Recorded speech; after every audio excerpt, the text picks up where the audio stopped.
Save $150 while you kick the tires on Pure Talk's blazing fast network. And a fine way to see for yourself why I switched from Big Wireless, along with a few 100,000 of my closest friends. Dial pound 250, say Mike Rowe, and be connected to Pure Talk's friendly U.S. customer service team. Again, dial pound 250, say Mike Rowe, and let the savings begin. This is WICC 695.9, the voice of Connecticut. Presumed dead following Friday's Iranian strikes at a U.S. base in Jordan. The Pentagon says 2 other military service members were killed. That war fueling hostilities and uncertainty again, with the Strait of Hormuz cut off to most ship traffic. ABC's Karen Travers has more on the impact to oil and gas prices. We're now seeing gas going back to that $4 a gallon average, according to AAA. Traffic in the Strait of Hormuz has essentially slowed down significantly again because of this week and a half now of ongoing strikes. There were 30 verified crossings in the Strait of Hormuz over the last 3 days, according to data. In New York City, the FBI says one person is in custody after setting off some sort of incendiary device outside the building. Here's ABC's Aaron Katursky. This happened outside 26 Federal Plaza, which houses Immigration Court. It's also where immigration applications are processed, and it has been the scene of protest before. But it was on the north side of the building where this apparent smoke device or some kind of firework with an accelerant, an incendiary device of some kind, detonated. Federal regulators working to track the source of the growing cyclosporiasis outbreak across the U.S. ABC's Elizabeth Schulze says testing continues to find the source. Taylor Farms says that the FDA has not identified a single positive product that has tested positive for the parasite, and that this recall is out of an abundance of caution. Last week, the FDA, though, did link the outbreak in 5 states to Taylor Farms shredded iceberg lettuce that was sourced from central Mexico and supplied to Taco Bell restaurants. Taco Bell says that it has removed all affected products. Georgia Democratic Senator John Ossoff writing a letter to HHS Secretary RFK Jr. demanding answers about HHS doing away with required monitoring, he says, of the parasite. You're listening to ABC News. When you want the top Connecticut headlines when you wake up, you know to come to one place. That's Melissa in the Morning. Live interviews with local leaders and breaking news. You've got it on Melissa in the Morning. Plus, traffic and weather every 10 minutes. Melissa in the Morning is everything you need on your ride into work. Melissa Sheketoff, every weekday from 5 to 10 on Melissa in the Morning on the voice of Connecticut. WICC 695.9. The summer sale is happening now at Courtesy Carpet in Monroe. As your local family-owned flooring store, Courtesy Carpet is offering savings on select carpet, waterproof flooring, hardwood, laminate, and more from trusted brands like Shaw and Mohawk. Planning a summer home project? Stop in and let their friendly, knowledgeable team help you find the perfect floor for your home and budget. Financing available. Hurry, the summer sale ends Labor Day. Visit courtesycarpet.com. At Courtesy Carpet, your satisfaction is our courtesy.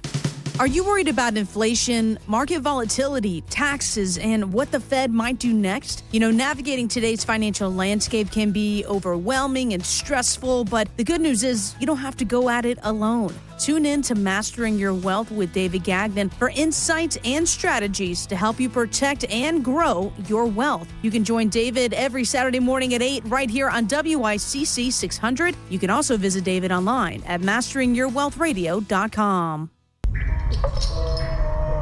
This is the sound of captivity. This is the sound of rescue. And this is the sound of freedom. Give Armenia's captive bears a second chance by supporting International Animal Rescue. Call 508-826-1083 or search The Great Bear Rescue to learn more. Everyone has a community, a neighborhood, school, kids' teams, where you worship, work out, or any other place or group where you choose to belong. Communities can provide support when you need it, and even when you don't know you do. Like when it comes to preventing underage drinking and other substance use. Community members can be your eyes and ears when you're not with your kids and alert you to signs of potential problems. Learn more at talktheyhearyou.samhsa.gov. WICC 600 and 95.9, the voice of Connecticut. Weather update. Sunny sky the rest of this afternoon near 80. Clouding over this evening and overnight in the mid-60s. Showers and a thunderstorm tomorrow near 80. I'm meteorologist Paul Piorek on WICC. WICC 600 and 95.9, voice of Connecticut local news update. A Bridgeport man suffered critical injuries after he crashed his motorcycle on Grand Avenue in New Haven Sunday night. Police said it appears the man lost control of the motorcycle. When they arrived at the crash site, he was in critical condition and was taken to Yale New Haven Hospital. Police are asking anyone who may have witnessed the crash or that has valuable information for investigators to contact their detectives. 2 drivers suffered injuries after a 3-car crash on White Plains Road in Trumbull late Sunday afternoon. According to Trumbull Police Lieutenant Brian Falkenstein, a car in the left lane tried to change lanes into the right lane but struck a car in the right lane. That car hit a 3rd car that was turning onto Shawnee Road from White Plains Road. The driver trying to make the lane change was ticketed for making an unsafe lane change, and the vehicles needed to be towed from the scene. A new round of weather alerts is expected to arrive on Tuesday. Monday will bring plenty of sunshine and slightly cooler temperatures than average. Tuesday afternoon is when strong to severe storms are possible again. The Wednesday forecast is also projecting additional rounds of rain and storms. And today is National Lollipop Day, as Bree Tennis tells us, thanks to a candy maker in Connecticut. In 1908, candy maker George Smith created the lollipop. It came out of poking candy in a vat with a stick, which he then gave to his kids as a treat. And he named it after his favorite racehorse, Lollipop. And Americans eat them up, literally, spending nearly $8 billion per year on them. Cherry by far the #1 flavor, and a poll from Steady Fine says adults eat more lollipops than kids. I'm Bree Tennis. I'm Chris Williams with WICC News. Back to the download. Thanks to Smart MLS. Smart sellers ask, is my home on Smart MLS? The voice of Connecticut. WICC 600 and 95.9. It's time for the Medical Minute. WICC 600 and 95.9. The voice of Connecticut. Most parents wait until their baby is at least 1 year old to introduce eggs, but experts say that's actually too long to wait. Research shows that introducing eggs earlier, specifically around 6 months old, can help protect your baby from developing an egg allergy. A study in JAMA Pediatrics found that following this guideline cuts the risk of egg allergy by about 17%. One important note, don't introduce eggs before your baby is 4 months old. Their digestive system is not developed enough yet. When the time is right, keep it simple. Scrambled eggs, pureed eggs, or eggs baked into food all work well. Just always make sure the eggs are fully cooked. And when you do introduce eggs for the first time, keep a close eye on your baby. Signs of an allergic reaction include hives, vomiting, or swelling. If you notice any of these, contact your doctor right away. As always, talk to your pediatrician before introducing any new food. With this Medical Minute, I'm Jacqueline Lee. For the latest news in Southern Connecticut, WICC is where you turn first on 600 AM and now 95.9 on FM. Hear your favorite live and local shows during the week. Melissa in the Morning, The Lisa Wexler Show, Connecticut Today with Paul Piselli on both 600 and 95.9. Plus more live and local news updates on weekends to keep you informed. You found the voice of Connecticut. WICC 600 and 95.9. Summer is here and it's the perfect time to visit Milford and tour Forest Hills Milford. Step inside spacious brand new apartments designed for the way you want to live. No yard work, no maintenance, no hassle. Giving you the freedom and time to do more of what you love. Forest Hills Milford, a modern 55 and over community that brings ease and comfort to everyday living. Schedule a tour today at foresthillsmilford.com and hear more about our current summer promotions. We're looking forward to meeting you. If you get injured in an accident, it can feel like you're out there all by yourself. Insurance companies send an army of lawyers after you to lowball your claim, deny coverage, and force you to settle. At Trantolo & Trantolo, we've been standing up to the insurance companies for more than 85 years. We're on your side, and we'll get you what you're entitled to. We don't get paid until you do. If you're injured, don't fight solo. Trantolo and Trantolo. Get your free case assessment at TrantoloLaw.com. That's TrantoloLaw.com. It's game day. Are your moderate to severe Crohn's disease or ulcerative colitis symptoms keeping you from the action? Skyrizi, risankizumab Riza, could help you get back to the game. Skyrizi is proven to help people feel significant symptom relief, achieve remission, and visibly improve damage of the intestinal lining. Skyrizi is a prescription injection medicine for adults. Don't use if allergic to Skyrizi.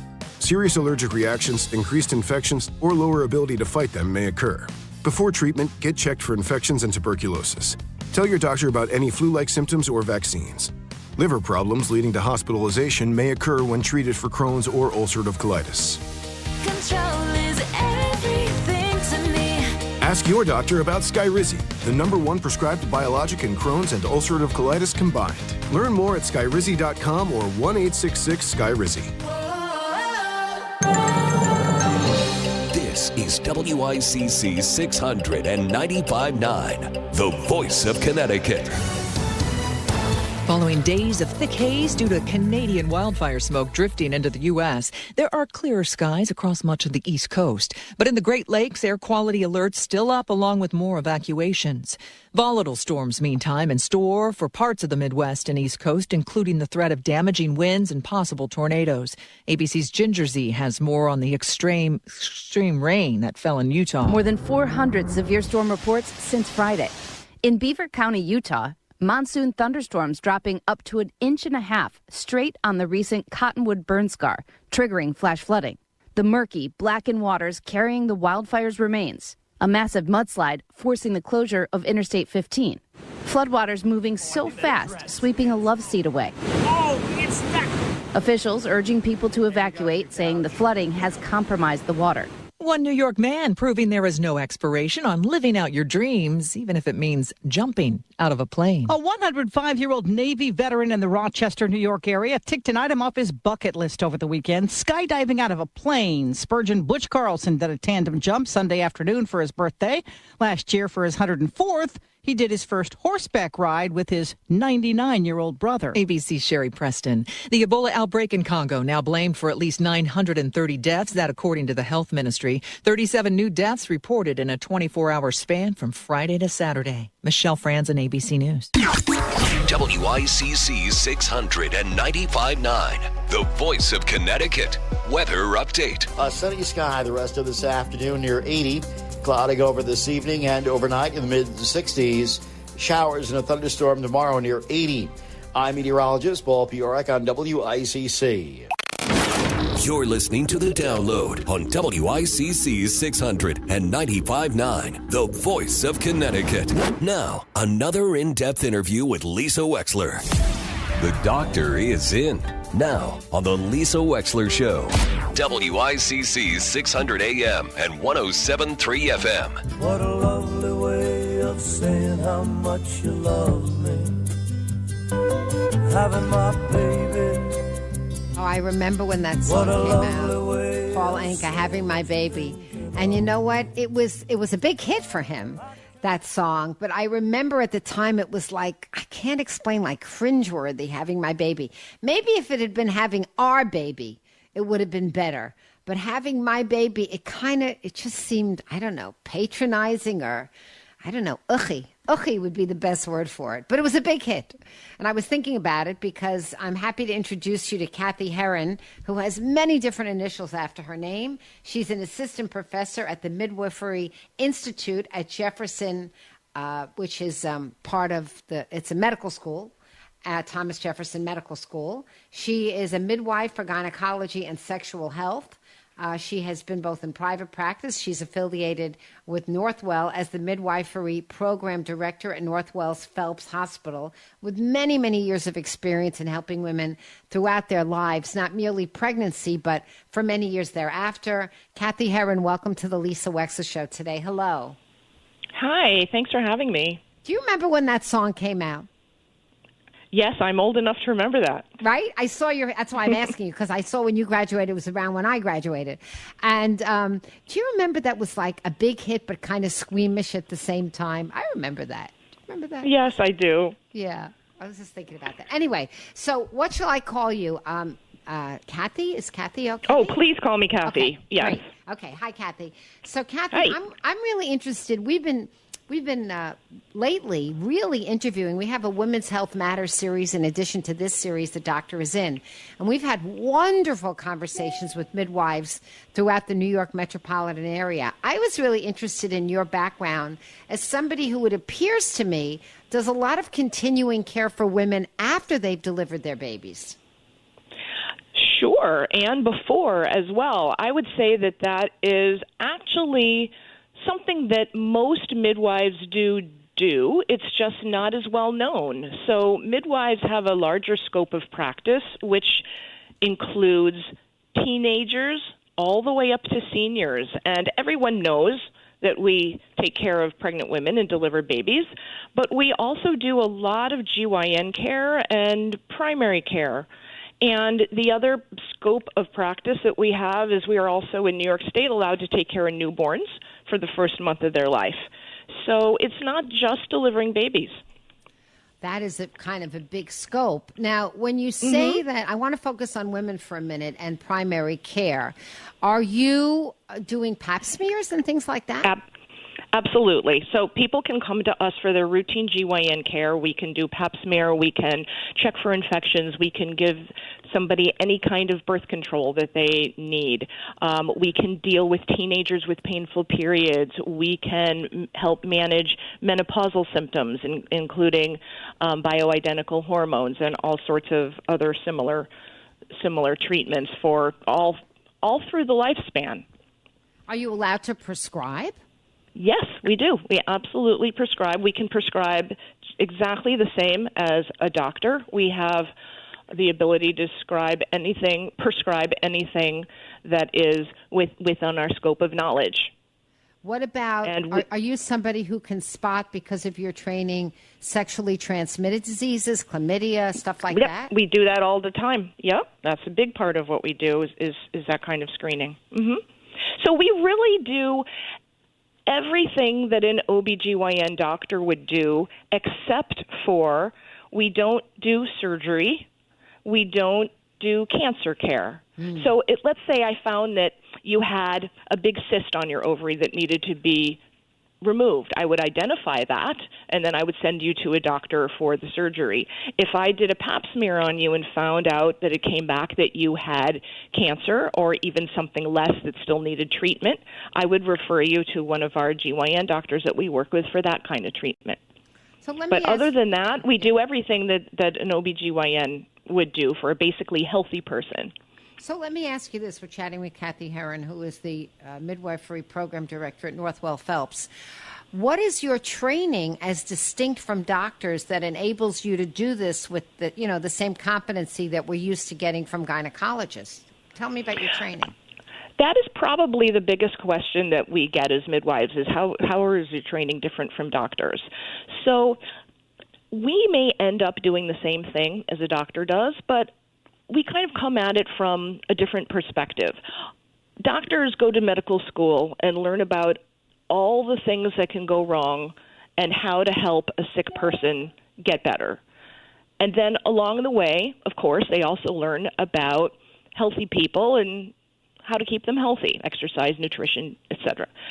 Midwifery is coming from the opposite angle. We spend a lot of time learning how to keep healthy people healthy. And along the way, of course, we learn how there can be all sorts of deviations from normal and how we can steer them back on track and help with that. So our training is not nearly as focused on pathology and problems and very focused on keeping basically healthy people healthy and taking care of all the little problems that can happen to a basically healthy person. Like if you had a urinary tract infection, you're still a basically healthy person. You just need some antibiotics, that sort of thing. Right. Okay. All right. And how many women do you think, or as a percentage of people that generally would go to, let's say, Phelps or a local hospital in the Northeast. How many women as a percentage are seeking midwifery versus traditional gynecological care? That's a great question that I'm not sure of the exact statistics in New York. I do know that nationally it's about 10%, and we wish that it were more, but it has been gradually growing. Part of that lower statistic might be that midwifery is not established in the same way it is in New York for a lot of parts of the country. New York is actually one of the better places to practice because we have the greatest scope of practice.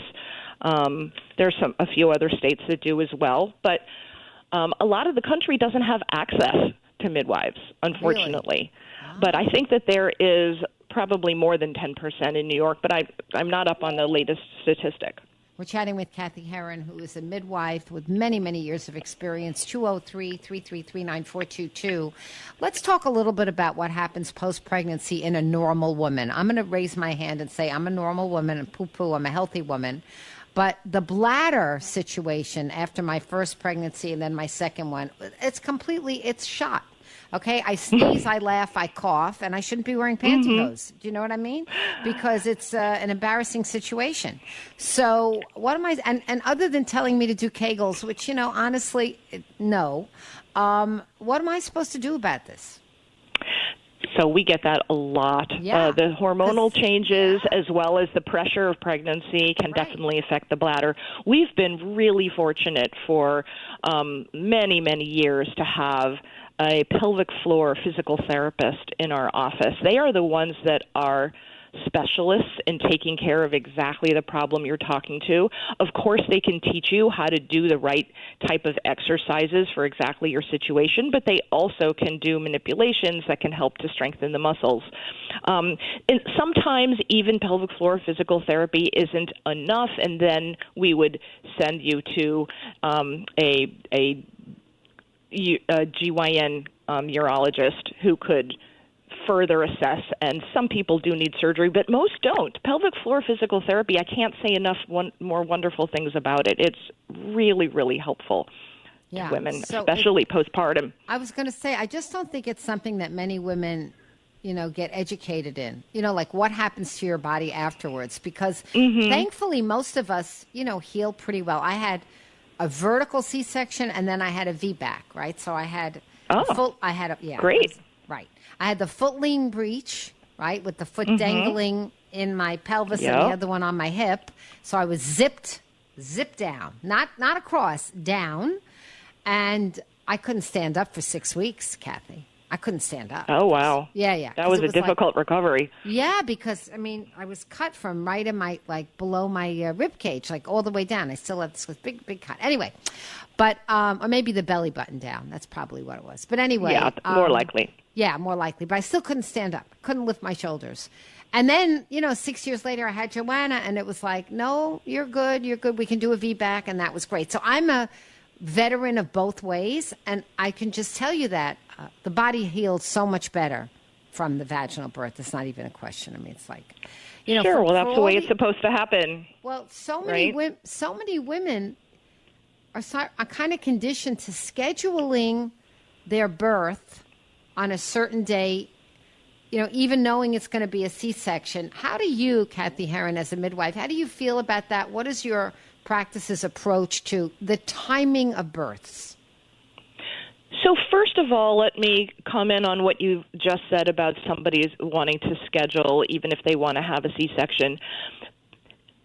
Giving birth is something that is really out of our control in a way that many people haven't experienced before, and it's scary. And what midwives are really good at, and in our practice we really focus on this, is really talking to people about what their fears are. And much of their fear comes from not knowing what to expect and being scared of the whole process. So we spend a lot of time educating our patients in all the different things that they can expect, what's likely to happen, what's unlikely but might still happen, and talking about how we'll be there with them every step of the way to help them through. And a lot of times, once people feel that they really have somebody both knowledgeable and supportive on their side who is willing to really listen to them and their hopes and fears and do their best to be with them, to walk with them through the process and help them safely to the other side, then sometimes they're not so quick to need to schedule a C-section or choose the date. We help them learn to just go with the process a little bit more, which is scary if you don't have the support. But if you have the support, most people can do it. Well, it's like God is getting you ready, whether you realize it or not, for the fact that once you're a parent, you can't control that much anyway. Yep. But you don't know Exactly. that until you become one, right? So it's Mhm. right. Yeah, it's from the Mhm. beginning. Mhm. So with that, what is it like today for a mother who finds herself, a new mother finding herself pregnant? Is she, generally speaking, able to schedule the birth? So it depends what the reason is. We have to schedule some C-sections. We have to schedule some inductions because of medical issues, either medical issues with the mom that would make going forward with the pregnancy not healthy, or a problem with the baby where the baby needs to be born sooner rather than later. So we really try to prioritize those reasons for scheduling a birth. It's not very common in our practice that people want to schedule it just because they want to pick the day or they're, say, quote, tired of being pregnant. Most people who are coming to us are hoping to need fewer interventions, not more. So which it's is kind one of a of the self-selecting reasons. group a little bit. It's a self-selecting Yeah, group. sure. They're thinking Oh, about being more absolutely. natural to begin with. Got it. Right. And what about acupuncture? Because I've seen research to show that acupuncture in the little toe can shift sometimes a breech position to a non-breech position. Do you guys embrace Absolutely. that? Yeah. Absolutely. We've had an acupuncturist also in our office for many years who has helped with such things. Acupuncture is not, like a totally out there woo-woo thing. It has a lot of science behind it, more than our Western medicine. So, yes, totally embrace acupuncture and recommend it all the time. Yeah. If I had known, although John was a footling breech, so maybe wouldn't have helped. But if he had been a frank breech, I would have gone anyway. Mhm. But, that was a Sure. long time ago, and I didn't know. But nowadays, if I ever had a friend who was, told that the baby was in breech, I would say, go to acupuncture right away because, it could help. I mean, it really... Absolutely. Chiropractic can help also. There are ways that a chiropractor can help to make the pelvis have the most space possible to allow the baby to turn. So we recommend that as well. It's really interesting. We're chatting with Kathy Herron, 203-333-9422, about midwives. One other thing I wanted to... there are so many questions I have for you, but I want to ask you this also, because I was blessed by being present at the birth of my first grandchild, my granddaughter, Abby, a little over 2 years ago. And, of course, it was very vivid for me. It was the first birth I was ever at where I was watching the birth, right? Because the other one, I was at the other end of the table. I didn't see anything. And so it was pretty awesome.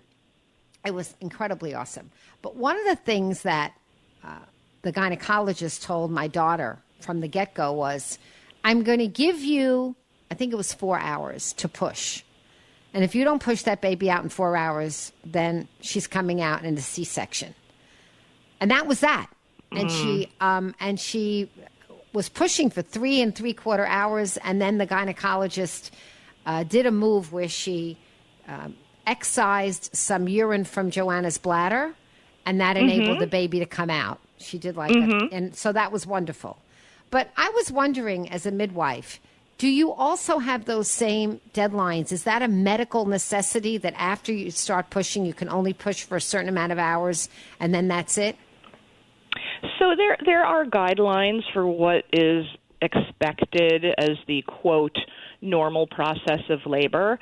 And, I work at Phelps Hospital, and we do have those same guidelines, but the most important thing, and it's not just for the midwives, it's also for the doctors we work with, is this person making progress?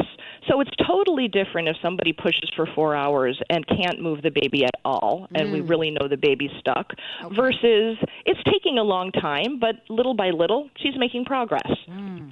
So we might let somebody go longer than 4 hours if we saw really significant progress.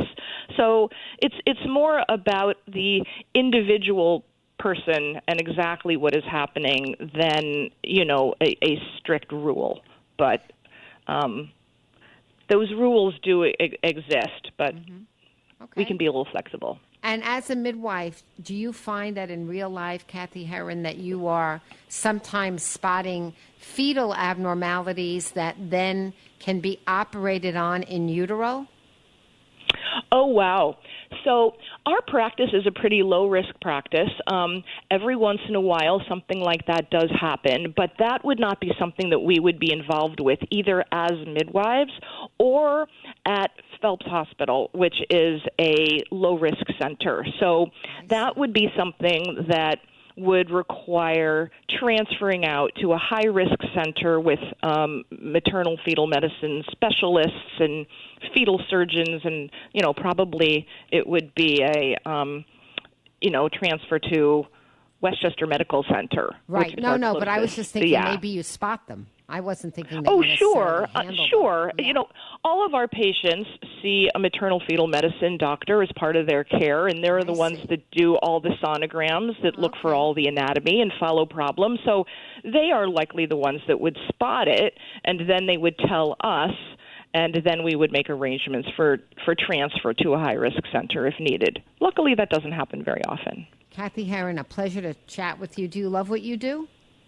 I cannot tell you how much I love what I do. There is nothing that is more awesome than empowering somebody to really understand how strong they are and what they can do, and to have them tell you afterwards that they are so proud of themselves. That's what I'm looking for. I'm looking for somebody to really feel like they learned who they are and what they're capable of, and are really proud for what they accomplished. Then I feel like I've done a good job. And you said watching a baby being born is awesome. 40 years later, I still think so. Right? It's incredible, really. It's a miracle every single time, the miracle of life. I agree. It is. It's a miracle. Kathy Herron, thank you so much for joining us on the Lisa Wexler Show today. Really, a pleasure. Really, so nice to get to know My you. pleasure as well. Thank you so much for having me. WICC 695.9, the voice of Connecticut. Weather update. Sunny sky the rest of this afternoon, near 80. Cloudy over this evening and overnight in the mid-60s. Showers and a thunderstorm tomorrow near 80. I'm meteorologist Paul Piorek on WICC. Now, let's take a look back with Norman.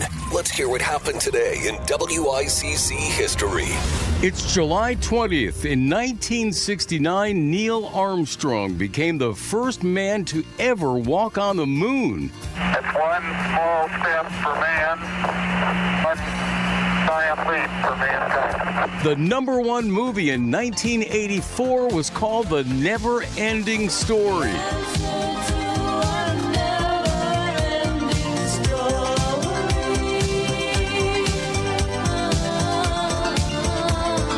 In 1987, the average cost of a loaf of white bread in Fairfield County was 55 cents.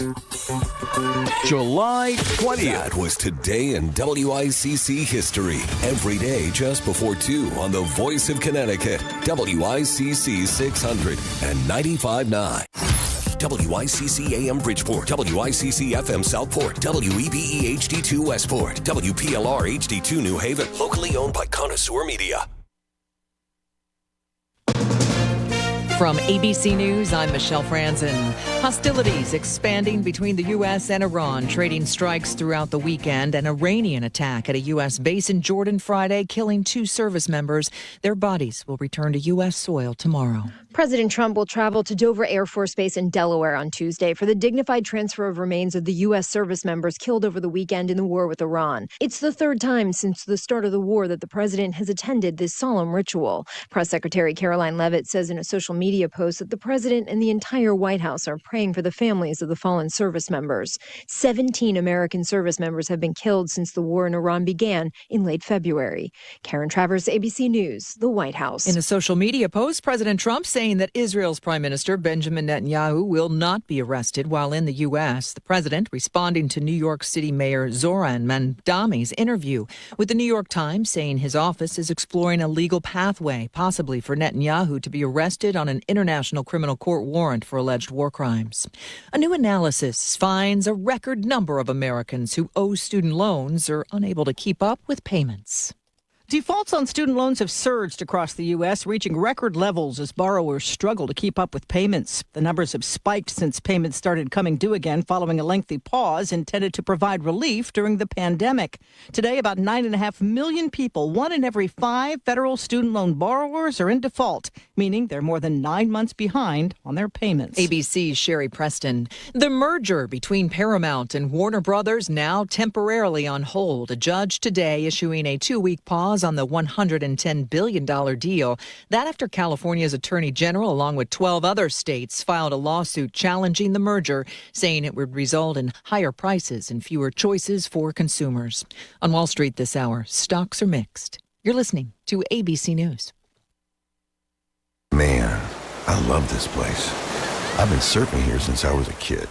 Now, seeing my grandson out on the water, it means everything to me. Watching him and taking in the blue waves, the sea breeze, the blurry horizon. If you have geographic atrophy, or GA, subtle changes in vision could mean it's progressing toward irreversible vision loss. Izervay is proven to slow GA progression and could help preserve your vision for longer, so you may keep seeing the world around you. Izervay, or avacincaptad pegol, is an eye injection. Don't take it if you have an infection or active swelling in or around your eye. Izervay can cause eye infection, retinal detachment, or increased risk of wet AMD. Izervay may cause blood in the white of the eye, blurred vision, or a temporary increase in eye pressure. Do not drive or use machinery until vision has recovered after an eye injection or exam. Ask your retina specialist how you can slow your GA with Izervay. To learn more, call 1-855-IZERVAY or go to izervay.com. Paid for by Astellas Pharma.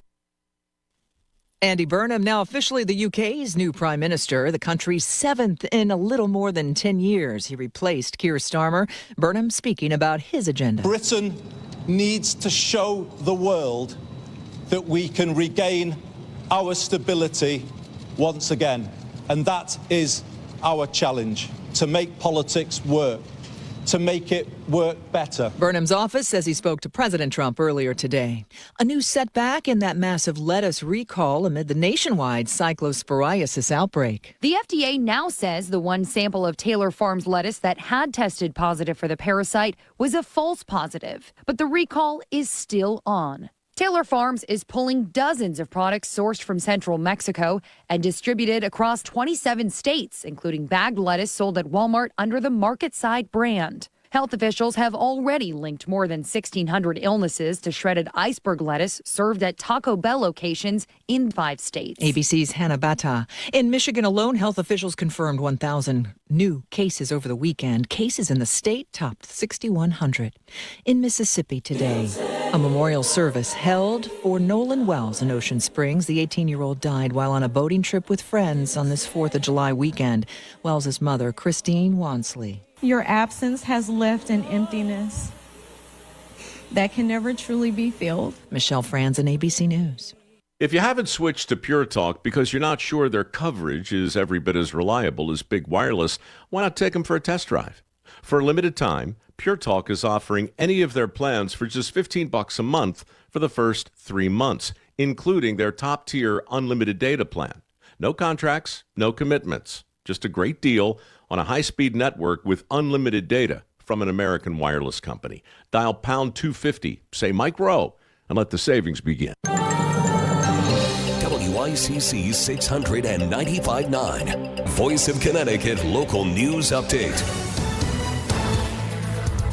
With Connecticut now ranked third in the country for highest energy costs, lowering those costs is shaping up to be one of the biggest issues in the 2026 race for governor. Incumbent Democratic Governor Ned Lamont is proposing tighter oversight of utilities, limits in utility profits, and targeted relief for ratepayers, while Hamden State Representative Josh Elliott, Lamont's Democratic challenger, wants to expand public power and reduce reliance on investor-owned utilities like Eversource and United Illuminating. Greenwich State Senator Ryan Fazio, the Republican candidate, has called for eliminating public benefit charges and scaling back state energy mandates, saying the changes could significantly reduce monthly bills. And Connecticut prisoner Francis C. Smith has died at the age of 101. He is believed to have been the longest tenured prisoner in the history of the country, serving more than 70 years in prison. He was convicted of murder at age 26 and survived 8 attempted executions. He was paroled on July 7, 2020, after serving 70 years and 31 days and admitted to a nursing home in Rocky Hill, where he lived until his death in late June. Smith died maintaining his innocence in the murder of Grover Hart in 1949. I'm Chris Williams with WICC News. WICC Smart MLS Right Now Traffic.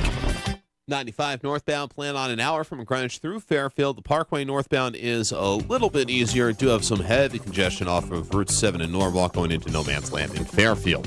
I'm Edge Krause, WICC traffic. Clouding over this evening and overnight in the mid-60s. Showers and a thunderstorm tomorrow near 80. On Wednesday, more showers and a thunderstorm, warmer in the mid-80s. I'm meteorologist Paul Piorek on WICC.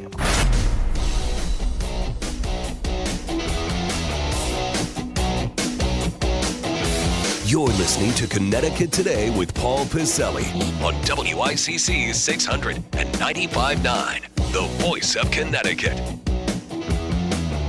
Well, are you all ready? You ready for another edition of what we love to do in Connecticut is bitch and moan about things and never really change anything? Are you ready for that? We have a couple, three issues of that today. So let's get right to it right here. WICC 600 AM, 95.9 FM and online, voiceofct.com.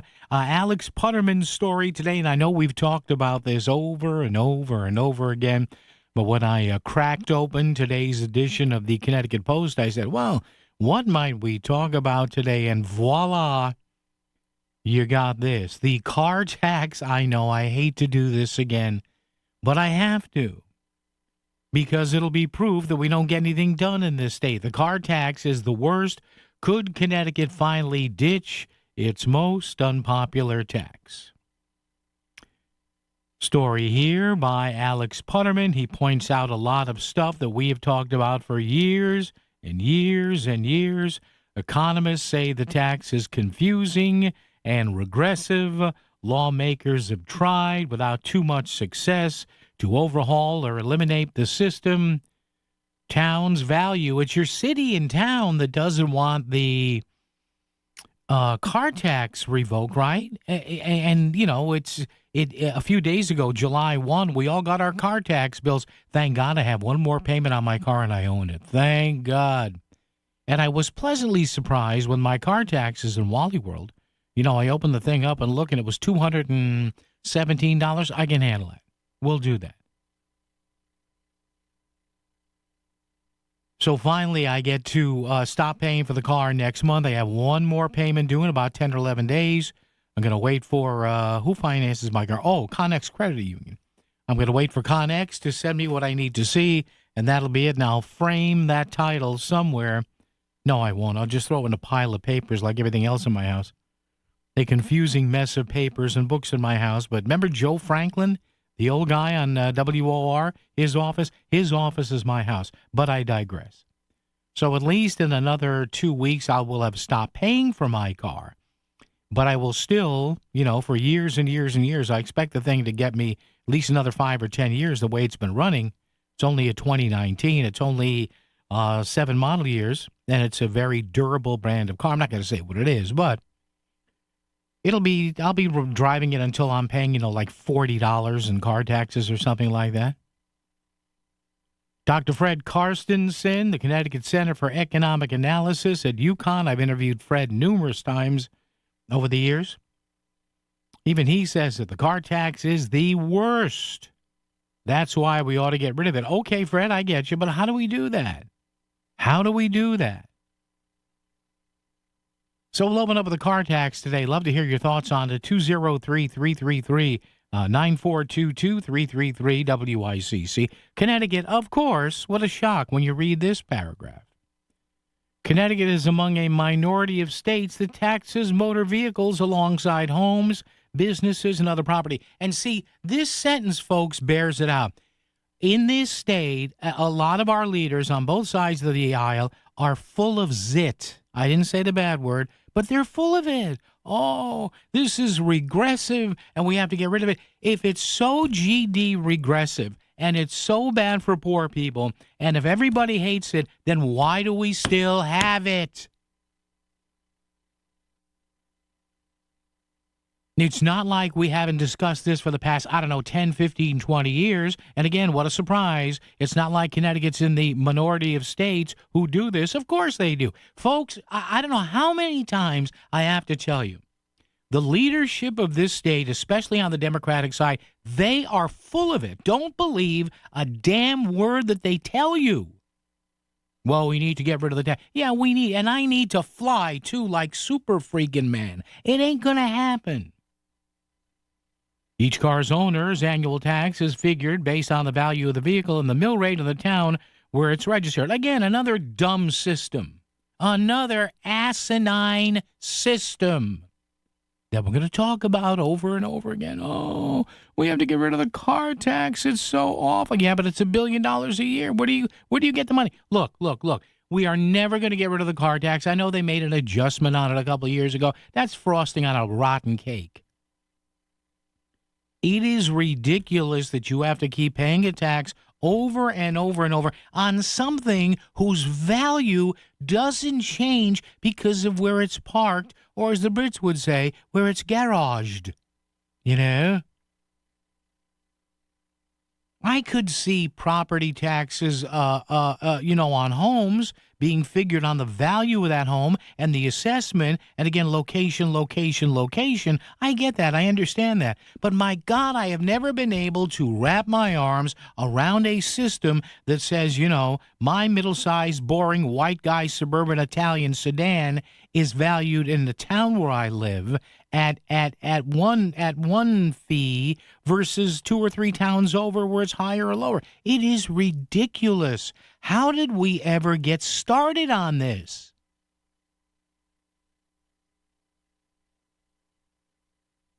But again, we talk and we bitch and we cry and we moan and nothing gets done.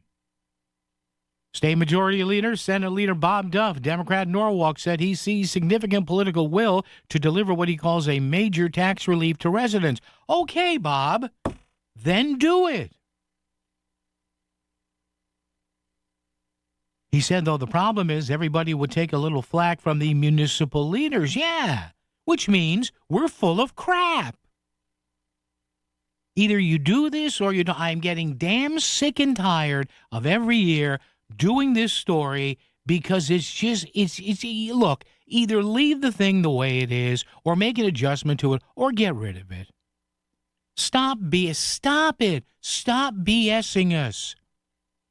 They say what they say in front of the cameras, in front of the reporters, in front of the radio microphones, but then when they get behind closed doors up at the Golden Dome in Hartford there, they say, geez, how do we make up for this revenue?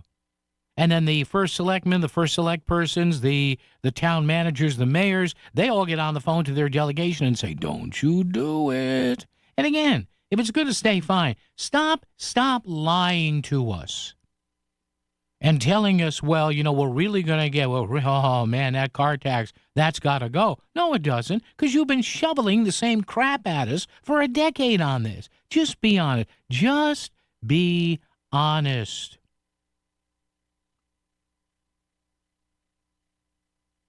$12 to 15% of many town budgets come from the car tax money. How do you make that up? 203-333-9422, 333-WICC. 12 to 15% of your town or city's municipal budget, on average, comes from the car taxes. You want the car taxes gone? Okay, how do you make up for that money? You tell me. You listen to the voice of Connecticut whenever you're in the car. You stream us on your computer at work. And when you get home, you can listen through your Amazon Echo. Just say, Alexa, play WICC. Hear all your favorite Fairfield County news and talk on the voice of Connecticut anytime, wherever you have your smart speaker. Say, Alexa, play WICC. Here's a pickle. A driver says, I didn't see the motorcycle. And suddenly there's a devastating crash. Motorcycle accidents often lead to serious injuries and long recoveries. When someone else's negligence causes harm, you deserve strong legal representation. Hi, I'm Alan Pickell of the Pickell Law Firm. For over 30 years, we've stood up for Connecticut accident victims.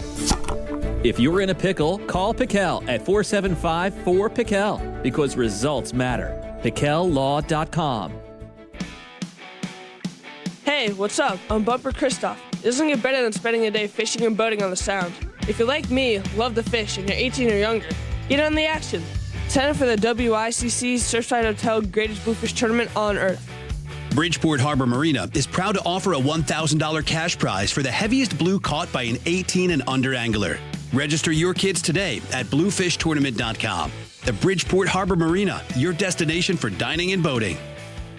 The Connecticut Pizza and Brew Fest by Connecticut Basement Systems is August 2nd. Pizza, craft beverages, and fun. Enter to win a $1,000 gift card from Jordan's Furniture in New Haven. Jordan's Furniture, an experience like no other. ctpizzaandbrewfest.com. Is your DIY security not giving you the security you need for the next level of security? Call Trumbull-based Property Protection Consulting. PPC can use your existing system or install a new system. Floodlights, cameras, and security devices working in concert. All from one simple app for smart home and business security tailored to your needs and lifestyle. Get a complimentary assessment. Go to ppcalarms.com. Book your complimentary assessment. ppcalarms.com. They get 5-star reviews for a reason. Hey, it's Melissa Sheketoff. Looking for love? Then adopt a furry friend today from the Connecticut Humane Society. Give a pet a second chance and gain a best friend for life. Visit cthumane.org to adopt, volunteer, or donate. Go to cthumane.org and make a tail wag today. Hi, this is Leo Carl from Carl Chevrolet in New Canaan. Last year, more consumers switched to Chevrolet than any other automotive brand. Why? With more standard passive and active safety features than any other brand, plus easy-to-use technology like wireless Apple CarPlay, Chevy simply builds in more value. And who doesn't love getting more for their money? With fresh inventory arriving daily, see for yourself at Carl Chevrolet, 261 Elm Street in New Canaan, or online at carlchevy.com. The Connecticut Pizza and Brew Fest by Connecticut Basement Systems is Sunday, August 2nd. Tickets on sale at ctpizzaandbrewfest.com. Don't miss the J.P. McHale Pest Management Beer Garden. WICC Smart MLS Right Now Traffic. 95 north and southbound roadwork between exit 15 and exit 18, taking out a lane on either side. On the Merritt Parkway, southbound roadwork from exit 3 down to the state line, and on the northbound side from exit 17 A and B going up to exit 20, stay to the left to get through. I'm Andrew Krause, WICC Traffic. Tonight will be fair in the mid-60s. Showers and a thunderstorm tomorrow with a high near 80. On Wednesday, showers and more thunderstorms, even warmer in the mid-80s. I'm meteorologist Paul Piorek on WICC. We don't make it to 100 without you. Thank you for listening to the voice of Connecticut, WICC 695.9. Yeah, you can set your watches by it. You can set your sundials, your computer clocks, whatever. At least once or twice a year, we get a story, and believe me, I'm not blaming Hearst for running it or doing it. It's a good story here. But geez, oh, Pete's. Well, you know, we should get rid of the car tax. All right, we've been saying that for the last how many decades? And nothing ever happened. Well, what's your point, Paul? My point is, just stop it. Stop thinking that there's an equitable way to get rid of the motor vehicle tax. There isn't. Again, in this Hearst story here, which is a pretty good story, 12 to 15% of the general revenue of a town, you know, the money that goes to pay teachers, paraprofessionals, EMTs, police, fire, municipal workers. 12 to 15% of that money comes from the car tax. All right, you get rid of that. How do you make it up? You can't, without a mass revaluation or a 12 to 15% hike in your property taxes, you can't make that up. So could we please stop visiting La La Land? Can we just do that? I mean, but God forbid we figure out a way to do it. And you know what you should do? Just come up with a figure and assess the tax on a statewide basis. In other words, figure out in a given year how many registered vehicles there are in the state and take a figure and divide it into that and make it another fee. I don't know. Or either that. Well, Paul, you want another fee? No. But I would like it if our lawmakers stopped lying to us. You can't do it. Stop lying. Remember the first time around in 2015? Ted Cruz was lying Ted with Trump. Remember that? Little Marco, lying Ted, low energy Jeb. Don't lie to me. Don't lie. He lies. JR in Stanford leads us off today. JR, how are you? I'm not too bad. I've listened to this, and I've got three things on the car tax. First of all, the reality is whoever's telling us that the majority of only the minority of the states charge it, 25 to 27 of the states actually charge car tax. That's the majority. So if somebody thinks that we're in the minority by charging it, then I'm not really sure I want them handling my money if they don't know what's more or less. The list I'm looking at, JR, says 21, but it's a lot anyway. It's you say 25, I say 21, but go ahead. Yeah, I had that list pulled up, but go ahead. I did a search, and it said 25 to 27 of them charge car tax. Yeah, all right, so figure about half. Go ahead, yeah.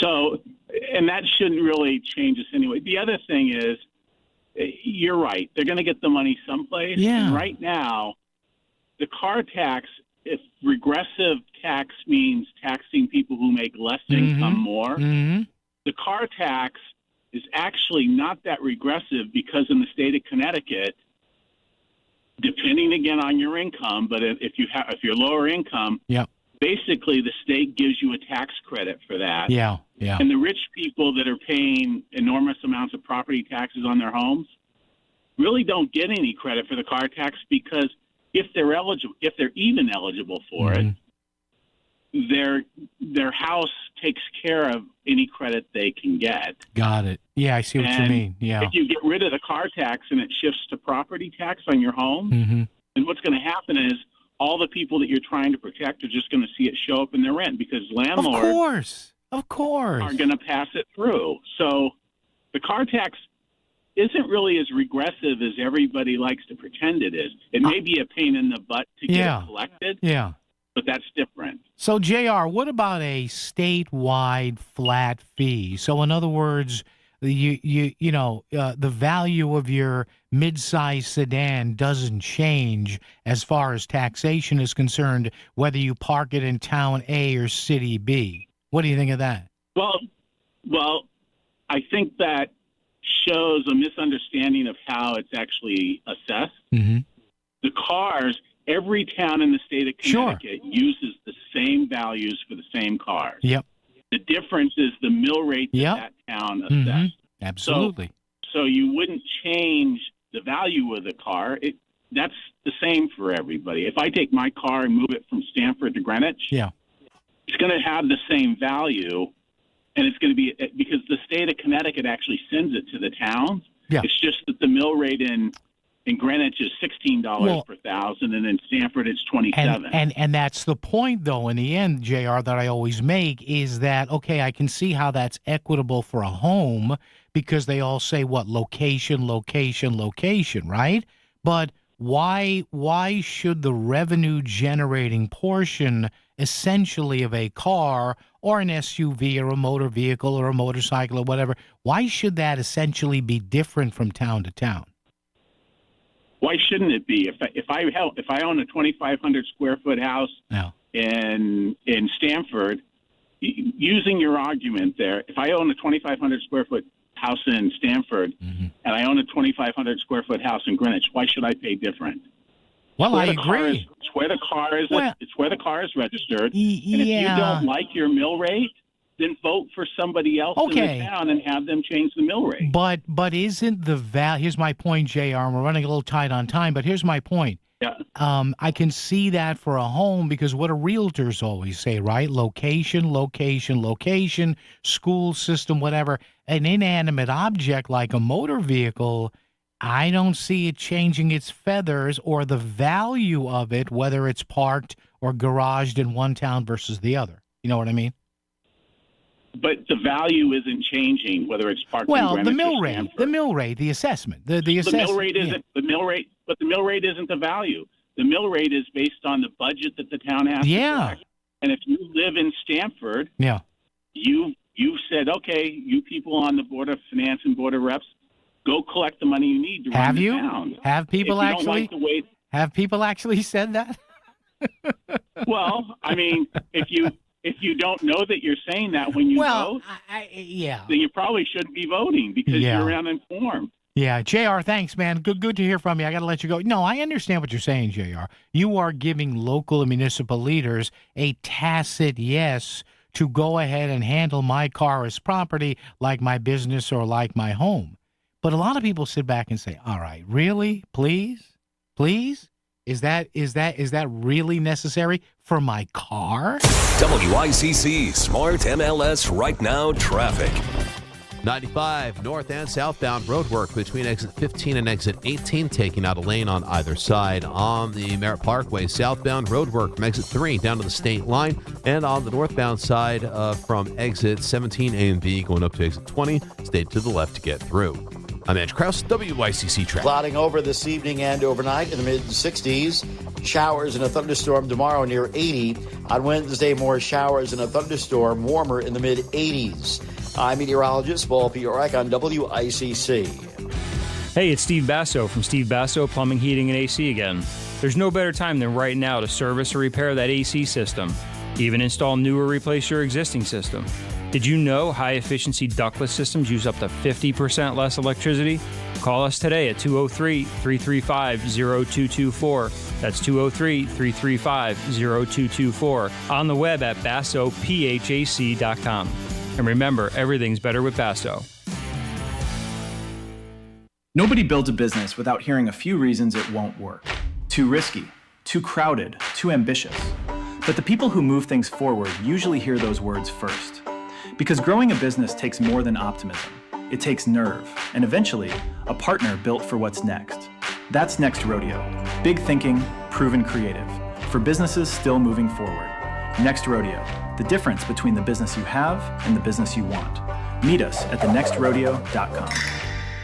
As we celebrate 250 years of freedom, freedom to govern ourselves, freedom to pull ourselves up by our bootstraps, let me ask you a question. What does financial freedom look like today, and do you have it? Because it looks like insulation from inflation. It looks like a hedge against global instability and global divestment from the US dollar. It looks a lot like owning physical gold. It's Stephen Gardner for Monetary Gold, who have been helping Americans diversify with gold for the past 26 years. Did you know you can own physical gold in a tax-sheltered retirement account? Learn how with a free copy of Gold in Modern America from Monetary Gold. Claim it at StephenLovesGold.com. Find freedom with gold. Visit StephenLovesGold.com or call 800-608-1770 for a one-on-one consultation. Claim your free guide at StephenLovesGold.com or call 800-608-1770. Performance may vary. Consult your tax and financial professional. On your laptop, on your smart speaker, and even on your radio. No matter where or how you listen, you've got Connecticut Today with Paul Piselli on WICC 600 and 95.9, the voice of Connecticut. Oh, well, by the way, you'll be happy to know I was only referred to one time this weekend as a bootlicker. No, not bootlegger, not somebody who, started out back in the Prohibition days. No, and again, it was on and we'll get to that later, but it was on the same old topic there. License plate readers. Maybe I shouldn't do this, but I love to troll people. I do on this one. Well, those license plate readers are unconstitutional. I said, no, they're not. No court has ever said that. And then I get the response, oh, thanks, bootlicker. Jeez, you people. And stop using that. Oh. This is WICC 695.9, the voice of Connecticut.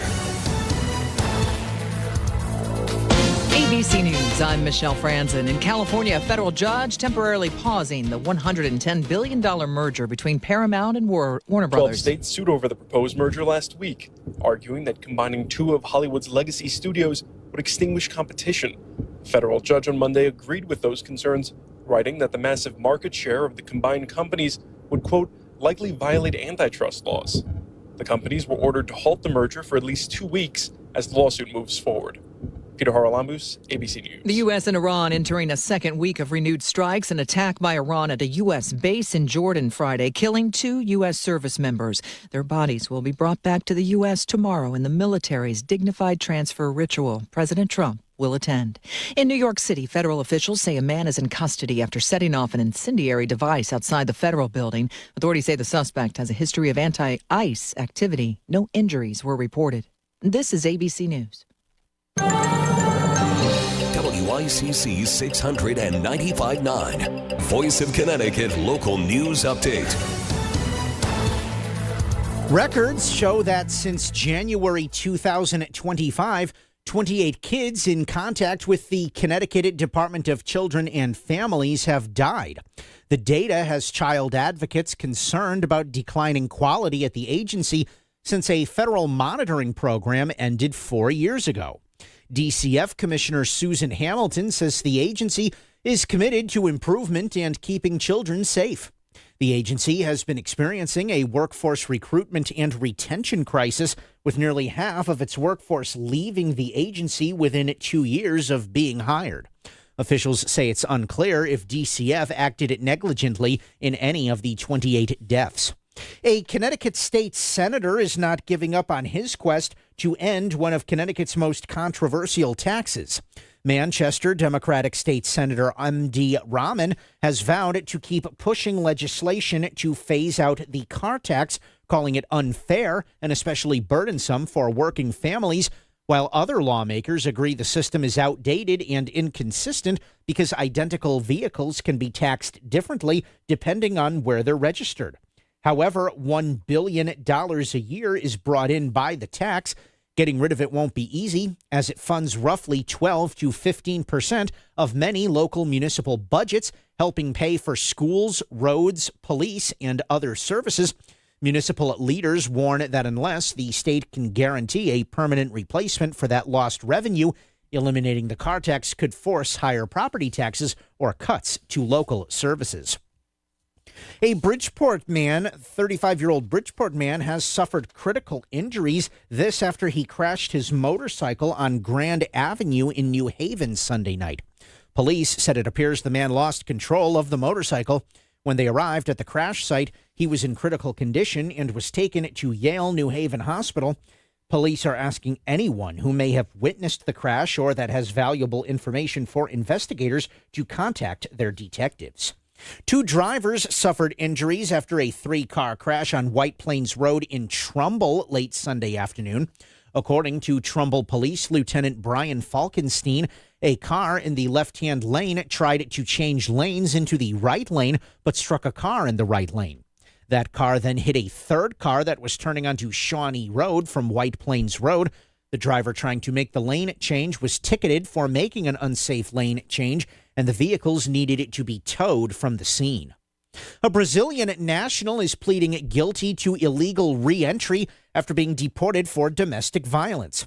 Fernando Goncalves dos Santos entered his plea in federal court on Friday in New Haven.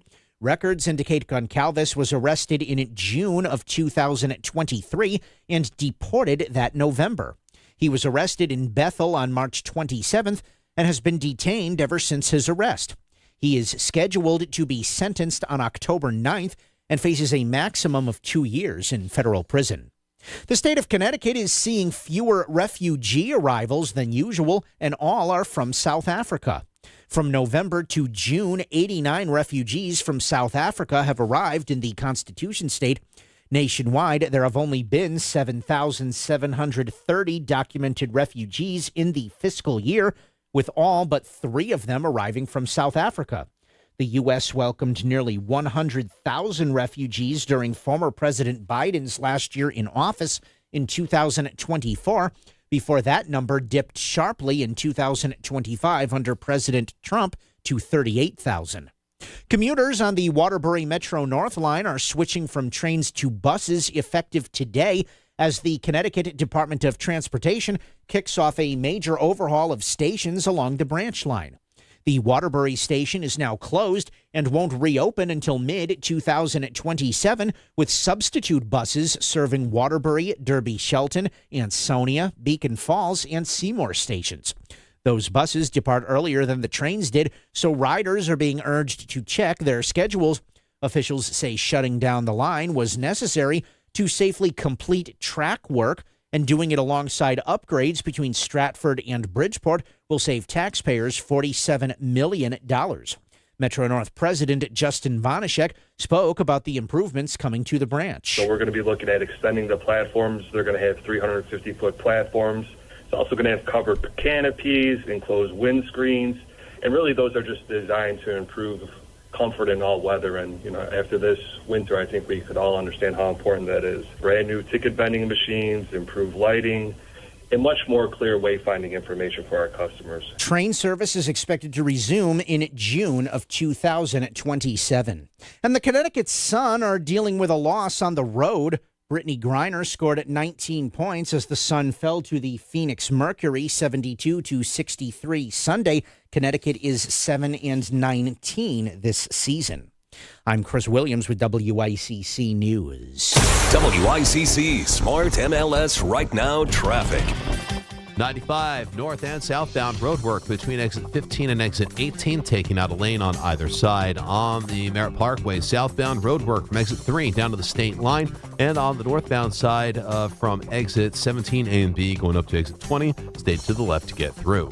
I'm Edge Krause, WICC Traffic. Tonight will be fair in the mid-60s. Showers and a thunderstorm tomorrow with a high near 80. On Wednesday, showers and more thunderstorms, even warmer in the mid-80s. I'm meteorologist Paul Piorek on WICC. If Bridgeport is talking about it, so is Paul. Connecticut Today with Paul Piselli on WICC 600 and 95.9, the voice of Connecticut. They'll never do it. Or maybe I shouldn't say never, ever. Ever, never. Maybe they'll never do it. I don't know. It would be to get rid of the property tax or what's the word I'm looking for? Or revamp, maybe that's it. Or revamp the way the Connecticut handles its property taxes on motor vehicles. 203-333-9422, 333-WICC. Story here in Hearst. We seem to get this story, and I'm not blaming Hearst or anybody else. Story here in Hearst, though, is this today's edition? I think it was posted today. Yes, Alex Putterman's story. The car tax is the worst. Could Connecticut finally ditch its most unpopular tax? Well, don't bank on it. See, the whole thing, when you look at it from, we should get rid of it, I don't think you would find a whole heck of a lot of people up there in Hartford who would say, hey, let's keep it because we like taxing people. Although you might. But it's how you would make up for the revenue, 12 to 15% of a town's gross revenue, says here in the story at least, and I've heard those figures a little higher, a little lower previously, but 12 to 15% of a town's revenue comes from the property taxes on motor vehicles. So, all right, you want to get rid of that, that's fine, that's wonderful. How do you make up for the revenue? I don't think there's any debate that people want to get rid of this thing. That's pretty That's pretty de rigueur, I think, if you'd allow me to use such a highfalutin phrase there. But then how do you replace the money? 12 to 15%. It's something like $1 billion or $1.5 billion statewide. Not a million, not millions, not hundreds of millions, $1 billion plus statewide. How do you get rid of that? I mean, how do you make up for that when you want to get rid of a system that generates that revenue? You spending cuts? I'm seeing on our question of the day. Well, cut spending. All right, it's $1 billion. A lot of money. See, my disgust with this whole thing. Not discuss, which we do here, of course. But my overall disgust with this whole thing is that a lot of people in Hartford who bloviate about this, they know it'll never happen. Look, there's only one way. All right. There is only one way, in my humble opinion. I could be completely wrong here, which I usually am. But in my humble opinion, there's only one way you could do this with any type of fairness and equity. And people are not going to go for it. I'll tell you what that way is coming up. First, though, Barry in Shelton hops on the bus. Barry, how are you, sir? What's up? Oh, fine. Thank you for taking my call. Yes, sir. I heard this, and I'm saying it shouldn't be a problem. You should figure the same way they figure the state income tax. You figure out how much money you need to collect, which was what you said, 15%, give or take. Yeah. They needed. Divide it by the value of every car in here, and set a mill rate equal throughout the entire state. So you're paying the same rate, the same mill rate, and if you have a more expensive car, you're paying a little more money. And that way you've done away with the inequities. I have heard that, Barry, suggested over the years, and I've also heard, Barry, set a lower fee but make just a simple motor vehicle ownership fee that everybody pays. So you'd have how many drivers paying essentially the same fee on that? Okay, yeah. Of course, a new Lexus would cost you more than a used Yugo. Yeah. But yeah, that keeps the calculation simple. I'm applauding you because you mentioned the vaunted Yugo, which is no longer out there. How'd you come up with? Considered one of the worst cars ever. Yeah. Yeah. How'd you come up with you didn't own one, did you? No, I did not. Okay. All right, Barry. Thank you, sir. Appreciate it. So Barry says, listen, do something statewide. Figure out how much money you want to raise from this comfortably. Take how many registered vehicles you have or you think that you'll, collect from, and then do the math and set the mill rate. All right, Barry, I like that idea. Well, I have another idea that has been mentioned from time to time, and I even took part, if you remember, about 3-4 years ago.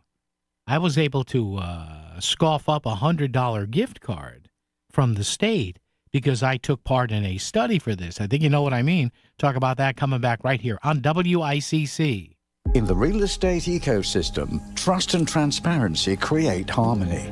But one elusive species disrupts this balance: the rogue agent. Their secrecy with off-market listings leave home buyers confused, frustrated, and inventory-starved. And that's bad news for sellers too. With Smart MLS, over 20,000 realtors unite, creating more demand, offers, and better results. Ask your agent if your home is on Smart MLS. Hi, I'm Lee Gainham, that garden guy from Gainham's Garden Center and Florist in Fairfield. Do you have questions about your garden? Tune into that garden guy Sunday mornings at 9 for an hour of lively talk about your favorite pastimes. We'll have weekly do's and don'ts and gardening tips of the week for our specific area, and we'll take your phone calls so we can offer solutions to problems you may be having in your lawn and garden right now. Call in and talk with me, that garden guy, Sunday mornings at 9 on WICC 600 and 95.9. It's game day. Are your moderate to severe Crohn's disease or ulcerative colitis symptoms keeping you from the action? Skyrizi, risankizumab Riza, could help you get back to the game. Skyrizi is proven to help people feel significant symptom relief, achieve remission, and visibly improve damage of the intestinal lining. Skyrizi is a prescription injection medicine for adults. Don't use if allergic to Skyrizi. Serious allergic reactions, increased infections, or lower ability to fight them may occur. Before treatment, get checked for infections and tuberculosis. Tell your doctor about any flu-like symptoms or vaccines. Liver problems leading to hospitalization may occur when treated for Crohn's or ulcerative colitis. Control is everything to me. Ask your doctor about Skyrizi, the #1 prescribed biologic in Crohn's and ulcerative colitis combined. Learn more at skyrizi.com or 1-866-SKYRIZI. WICC Smart MLS Right Now Traffic. 95 north and southbound roadwork between exit 15 and exit 18, taking out a lane on either side. On the Merritt Parkway, southbound roadwork from exit 3 down to the state line, and on the northbound side from exit 17 A and B going up to exit 20, stay to the left to get through. I'm Andrew Krause, WICC Traffic. Clouding over this evening and overnight in the mid-60s. Showers and a thunderstorm tomorrow near 80. On Wednesday, more showers and a thunderstorm, warmer in the mid-80s. I'm meteorologist Paul Piorek on WICC. Fairfield County news and talk every afternoon. Back to Connecticut Today with Paul Piselli on the Voice of Connecticut, WICC 600 and 95.9. Ah, yes, the automobile tax in the great state of Connecticut, the car tax. Yes, sir, yes, ma'am. 203-333-9422, 333-WICC. You know what the fairest way is to do this, if in fact we ever get rid of it, which we won't. I mean, listen, you're just, it's not going to happen. Which is why I wish they would stop talking about it, stop wasting our time. Now, having said that, the only fair way to do this, I think, is a usage fee. And yes, that would mean that in some way, shape, or form, your driving habits, your mileage, the exact mileage you go from point A to point B every day, every minute, would have to be somehow tracked by the state. Remember a few years ago I did this. They sent me that little doohickey to plug into my diagnostic port on my car. And this was not because of the car tax, if you remember. This was a study to see if the state tax on gasoline and diesel could be possibly removed. And it ended up showing me that if we went to a mileage use scenario here, I would end up dropping about another $20 a month. So I was getting away cheaply versus the amount of distance I was driving. See, that's the only way you could do this. Because it would take the emphasis off of how old of a car it was, where it was parked, where it's garaged, what city or town you're in, and it would tax you on your usage. So if you drive 30,000 miles a year and are dumping out more pollutants, if it's an internal combustion engine, or if you're using the roads more, you would pay more. But if you're retired or semi-retired, you're doing 7, 8, 9, 10,000 bucks a year, you get off better. You still have your car, you still have your car housed or garaged in the town, but if you're using it more, you pay more.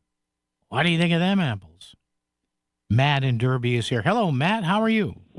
I'm good, Paul. Yourself? I'm all right, my friend. How you doing? What's up? Well, I believe we should get rid of the tax, and here's to cut services. I believe. Now the governor won't admit to it, but I believe last year or the year before we spent $1 billion in Connecticut on illegal aliens. So maybe if we didn't spend that billion, we could cut the tax. They refused to give a figure on that, Matt. They were asked a few times, and the governor said, well, no, it's not. I believe he was quoted, the figure that was quoted by the Yankee Institute was $1.3 billion. He said, no, it wasn't that much, but he wouldn't say what it was exactly. So go figure. Yeah. Exactly. And as far as you go nowhere. That's what happened to him. You go nowhere, Paul. Matt, thank you. Appreciate my friend. Thank you. Yeah, the Yugo. Remember that? Yeah, but again, our friends up at the Yankee Institute, was it a couple, 3 years ago? They had asked the governor, hey, governor, with all due respect, how much are we spending on, I don't know if you don't want to say illegals, you could say undocumented, non-citizens, whatever. And one figure that was floated around nationally was $1.3 billion a year. And he refused to say whether that was accurate or not, and around and around and around. And around we go at 203-333-9422, 333 WICC. So how do you figure this? There is another story today. We seem to get these stories every year. And again, it's a good story. I'm not, and if anything, I applaud Alex Putterman from the Post from Hearst going out and get people who are saying, nah, this is not going to happen. It's 12 to 15% it's 12 to 15% of, on average, a town or city's municipal government revenue. How do you do that? How do you do that? Now, I'm sure if you figured it out, there would be a way to do it. But to me, and I said earlier on, to me, it's less about the dollars and more about the political will to do this or not to do this. So I don't know what you do here. I don't. My guess, I would like to see a mileage tax instituted. But again, people aren't going to like that because somebody's got to track the miles. And then, you get the same people who are, coming up with every physical conspiracy, every possible conspiracy regarding the flock cameras and all the, what I read this weekend, the flock cameras can categorize your DNA. I mean, some of the stuff I saw this weekend is just crazy. And of course, like I said earlier, I was called a bootlicker again. So, hey, I must be, if all I'm doing is licking boots, why aren't I losing weight or any more weight than I've lost? Knock on wood there. 203-333-9422. Connecticut is among a minority of states that tax motor vehicles alongside homes, businesses, and other property. Now, the reason we had this with a previous caller who said, no, a majority of states do this. Well, not a majority of states, I guess, actually do it as a property tax thing. In fact, did I close this window out? Is it still here? Oh, here it is. So, this list here, I'm looking at it. Yeah, so my list is 21 states, and it's all property taxes with a few exemptions. Rhode Island's is being phased out, but it's still active. Washington State does it by county. New Hampshire uses a permit fee. Massachusetts uses an excise tax. So does Indiana. Arizona and California do vehicle license fees, so it's a fee on your license, not exactly a property tax thing. Colorado uses what's called a specific ownership tax.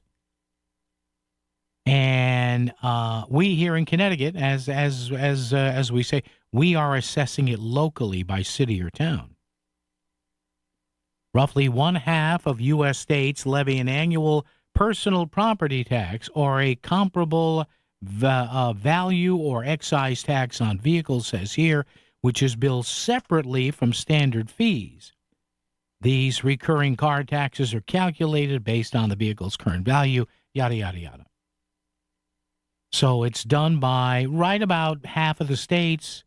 Sometimes it's a property tax done statewide. Sometimes it's a property tax done by city or town exclusively. And sometimes it's an ownership tax, I see here, or a vehicle licensing fee. You know what? You all got to pay with the same cash. Traffic and weather together right here. Speaking of cash on WICC. WICC Smart MLS Right Now Traffic. 95 north and southbound roadwork between exit 15 and exit 18, taking out a lane on either side. On the Merritt Parkway, southbound roadwork from exit 3 down to the state line, and on the northbound side from exit 17 A and B going up to exit 20, stay to the left to get through. I'm Edge Krause, WICC Traffic. Tonight will be fair in the mid-60s. Showers and a thunderstorm tomorrow with a high near 80. On Wednesday, showers and more thunderstorms, even warmer in the mid-80s. I'm meteorologist Paul Piorek on WICC. The following message is brought to you by the Fairfield Law Offices of Estate, Trust, and Probate Attorneys Eliasson and Tenor, online at ConnecticutElderLaw.com. Here is attorney Christine Tenor. If you are suddenly hurt or seriously ill and can't speak for yourself, what could happen to you and your family and all you care about? Will life-changing decisions be made by strangers? We all face legal, financial, and physical challenges every day at all stages of life. Don't leave important matters to chance, and don't wait until you are elderly. No one can predict what the future holds for us, so even young adults and young couples, everyone, should be prepared for the unexpected. Give your family and yourself the most important gift you can give, the gift of peace of mind. Visit ConnecticutElderLaw.com. Eliasson and Tenor, 203-336-2566. Protecting your family's future. Eliasson and Tenor. For peace of mind, 203-336-2566. Back to the news and talk. Thanks to Smart MLS. Smart sellers ask, is my home on Smart MLS? The voice of Connecticut. WICC's 695.9. It's Connecticut Today with Paul Pacelli. All right, great to have you with us right here, right now at 203-333-9422, 333-WICC. Mike Fox, our expert on gasoline prices in the 4 o'clock hour. Terry Cowgill, our guy from the Connecticut News Junkie, and also from Substack.com. Terry joins us in hour number 4, the 5 o'clock hour. See how that works? 203-333-9422, 333-WICC. Just starting off on this because I knew a lot of people would want to chime in on this. It's the automobile property tax. And Connecticut is roughly, give or take a few states, one of the half states, roughly half of the states that assess some sort of a tax, a fee, an excise tax, a penalty, a property valuation to a motor vehicle, which is weird because unless you're talking about taxing business at physical business equipment and assets, which I know is done to a point. It's weird to have only our cars, even our unrecognized wealth, if any of us have the, unrecognized gains and all of that. I mean, not even that's taxed yet, although members of the Democratic Party, the Democratic Socialists and all that, they want to do that too. 203-333-9422, 333-WICC. And again, my whole point here is, I'm sure there's a way you could do this if you have the political will. But who has the political will? And do you blame? Do you blame anybody on a municipal level who says, hey, all right, you want to get rid of the state levied car taxes here, then where do I get the 12 to 15% of revenue that the mayor, the first selectman, the town council people, the RTM president, where do we end up getting that money? And I know a lot of people are going to say, well, you can budget better, you should budget better. Well, you know what? Budgeting better is like 1, 2, or 3%. It ain't 12 to 15%. It's just not. So listen, I'd love to see them really get serious on this. And if you're going to get serious, the answer to me is a usage tax. So, or maybe you do a combination thereof. Maybe you tell cities and towns, you know how it is like a salary cap in a sport. Okay, you teams can compete, but you can only charge or spend so much money on your own, and then you have to recap the rest, or recoup the rest, I should say, on a state level with a usage tax or something. Because, again, this ain't going away. No. WICC AM Bridgeport, WICC FM Southport, WEBE HD2 Westport, WPLR HD2 New Haven. Locally owned by Connoisseur Media. From ABC News, I'm Michelle Franzen. Growing hostilities between the U.S. and Iran, with strikes from each side intensifying. The Defense Department says Private Isabella Gonzalez and First Lieutenant Tyler Feehan died in an Iranian strike in Jordan at a U.S. base. A third service member is unaccounted for. Another U.S. service member also died during a controlled detonation of an Iranian drone in Iraq on July 18th.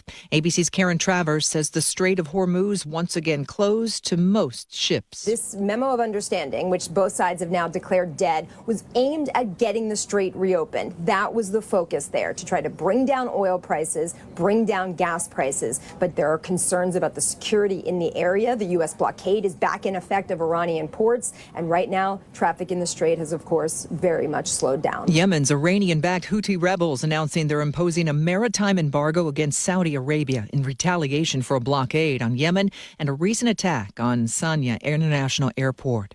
In Miami, attorneys for social media influencers Andrew and Tristan Tate telling a federal judge the Tate brothers will fight extradition back to the UK. They're facing dozens of new rape and sex trafficking charges in the UK. Both brothers deny any wrongdoing. ABC's Patrick Reevell says both were arrested by U.S. Marshals over the weekend in Miami. What's really different here now is that the U.S. authorities have moved to arrest the Tates and to potentially extradite them to the UK. According to British prosecutors, these new charges relate to 7 women in the UK. Another hearing is set for 1 week from today. Federal officials in Manhattan say a man who has a history of anti-ICE activity is in custody after setting off an incendiary device outside the federal building. No injuries were reported. In Madrid, fans welcoming back Team Spain following their epic victory over Argentina in the World Cup final. Thousands lining the streets. You're listening to ABC News. Well, it's official. My friends have all switched to Pure Talk because I told them they could save a bunch of money on a super reliable high-speed network with unlimited data. And because they're my friends, they trust me. As for the rest of you, well, Pure Talk understands that even though you might like me, you're not just going to take my word for it, nor should you. For that reason, and for a very limited time, Pure Talk is offering any of their plans for just $15 a month for the first 3 months, including their top-tier unlimited plan that normally sells for $65 a month. Think of it like a test drive, a super simple way to save $150 while you kick the tires on Pure Talk's blazing fast network, and a fine way to see for yourself why I switched from big wireless, along with a few 100,000 of my closest friends. Dial pound 250, say Mike Rowe, and be connected to Pure Talk's friendly U.S. customer service team. Again, dial pound 250, say Mike Rowe, and let the savings begin. A tropical system in the Gulf gaining strength and attention. ABC News chief meteorologist Ginger Zee says Gulf states are on alert. As this keeps moving west and tries to get its life together, it could become Bertha. That could happen later today, whether it gets the name or whether it progresses into something a little bit more. Either way, it's moving west toward New Orleans by Wednesday into Thursday, and then eventually by the weekend into Texas. Paramount's acquisition of Warner Brothers now put on hold while a lawsuit proceeds. A federal judge here in California has granted a temporary restraining order as part of a lawsuit filed by attorneys general in multiple states. The court order puts Paramount Skydance's acquisition of Warner Brothers on hold for 14 days and means a merger cannot go forward during that time. The states, led by California, are trying to block the deal, citing antitrust worries involving the $110 billion acquisition of Warner Brothers. The judge saying in the order that the states offered compelling evidence the combined companies will possess substantial market share in the wide-release theatrical distribution market. Alex Stone, ABC News, Los Angeles. In Mississippi today, a memorial service took place for Nolan Wells in Ocean Springs. The 18-year-old died while on a boating trip with friends on the 4th of July weekend to Horn Island. The memorial ending with Wells' family and attorney Ben Crump calling for a transparent investigation and justice. Michelle Franzen, ABC News. If you haven't switched to Pure Talk because you're not sure their coverage is every bit as reliable as Big Wireless, why not take them for a test drive? For a limited time, Pure Talk is offering any of their plans for just $15 a month for the first 3 months, including their top-tier unlimited data plan. No contracts, no commitments. Just a great deal on a high-speed network with unlimited data from an American wireless company. Dial pound 250, say Mike Rowe, and let the savings begin. WICC 695.9, Voice of Connecticut Local News Update. A Connecticut state senator is not giving up on his quest to end one of Connecticut's most controversial taxes. Manchester Democratic State Senator M.D. Rahman has vowed to keep pushing legislation to phase out the car tax, calling it unfair and especially burdensome for working families, while other lawmakers agree the system is outdated and inconsistent because identical vehicles can be taxed differently depending on where they're registered. However, getting rid of it won't be easy. The tax brings in more than $1 billion a year and funds roughly 12 to 15% of many local municipal budgets, helping pay for schools, roads, police, and other services.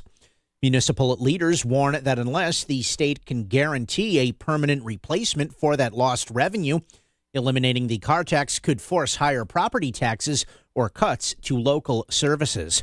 And Fairfield's Town Planning and Zoning Commission is holding a series of public hearings tomorrow night that could shape future development across town. The hearing, set for 6:30 p.m. at the Fairfield Regional Fire School, will cover new rules requiring traffic impact studies for proposed developments, along with updates to regulations governing the town's business and industrial districts. Commissioners will look at simplifying zoning standards for the Commerce Drive area and creating new design standards for accessory structures. The meeting will be held in a hybrid format with both in-person and Zoom participation available. I'm Chris Williams with WICC News. WICC Smart MLS Right Now Traffic. 95 northbound, a solid hour from Greenwich through to Bridgeport. The Parkway northbound is a bit better. The congestion starts in Stamford. And Route 8 southbound late running roadwork exits 13 down to 12. Stay to the left to get around it. Traffic report is powered by MJ Thomas Jewelers. Looking to buy or sell gold? Visit MJ Thomas Jewelers in Stratford for expert service and great deals. Their knowledgeable staff is there to assist with all your gold needs. For more information, visit mjthomas.com. And that's Kraus WICC traffic. Clouding over this evening and overnight in the mid-60s. Showers and a thunderstorm tomorrow near 80. On Wednesday, more showers and a thunderstorm, warmer in the mid-80s. I'm meteorologist Paul Piorek on WICC.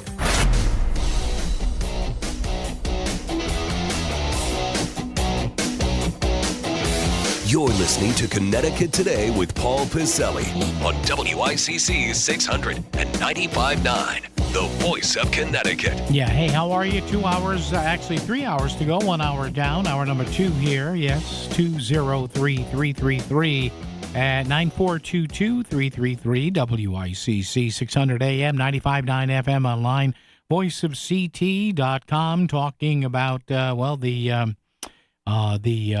automobile property tax, which we talk about a lot here on the program and on the radio station. You just heard Chris mention it in the news regarding another push maybe in the coming legislative session to get rid of it. It's not going anywhere. And I'm not saying that there isn't there isn't a push to find something better. I don't know what is better. Do you go with a statewide level? Do you go with a county level, a regional level? Do you go with, I don't know, a statewide usage fee? Because, again, you're talking 12 to roughly 15% of municipal revenues for cities and towns to pay for stuff. So how do you do that? I don't know. I mean, everybody, look. I detest paying that tax. I got my bill the other day. All right, it's only $214. The car is, 7 model years now old? Still runs like a top, knock on wood, but still. Let's go to Matt in Fairfield to lead off hour number 2. Matt, what's up with you? How are you? Hey, I have an idea. Maybe it sounds a little silly, but the state has used this to fund all kinds of things, and then even gone into the bucket for other things that it wasn't intended. How about an automobile lottery? You know? Right. Yeah, those things grow. They generate a lot of income. So, you know, and at the local level, all the local politicians will make sure that they get their cut. So maybe it's one lottery that's not going to get watered down and used for everything else under the sun behind closed doors. So how about, I get it, so how about, Matt, you give away one car a week for 52 weeks, even if it's a $40,000 or $50,000 car or a couple of them, that's nothing statewide. That's pocket change to go out and buy those cars, right? Compared to what they're going to collect? Yeah, and you make it a real cool car every week. You make it a nice sports car, a big honking SUV. Matt, I like that idea. I like that. Yeah, I like it. All right, Matt, thank you. Appreciate it. That's pretty cool. I mean, now look, we have all manner of gambling here in Connecticut. Nothing wrong against that. Nothing wrong, nothing against that, right? So why not do it that way? You set up another specific game. Now, I know what the lottery will say.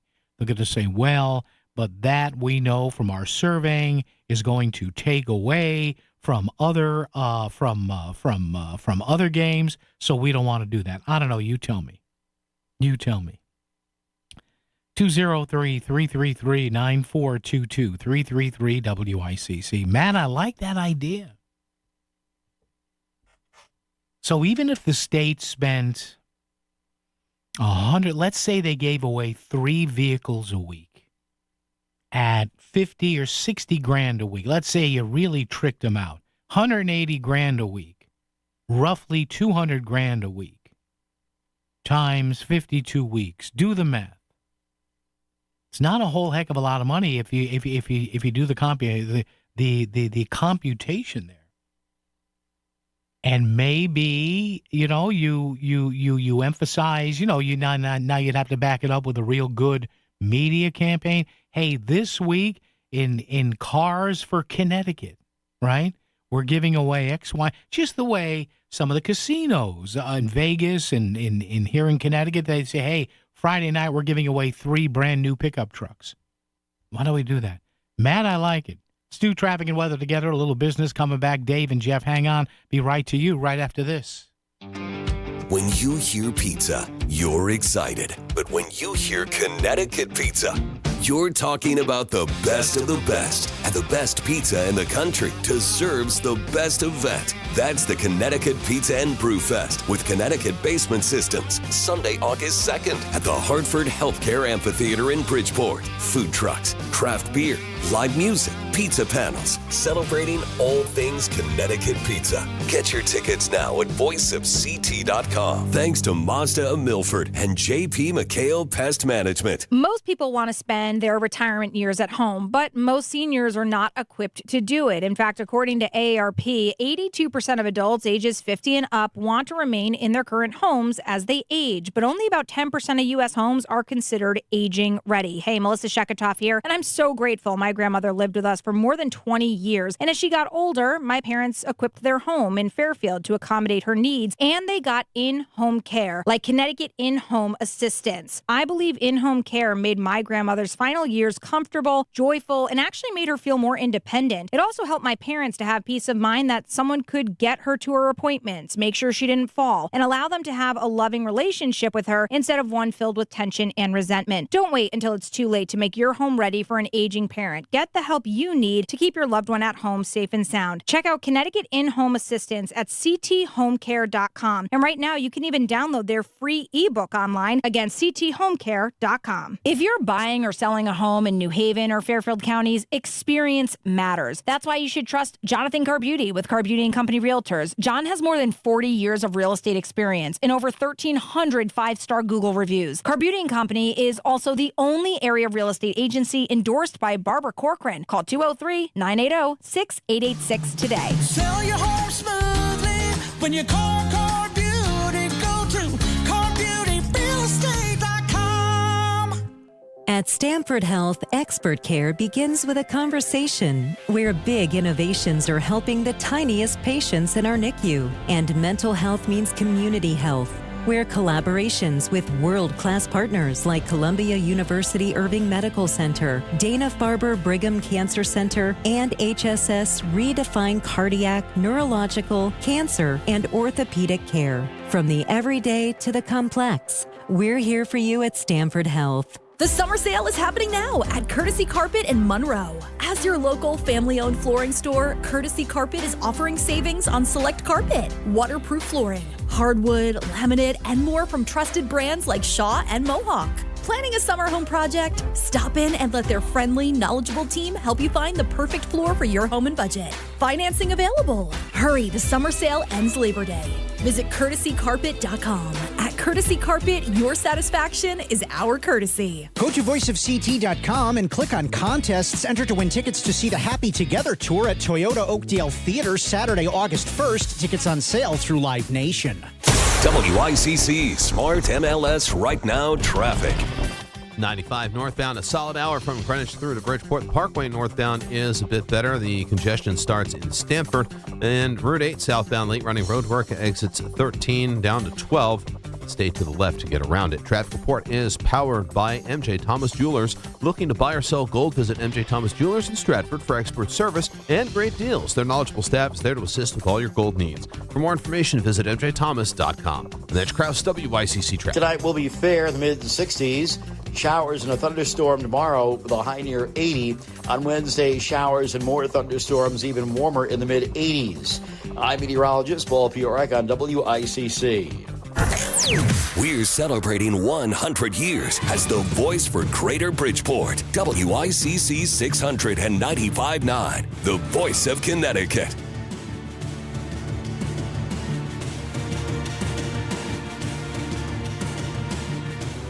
Alrighty, 203-333, 9422-333 WICC. Let us go to Dave in Brantford. Dave, how are you, sir? What's up? Yeah, pretty good. Good working weather outdoors today. That's time good. To take a break. That's good. That's good. You accompany me with my boombox. Thank you. Thank you. Thank you, sir. I'm one of those old guys who That's does right. it with. You can't even buy them anymore, really. No, you can't. Okay, on the car tax, yeah. I have some thoughts on it. Yeah. I don't mean that they're right. They're just my opinion Okay. as a conservative Republican. But All right. this is more, it's not really a Republican viewpoint. Now, you were talking about the car tax compared to a wealth tax. Yeah. What's the difference? You got that Warren crazy one, and Bernie Sanders wants people to be taxed on their wealth. Yeah. The problem is, you see, the car tax is a matter of public record. Sure. And the value out of the blue book or those uniform car dealer used prices with the condition, it is uniform and well known. As you say, if you've got a car out on the road, there's no privacy. Everyone knows. Whereas my wealth, I would have to be a fool to tell the government everything I own and what it's worth. And so the car tax is already on public record. Number two, I heard on the news that Democrat person in the state who thinks it's unfair that some towns pay more than other towns. Well, he's a jerk, because if you park in the city, that's what I mean. Listen to this. Yeah. When I park on my own driveway that I'm paying extravagant property tax to own. And for what it's worth, I'm only allowed to park registered cars on my own driveway. If it's unregistered, the town comes after me for daring to own an unregistered motor vehicle. There you go. Whereas if you live in the city, let's face it, most of the cars are parked on the side of the road. They're parked on the public pavement, and they're not strictly paying, for the act of parking on that public road. And let's face it, there's a lot of costs associated with the cities to having those cars within the city. Yeah. The street lights, the stop lights, cleaning out the storm drains, having to plow, making sure the spots are cleared out. Yep. And to me, it seems reasonable that ownership of a car helps carry those costs of things that are needed I mean, in the city. that's an interesting point of view. I And never the thought of last that. Point, I want to make one more point. Yeah. Car taxes really are volitional. They're kind of optional. I don't want to say I'm old money, but I've learned I'd rather have an old, reliable car Yeah. for the specific reason of Yeah. paying low insurance and low property taxes. Yeah. And if you have enough money to burn, you know how when they say you should pay your fair share? Yeah. If you've got money to burn to be driving $50,000 and $100,000 Audi, Mercedes, Beamers especially, then you ought to pay a little more. Well, there's And, that too, yeah. And to me, it's volitional. And so my property tax on the car is low because I've got a 2013 Toyota. There you go. And I've got a way older Buick that's kind of the spare car. Yeah. And I think the taxes are quite reasonable on those cars. You must be paying negligible on both. Well, I'll say reasonable. We Okay. won't quote All the right. amount. All right. And so you allowed me to make my points, which you nearly always do, and I thank you as always. Dave, have a happy day working. Great Bye. to be cascading out of your boombox there. There you go. That's old school. That's old Pike right there. Jeff in Westport, hang on. We'll get to you. John in Harrison, New York. John, how are you? What's up? Good. How are you? Good, John. What's on your mind? So I live in New York. Yeah. My brother lives in Greenwich. Okay. My best friend lives in Byram. All right. And it was very interesting. We all three of us have very small houses that were built almost the same time. Yeah. They look the same, but I pay about 35% more than the people in Connecticut. Wow. Wow. Yeah. Jeez. And so when I talk to them, right? Yeah. You know, the teachers make the same in Greenwich as they do in Westchester. Yeah. The police make the same. Everyone's making the same. Yeah. So that your outrageous tax on your cars, it's just another way to make money. Yeah. If you got rid of it, the property tax for homeowners would go up. Would just go up. I know. That's all. It's just a tax. I know. It's just they're going to get you one way or the other. Absolutely.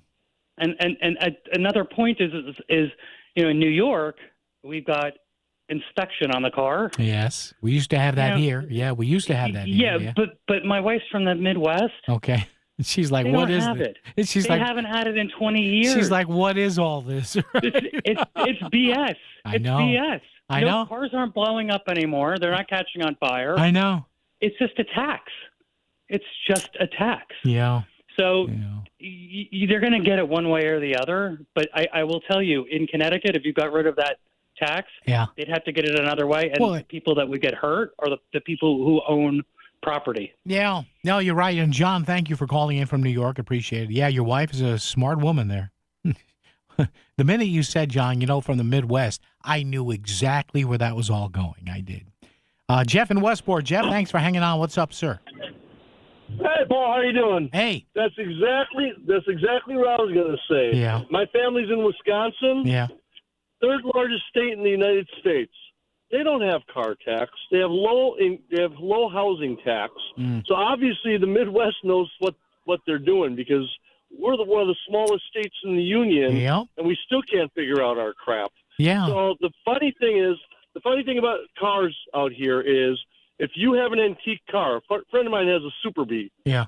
$300,000 car. Yeah. You know how much he pays on tax on that vehicle? Because it's antique? Yeah. They value that vehicle at $500. Now, what antique? What car does he have that's $300,000? He's got a Super Bee. A Super Bee, which is a model or a make?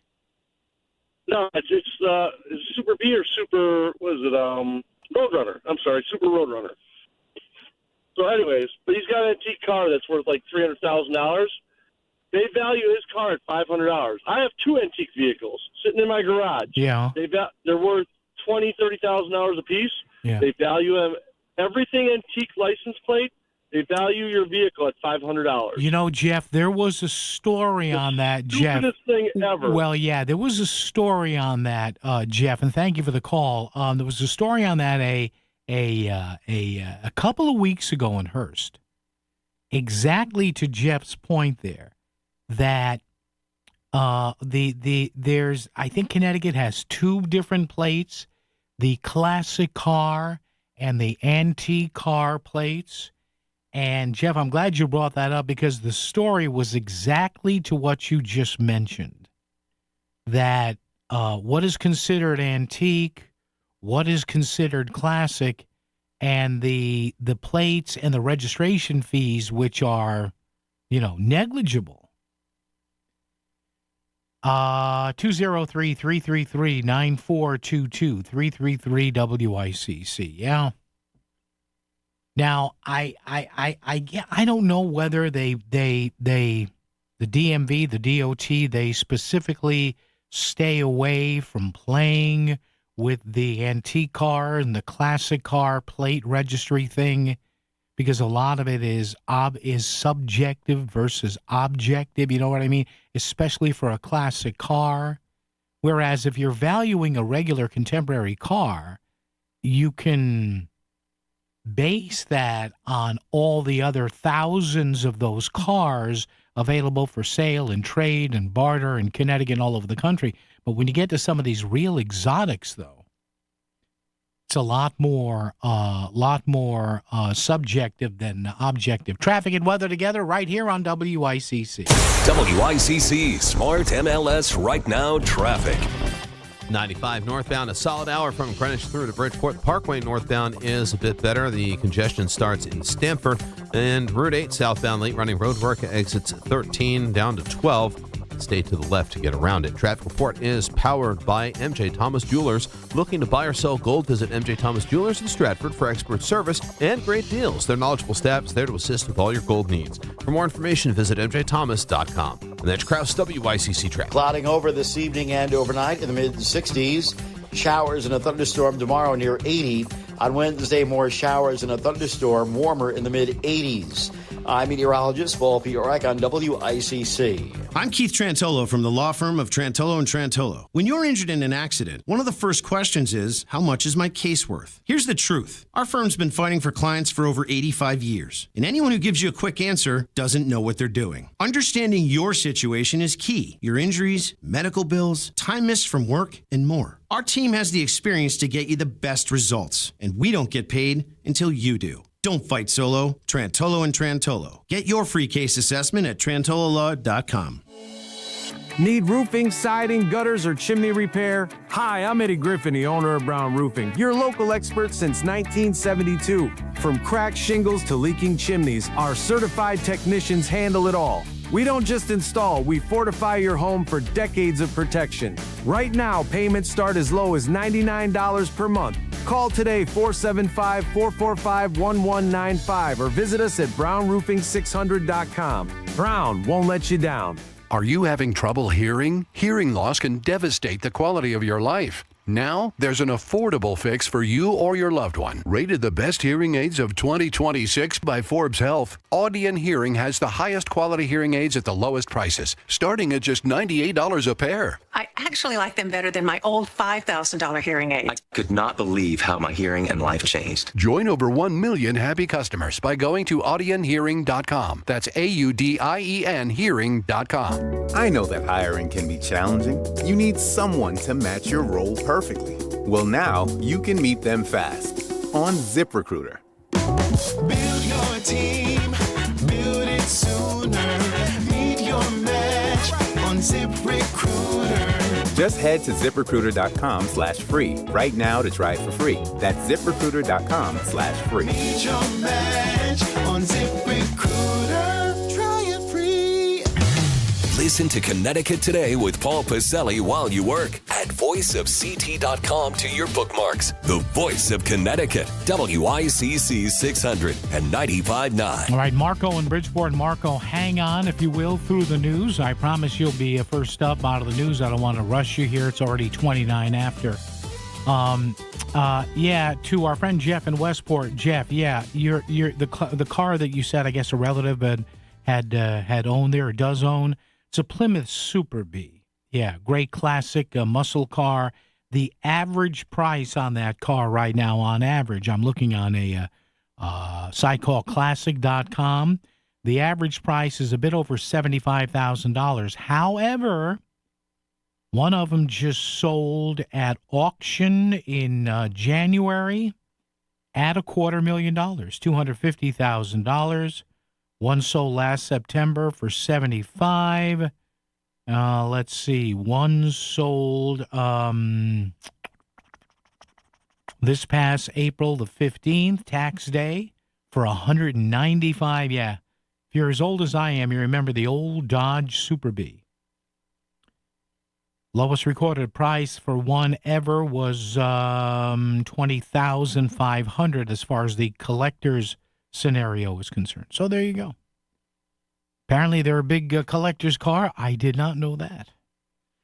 All right, we'll be back to the phones momentarily at 203-333-9422, 333-WICC.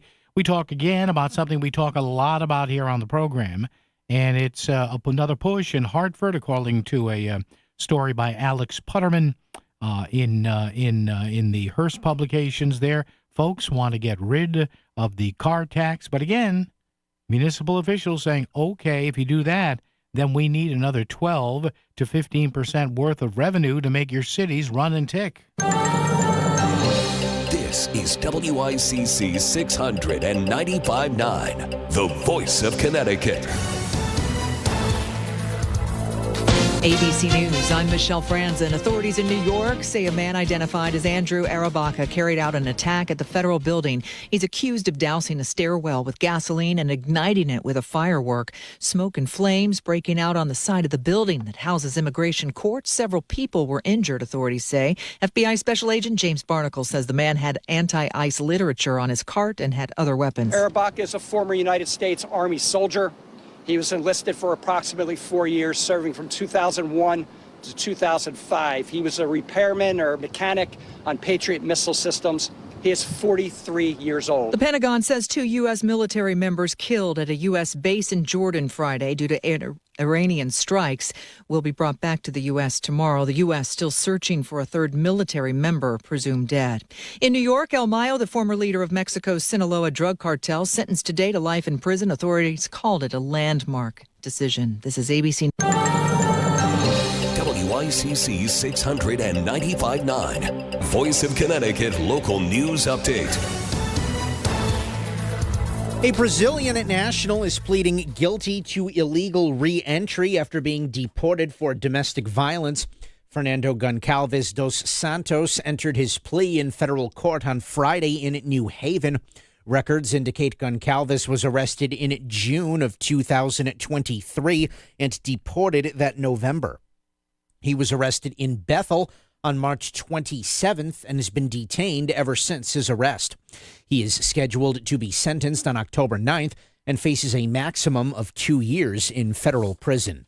A 35-year-old Bridgeport man suffered critical injuries after he crashed his motorcycle on Grand Avenue in New Haven Sunday night.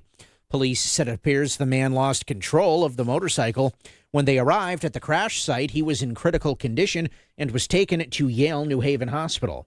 Police are asking anyone who may have witnessed the crash or that has valuable information for investigators to contact their detectives.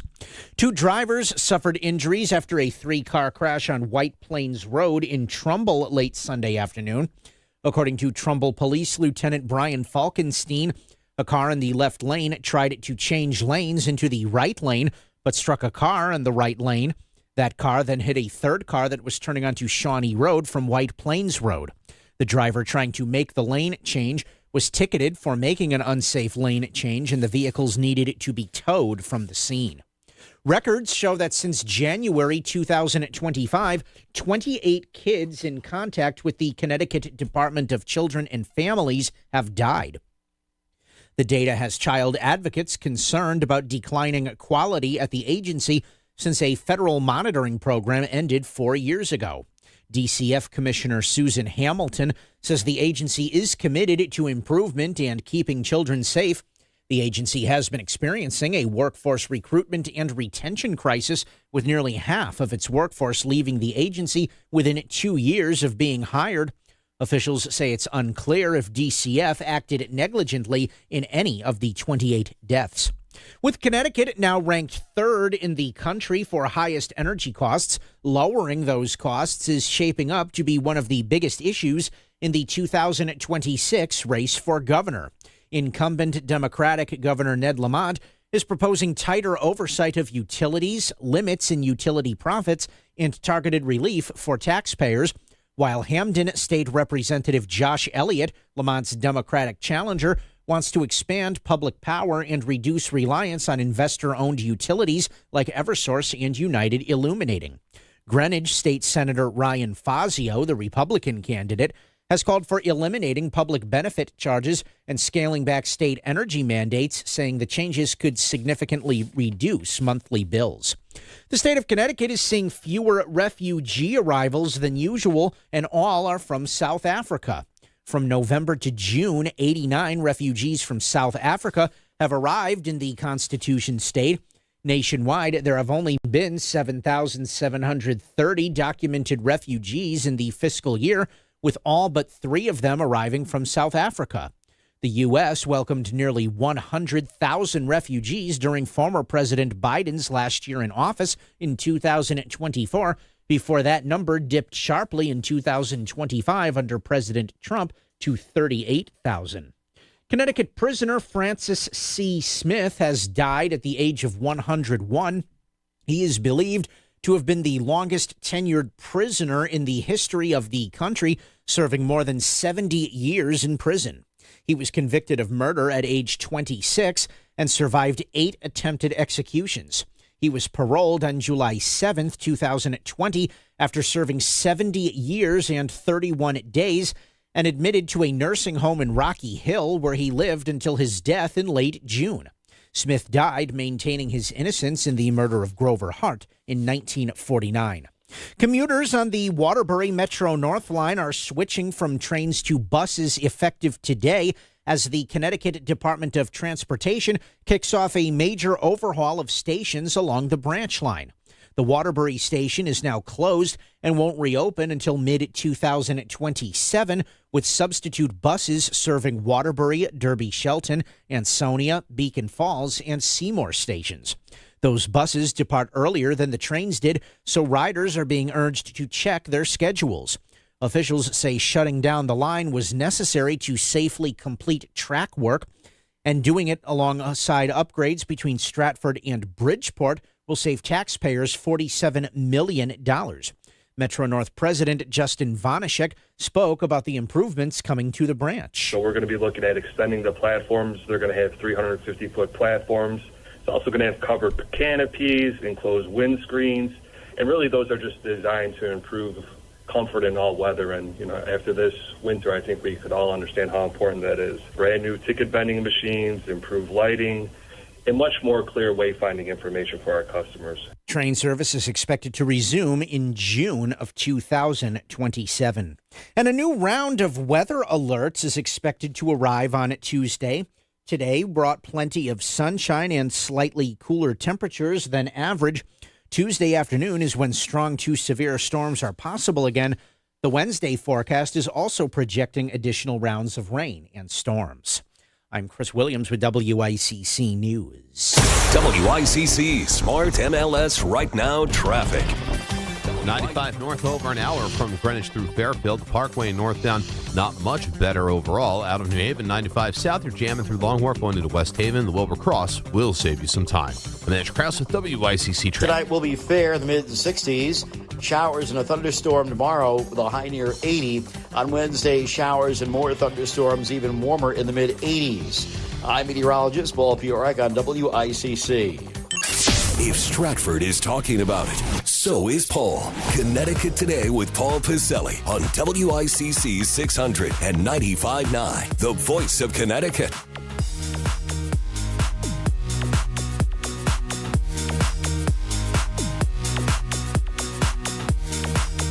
Yes, we talk about it here on this program and on the radio station, and everybody talks about it all over the state, but it ain't going anywhere. It's like death, taxes, which it is, not death, but taxes, yes, the Connecticut automobile tax or the motor vehicle tax, which is set with a mill rate, much the way that a mill rate is set for your city or town property, whether you're a business owner, whether you're a multi-unit owner, whether you're a owner of a home or a condo or an A-frame, whatever. You pay property tax, and it is what it is. And look, I'm not, although in an ideal world, You could just buy your car and maybe pay the sales tax on it once. Wouldn't that be neat and nifty, huh? Wouldn't that be nice? Nice and nice, the way my people like to say. It's a nice and nice. But, no, we tax motor vehicles because we tax motor vehicles. And we go ahead and we do that, and some, some municipalities get 12 to 15% of their operating budgets from the car tax. So, we can say as much as we want that we want this thing to go away. It's just not going to go away. Now, are there alternatives to that? Maybe we can lower it if we do something else. Again, I'm telling you, folks, God willing, if we're still around a bunch of years from now, you know what we're going to be talking about? We're going to be talking about Connecticut adopting a vehicle use tax. I'm telling you. The vehicle usage tax is coming, and it might be more fair when you think about it.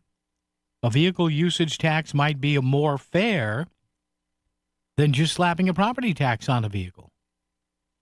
And again, I participated in a trial of this a couple of years ago. It was not so much to address property taxes. It was to address whether or not a miles-driven tax could replace free and clear the state's gasoline tax. Hey, all I know is they followed my driving around for about 2 months, I think. I still have the printout somewhere. And I ended up getting a $100 Visa gift card. It's all I wanted. I'm surprised they even accepted me. No, they probably didn't know who I was. 203-333-9422, 333-WICC. So there's that. That was one of our questions of the day. And by the way, Chris Williams will have a little rundown of these questions in just a wee time down the clock at the early part of the 4 o'clock hour, as we do every day. So big question number one here, how would you replace the revenue from Connecticut's motor vehicle property tax if it was ever phased out? Which I sincerely don't believe will happen, but hey, you know what? Maybe I'll be surprised. And here's another question that I wanted to throw in there because of something I saw today. Do the Democratic Socialists of America, the DSA, have a legitimate chance to carve out any long-term political power in the U.S.? Those DSA people, Zohran Mamdani and a bunch of people who say, hey, listen, we're socialists, but it's kind of a different brand of how we want to do this. We're not going to be the strong-arm socialists or communists taking over stuff, but we want to do a more all-encompassing kind of a system where there's not such a great gap between the haves and the have-nots. So that's another question you can chime in on today. The DSA. So you know what I did today, which I've never done before. So I feel like I broke new ground today. I actually went to the DSA website to kind of do some reading, interesting stuff. By the way, the website is dsausa.org. dsausa.org. So I'm looking at the stuff, the banners that are flashing across the page once you get there. Join DSA today. Help us with our cause. No war with Iran. Democratic Socialists win. That's flashing in front of me right now. And then you go to, guess what? They can't stop it. And this is going to cost them in 2028. They can't stop it. Abolish ICE. I know we've had some bad things with ICE over the past several months. I guess there was another ICE shooting today or yesterday, whatever, which is not excusable. Anybody connected with ICE that's doing this needs to pay the ultimate price. If it's a life sentence in jail, so be it. If it's an execution, so be it. But there is this maniacal sort of dedication, even if it costs them at the ballot box. And you have even mainline Democrats now telling people who are, somewhat sympathetic to ICE, telling them stop with the sympathetic to the DSA, telling them stop with the abolish ICE. Stop it. Oh, I know what they're going to say. Well, we want to reimagine it or reform it. Yeah, whatever. Stop with the abolish ICE. I'm looking at it right now. DSAUSA.org. Do you think abolish ICE is actually going to get you elected? Do you think so? No, it's not. In fact, it will rally people against you. And look, some of these DSA people have done good jobs of getting elected, from Zohran Mamdani on down to other nominees in New York, whatever. The DSA International Committee here says we need to abolish ICE. So, listen, I keep saying it. You think it's a plus. I think it's a net negative, but that's just me. Traffic and weather together. News coming up. A little business, too. All of that more right here as we roll along. Hour number 2. No Canadian smoke here on WICC. Hi, this is Leo Carl from Carl Chevrolet in New Canaan. Last year, more consumers switched to Chevrolet than any other automotive brand. Why? With more standard passive and active safety features than any other brand, plus easy-to-use technology like wireless Apple CarPlay, Chevy simply builds in more value. And who doesn't love getting more for their money? With fresh inventory arriving daily, see for yourself at Carl Chevrolet, 261 Elm Street in New Canaan, or online at carlchevy.com. Let's be honest, most of us spend a lot of time thinking about retirement, but not so much actually preparing for it. Each week, David Gagnon, he's the host of Mastering Your Wealth, he discusses the financial news of the day and explains how it could affect you as you get ready for retirement. Join David Saturday mornings at 8 for Mastering Your Wealth Radio right here on WICC 600. You can also visit masteringyourwealthradio.com.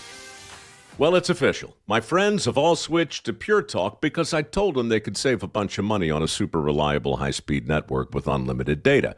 And because they're my friends, they trust me. As for the rest of you, well, Pure Talk understands that even though you might like me, you're not just going to take my word for it, nor should you. For that reason, and for a very limited time, Pure Talk is offering any of their plans for just $15 a month for the first 3 months, including their top-tier unlimited plan that normally sells for $65 a month. Think of it like a test drive, a super simple way to save $150 while you kick the tires on Pure Talk's blazing fast network, and a fine way to see for yourself why I switched from big wireless, along with a few 100,000 of my closest friends. Dial pound 250, say Mike Rowe, and be connected to Pure Talk's friendly U.S. customer service team. Again, dial pound 250, say Mike Rowe, and let the savings begin. WICC Smart MLS Right Now Traffic. 95 north over an hour from Greenwich through Fairfield. The Parkway northbound, not much better overall. Out of New Haven, 95 south, you're jamming through Long Wharf going into West Haven. The Wilbur Cross will save you some time. I'm Edge Krause with WICC Traffic. Clouding over this evening and overnight in the mid-60s. Showers and a thunderstorm tomorrow near 80. On Wednesday, more showers and a thunderstorm, warmer in the mid-80s. I'm meteorologist Paul Piorek on WICC. Because somebody has to explain what's going on in Hartford. Paul's here. Back to Connecticut Today with Paul Piselli. WICC 695.9. The voice of Connecticut. All right, 203-333. 9422-333 WICC. I was called a bootlicker again this weekend. This was 2 weekends in a row where now a part of it is my fault. I understand it. Part of it's my fault. You know, I stick my nose in these discussions on social media, talking to people that I don't really know.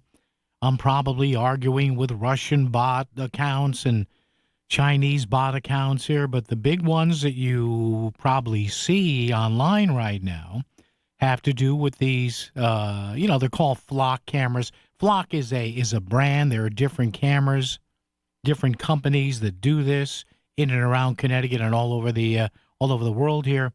But I was talking about these flock cameras here, and simply that I was just trying to tell people, hey.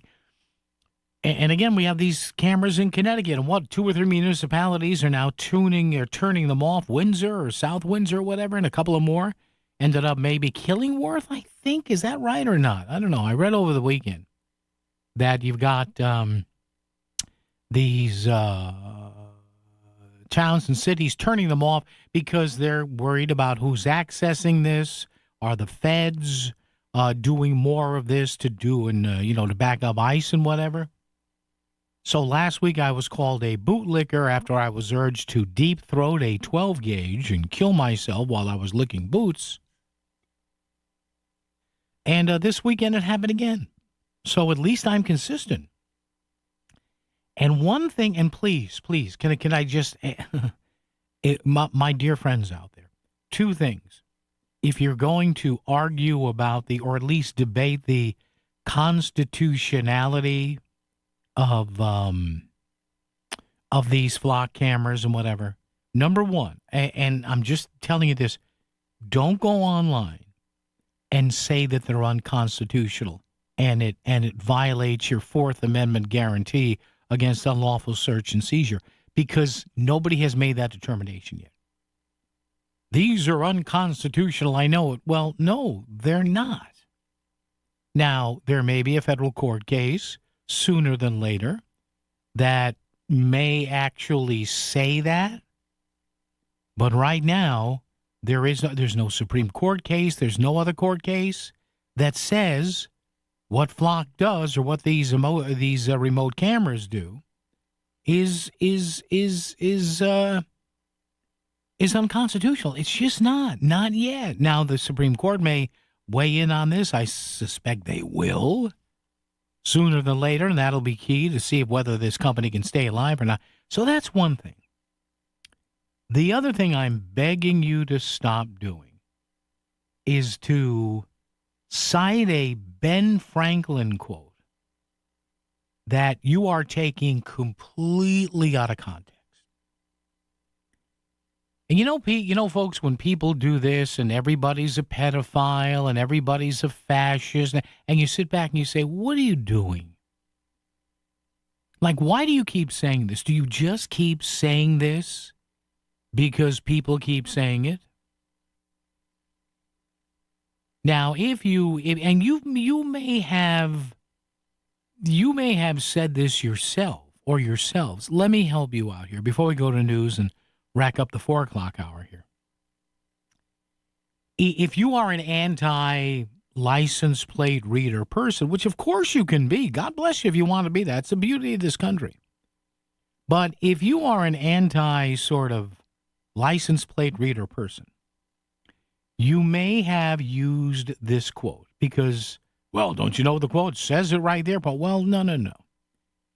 The Ben Franklin quote is this: those who would give up essential liberty to purchase a little temporary safety deserve neither liberty nor safety. Oh, boy, Ben knew. Hey, Ben Franklin knew about the big overreaching state. No, he didn't. What Ben Franklin actually meant in this quote, he wrote that sentence, those who would give up essential liberty to purchase a little temporary safety deserve neither liberty nor safety.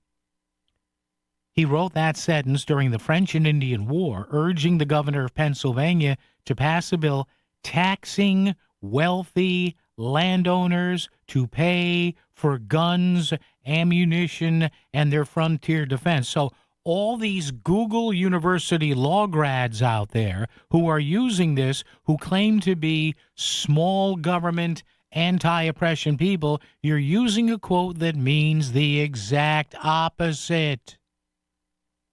My God, how dumb can you be?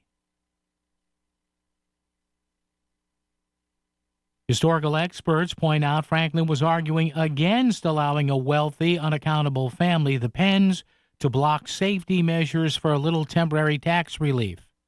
But oh boy, all these Google University law grads out there, well, look what Ben Franklin said. Yes, and you can't even interpret that correctly, you idiots.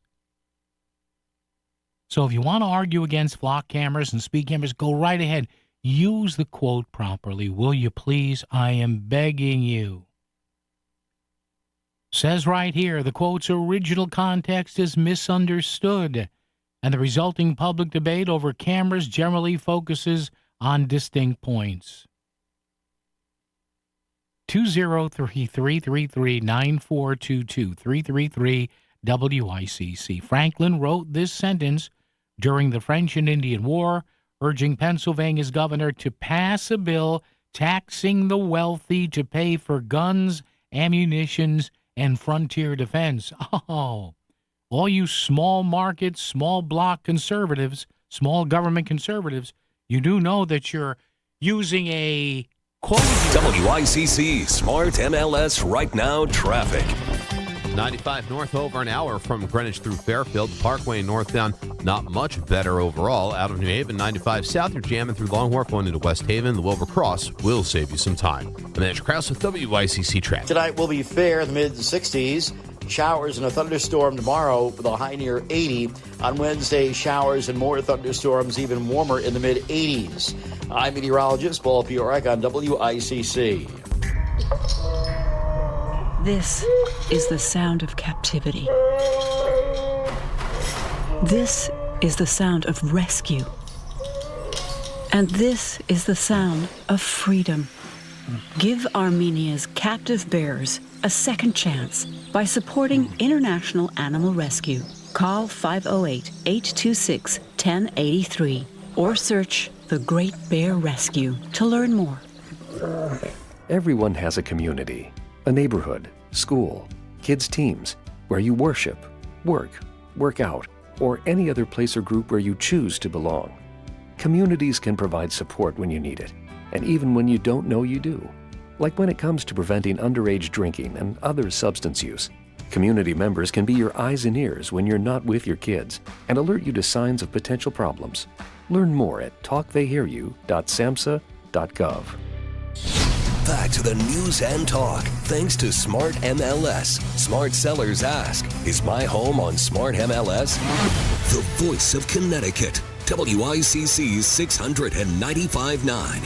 It's Connecticut Today with Paul Pacelli. All right, great to have you with us. 2 hours down, just about 2 hours coming up at 4:15. Our pal Mike Fox from GASDA, the Gasoline and Auto Service Dealers of America, located in Fairfield County. And Mike will give us the latest on gasoline prices, which are edging up a little bit because the hostilities edged up a little bit over the weekend. Tragically, 2 U.S. service members killed over the weekend in a hit on a base where the U.S. was housing jets and troops in the Middle East. And there's one more U.S. service member who I believe is still listed as missing in action, but is thought to have been killed as well. So our thoughts, prayers, hearts, and minds go out to the families of those gallant service members who gave their lives for their country. And see, this is the thing, and I told you this when this started back in February now, I think, is when the bombs and rockets first started flying in Iran.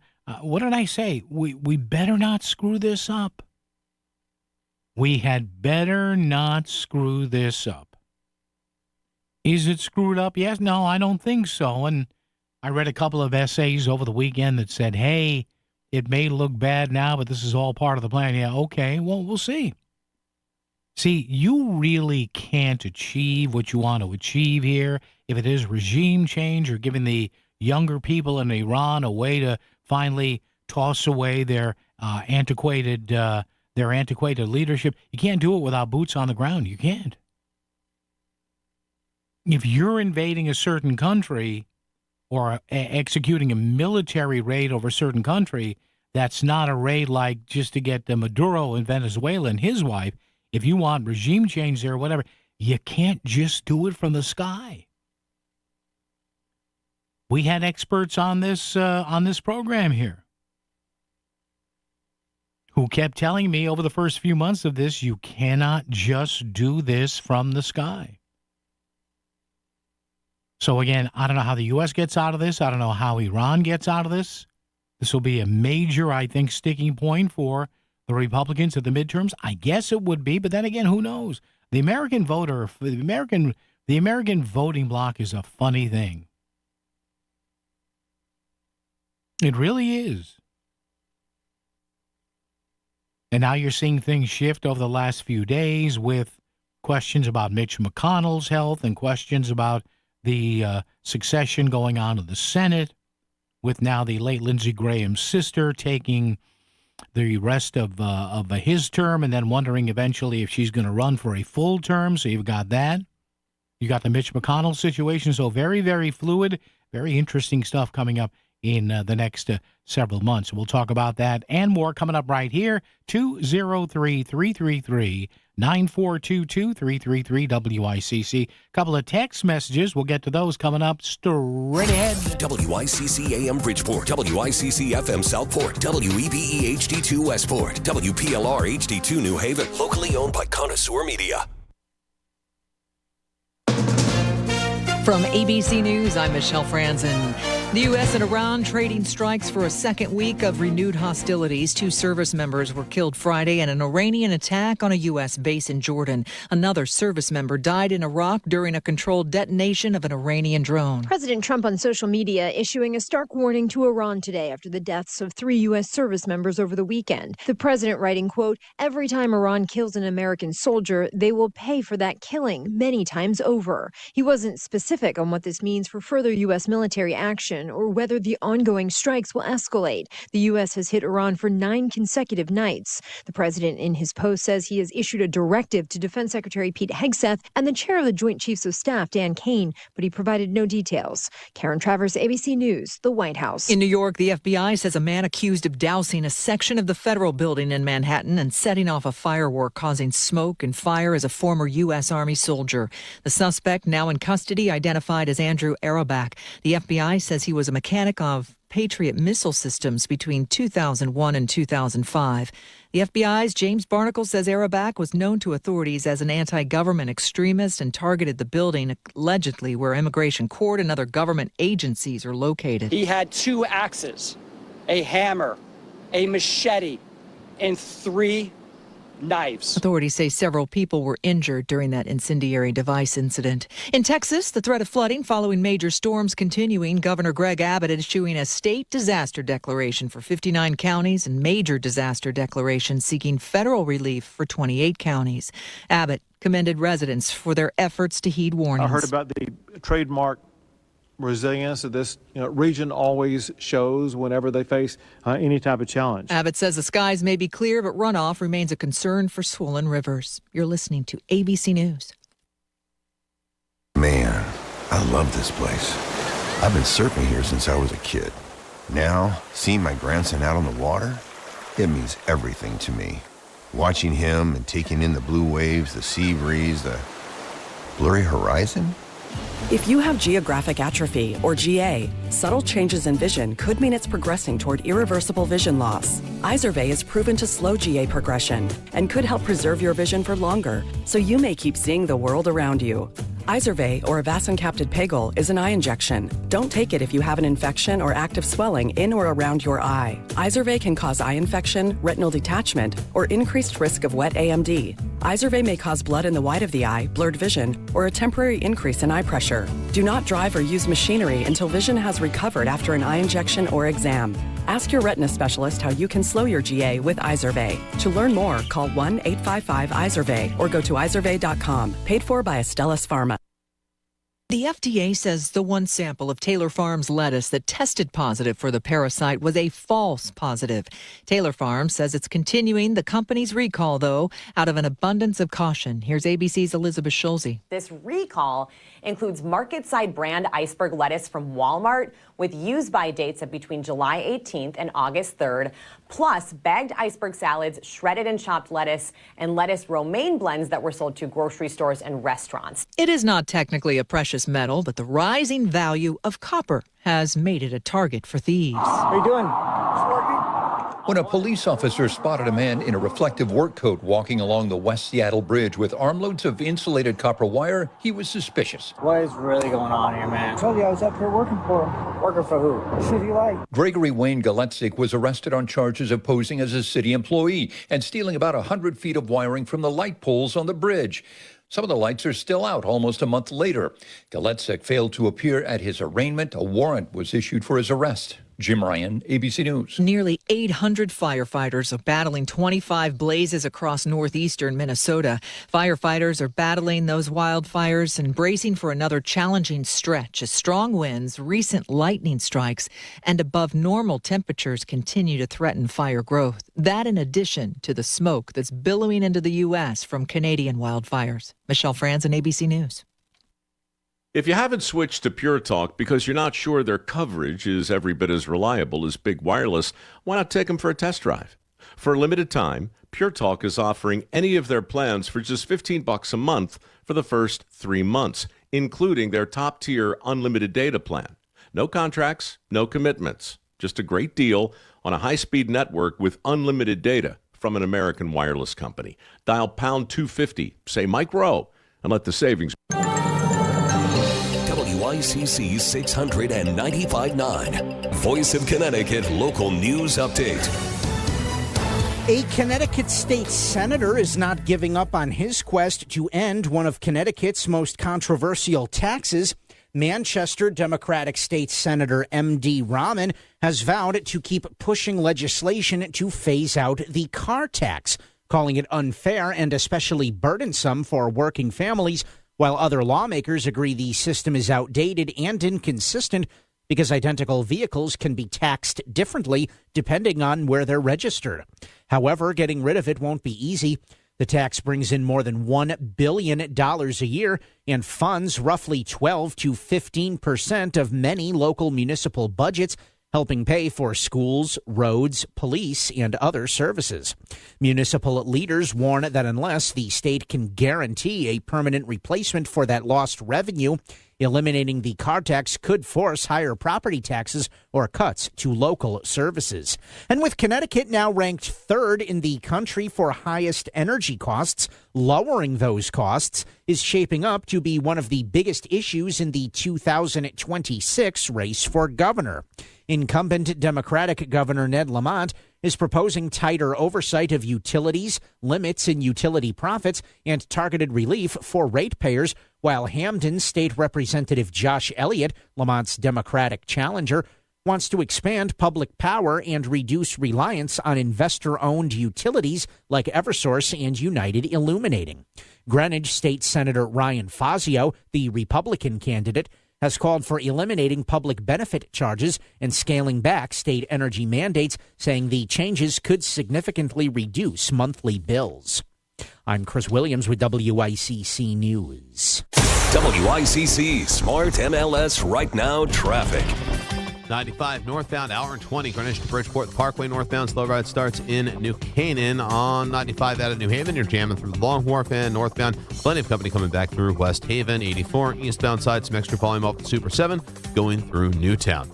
I'm Mitch Krause, WICC traffic. Clouding over this evening and overnight in the mid-60s. Showers and a thunderstorm tomorrow near 80. On Wednesday, more showers and a thunderstorm, warmer in the mid-80s. I'm meteorologist Paul Piorek on WICC.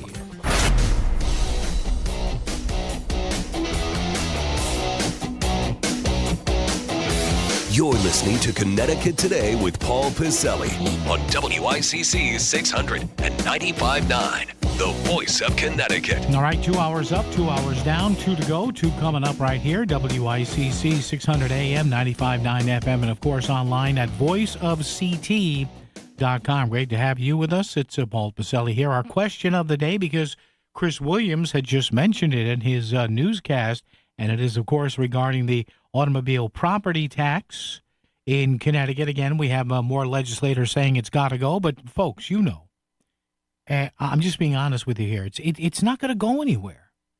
Now, could you lower it maybe and then supplement it with something? Maybe a lottery? Maybe a vehicle road usage tax? Maybe. So how would you, here's the question, Facebook.com/voice of CT on a good-looking Monday out there. How would you, I'm talking about you over there and Yuns over there and Yuns over there. How would you replace the revenue from Connecticut's motor vehicle property tax if it was ever phased out? How do you do that? It's over $1 billion a year. It's 12 to 15% of the operating revenue of most cities and towns. How do you go ahead and do that? You tell me, you tell us. Chris Williams has been picking through the dozens of responses we have. Chris, what do you have for us? Cut spending at the state level from Kendrick. Josh thinks we should replace Ned. Looking at other states that don't do it and figure it out. Problem is the liberals making it hard living from Mark. Tony wants us to spend less. Reduce spending from Patrick as well as Adam. It should be a straight mileage-driven tax regardless of type of car you drive and the fuel it takes. Drive more, pay more. That's from Mark. And Lawrence says marijuana sales are a casino and lottery system. See, the casinos and the marijuana money is already, and thank you, Chris, the casino and the marijuana money is already spoken for. So you've got to either change the revenue streams here, redo them, rejigger them, if you know what I mean, or you need to, you can cut spending, but let's say your town gets 10, 11, 12% of its money from the motor vehicle tax. Okay, well, then go to your town or city finance board and tell them, hey, you need to cut 10 or 12%. They're going to look at you like you're nuts. Seriously. Hate to tell you, they're going to look at you like you're a crazed, raving lunatic. Is what they're going to be doing. They're going to say, how about no?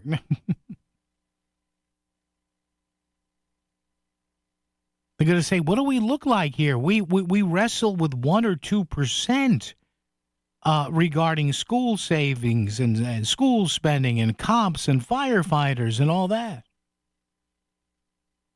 Now, one person in that list of select answers Chris mentioned there, he's got the idea I do. And I'm okay with this. Now, I know a lot of people don't want it because of Big Brother, whatever. But eventually, to save some sort of money or to come up with a way to, rework this, I'm telling you, coming up, and now I think it'll be fewer years than longer. I think you're going to have to see a scenario where there is some level, and maybe you can make it optional. I don't know. But you're going to see a road use tax. You're going to see a mileage tax, a road use tax. I would have no problem with that. Well, geez, Paul, they're going to have to know how far you drive and where you're going. What? I don't care. I don't care. It's what I tell these people who are debating the flock cameras now and the speed cameras. I don't care. My life is boring. You can, outside the radio station here, you can trail me all you want. You can spy on me all you want. You'll fall asleep in 5 minutes. You will. Oh, where's he going now? Whew, chicken and broccoli night again. There he is. 203-333-9422, 333-WICC. Would you be okay? Let me ask you this as we move forward here in hour number 3. If you haven't chimed in today, or you can text me if you've already called, 333-9422.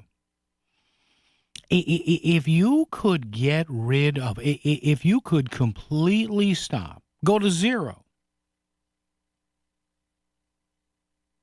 on your property taxes and on your state level, not federal now, but on your property taxes and on your state gasoline tax, and you could go to a formula that would tax you on that, on miles driven for both the state gasoline tax and get rid of your car tax, your property tax. Would you do that?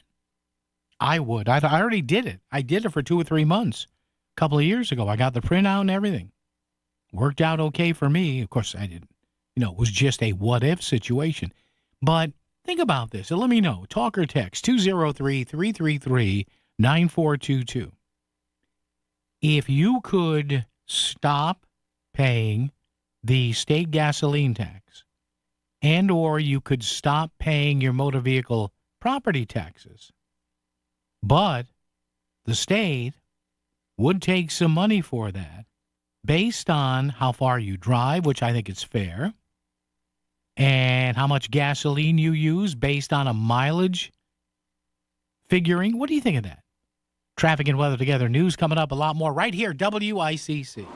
When you want real local news, you turn to WICC. When you want real live and local talk, you turn to WICC. There's no AI here. We're in your community because it's our community too. Personalities you know and trust, delivering what matters to you. We're the voice of Connecticut. WICC 600 and 95.9. Is your DIY security not giving you the security you need? For the next level of security, call Trumbull-based Property Protection Consulting. PPC can use your existing system or install a new system. Floodlights, cameras, and security devices working in concert. All from one simple app for smart home and business security tailored to your needs and lifestyle. Get a complimentary assessment. Go to ppcalarms.com. Book your complimentary assessment. ppcalarms.com. They get 5-star reviews for a reason. Are you looking for a loyal friend, a cuddle buddy, or just some unconditional love? Hey, it's Melissa Sheketoff, and the perfect companion is waiting for you at the Connecticut Humane Society. From playful pups to cuddly cats, these furry friends are ready for their forever home, and that home could be yours. By adopting, you're giving an animal a second chance and gaining a best friend for life. Visit cthumane.org to adopt and volunteer, or to donate to help care for pets still waiting. Adopt love, support hope, choose the Connecticut Humane Society. Are the taxes on your financial savings cutting into your retirement? Do you truly understand the taxes on your IRAs and 401ks? Would you like a future where your taxes are minimized and investments are sound? If you're nearing or in retirement, have at least a $250,000 portfolio, Bridgelight Financial Advisors can help.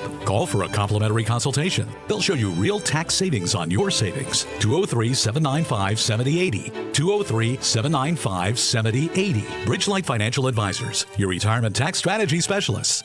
In our effort to give dissemination of notice to nonprofit agencies, Connoisseur Media invites these agencies to request notification of job openings. To register your nonprofit agency for notifications of job openings at all Connoisseur Media stations in Connecticut, call us at 203-783-8200. Ask for the office manager. Be sure to give us your name, address, phone number, and a contact person at the agency. If you're on our notification list and have changes or updates, call us at 203-783-8200. Ask for the office manager. Connoisseur Media is an equal opportunity employer. Ever notice that feeling your worst also seems to happen at the worst time in the worst places? Like sudden nausea at 9 p.m. when you're out of town. Really? Now? Fortunately, with Hartford Healthcare's HHC 24/7 app, you can get answers, diagnosis, prescriptions, even speak live with clinicians anytime, anywhere. So maybe there's never a good time to be sick, but at least the best care's always there. Download the app at your app store or hhc247.org.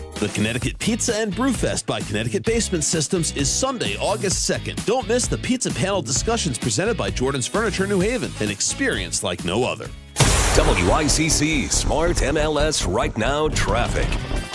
95 northbound, hour and 20, Greenwich to Bridgeport. The Parkway northbound, slow ride starts in New Canaan. On 95 out of New Haven, you're jamming through Long Wharf and northbound. Plenty of company coming back through West Haven. 84 eastbound side, some extra volume off the Super 7 going through Newtown.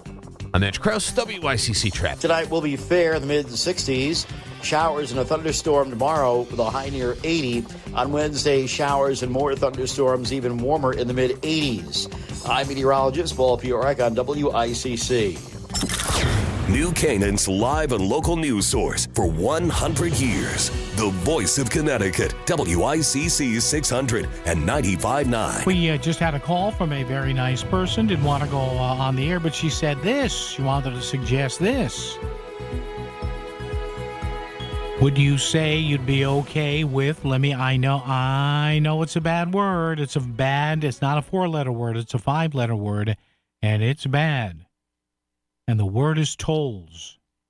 I know they got shot down 3 or 4 years ago, and the governor finally got the message, and it was a big push to say no, because people didn't trust the state to do what they were going to do with the tolls, to pump up the state transportation fund. We banded that out around pretty good on this program, on Lisa's show, on Melissa in the Morning.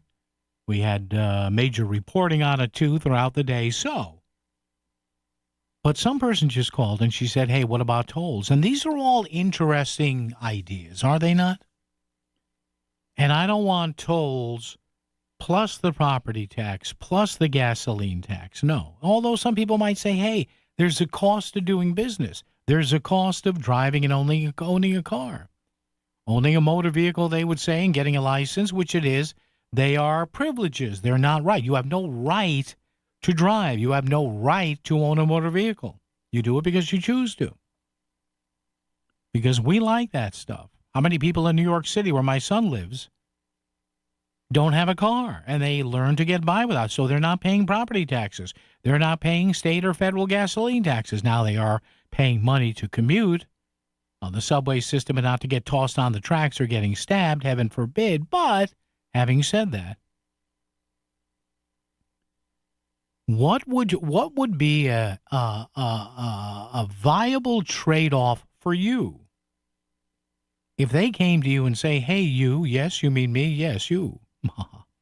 If they came and said, hey, pal, yes, we're going to eliminate your local property tax on cars. Okay, but in return, you're going to get tolls. Or in return, you're going to have to pay a yearly fee to the state of Connecticut, and that fee will be divvied up between 169 cities and towns. Or if you don't want the tolls and you don't want the fee, we're going to give you a little device that's going to be attached to your car, and it's going to record how many miles you drive over a year. And then we're going to calculate that, and we're going to send that back to you in the form of a bill at the end of the year. What do you think of that?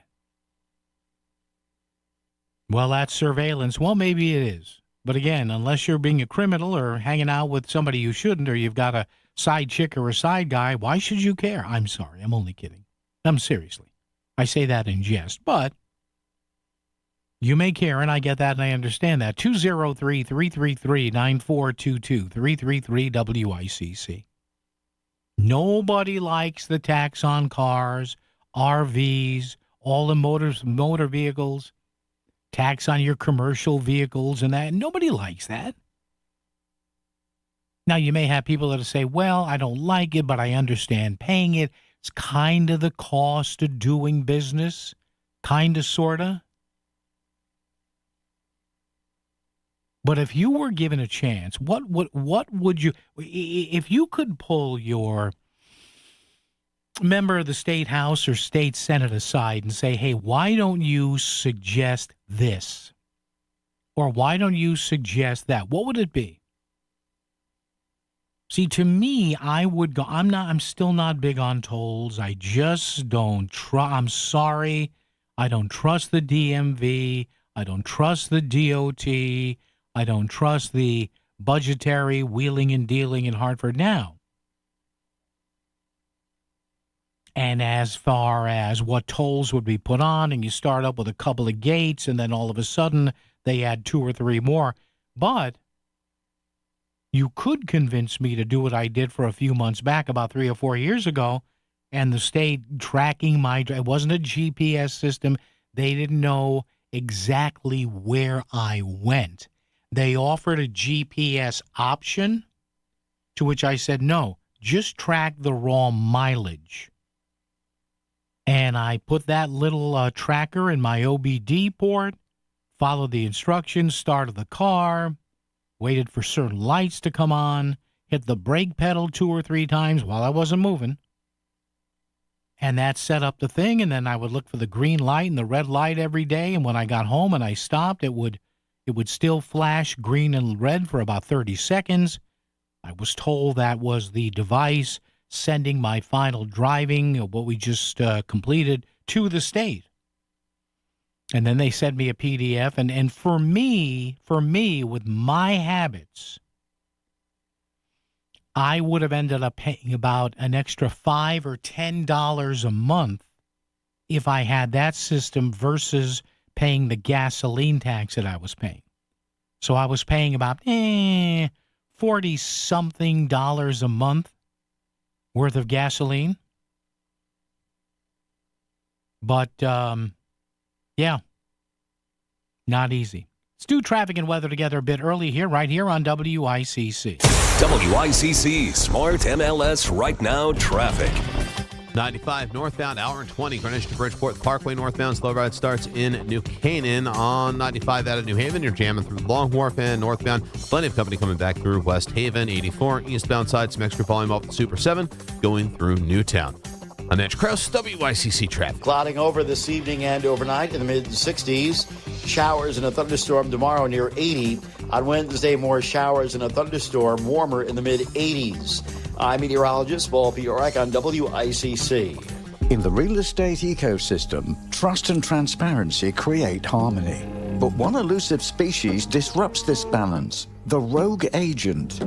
Their secrecy with off-market listings leave home buyers confused, frustrated, and inventory-starved. And that's bad news for sellers too. With Smart MLS, over 20,000 realtors unite, creating more demand, offers, and better results. Ask your agent if your home is on Smart MLS. At Abriola Parkview Funeral Home in Trumbull, we understand that planning for life's milestones is important. But what about planning for your funeral? While it may be difficult to consider, pre-planning can ease the burden on your loved ones during a challenging time. By planning now, you can ensure that your wishes are honored without leaving emotional or financial strain on your family. Visit Abriola.com to learn more about our compassionate pre-planning services. Plan today for peace of mind tomorrow. As we celebrate 250 years of freedom, freedom to govern ourselves, freedom to pull ourselves up by our bootstraps, let me ask you a question. What does financial freedom look like today, and do you have it? Because it looks like insulation from inflation. It looks like a hedge against global instability and global divestment from the US dollar. It looks a lot like owning physical gold. It's Stephen Gardner for Monetary Gold, who have been helping Americans diversify with gold for the past 26 years. Did you know you can own physical gold in a tax-sheltered retirement account? Learn how with a free copy of Gold in Modern America from Monetary Gold. Claim it at StephenLovesGold.com. Find freedom with gold. Visit StephenLovesGold.com or call 800-608-1770 for a one-on-one consultation. Claim your free guide at StephenLovesGold.com or call 800-608-1770. Performance may vary. Consult your tax and financial professional.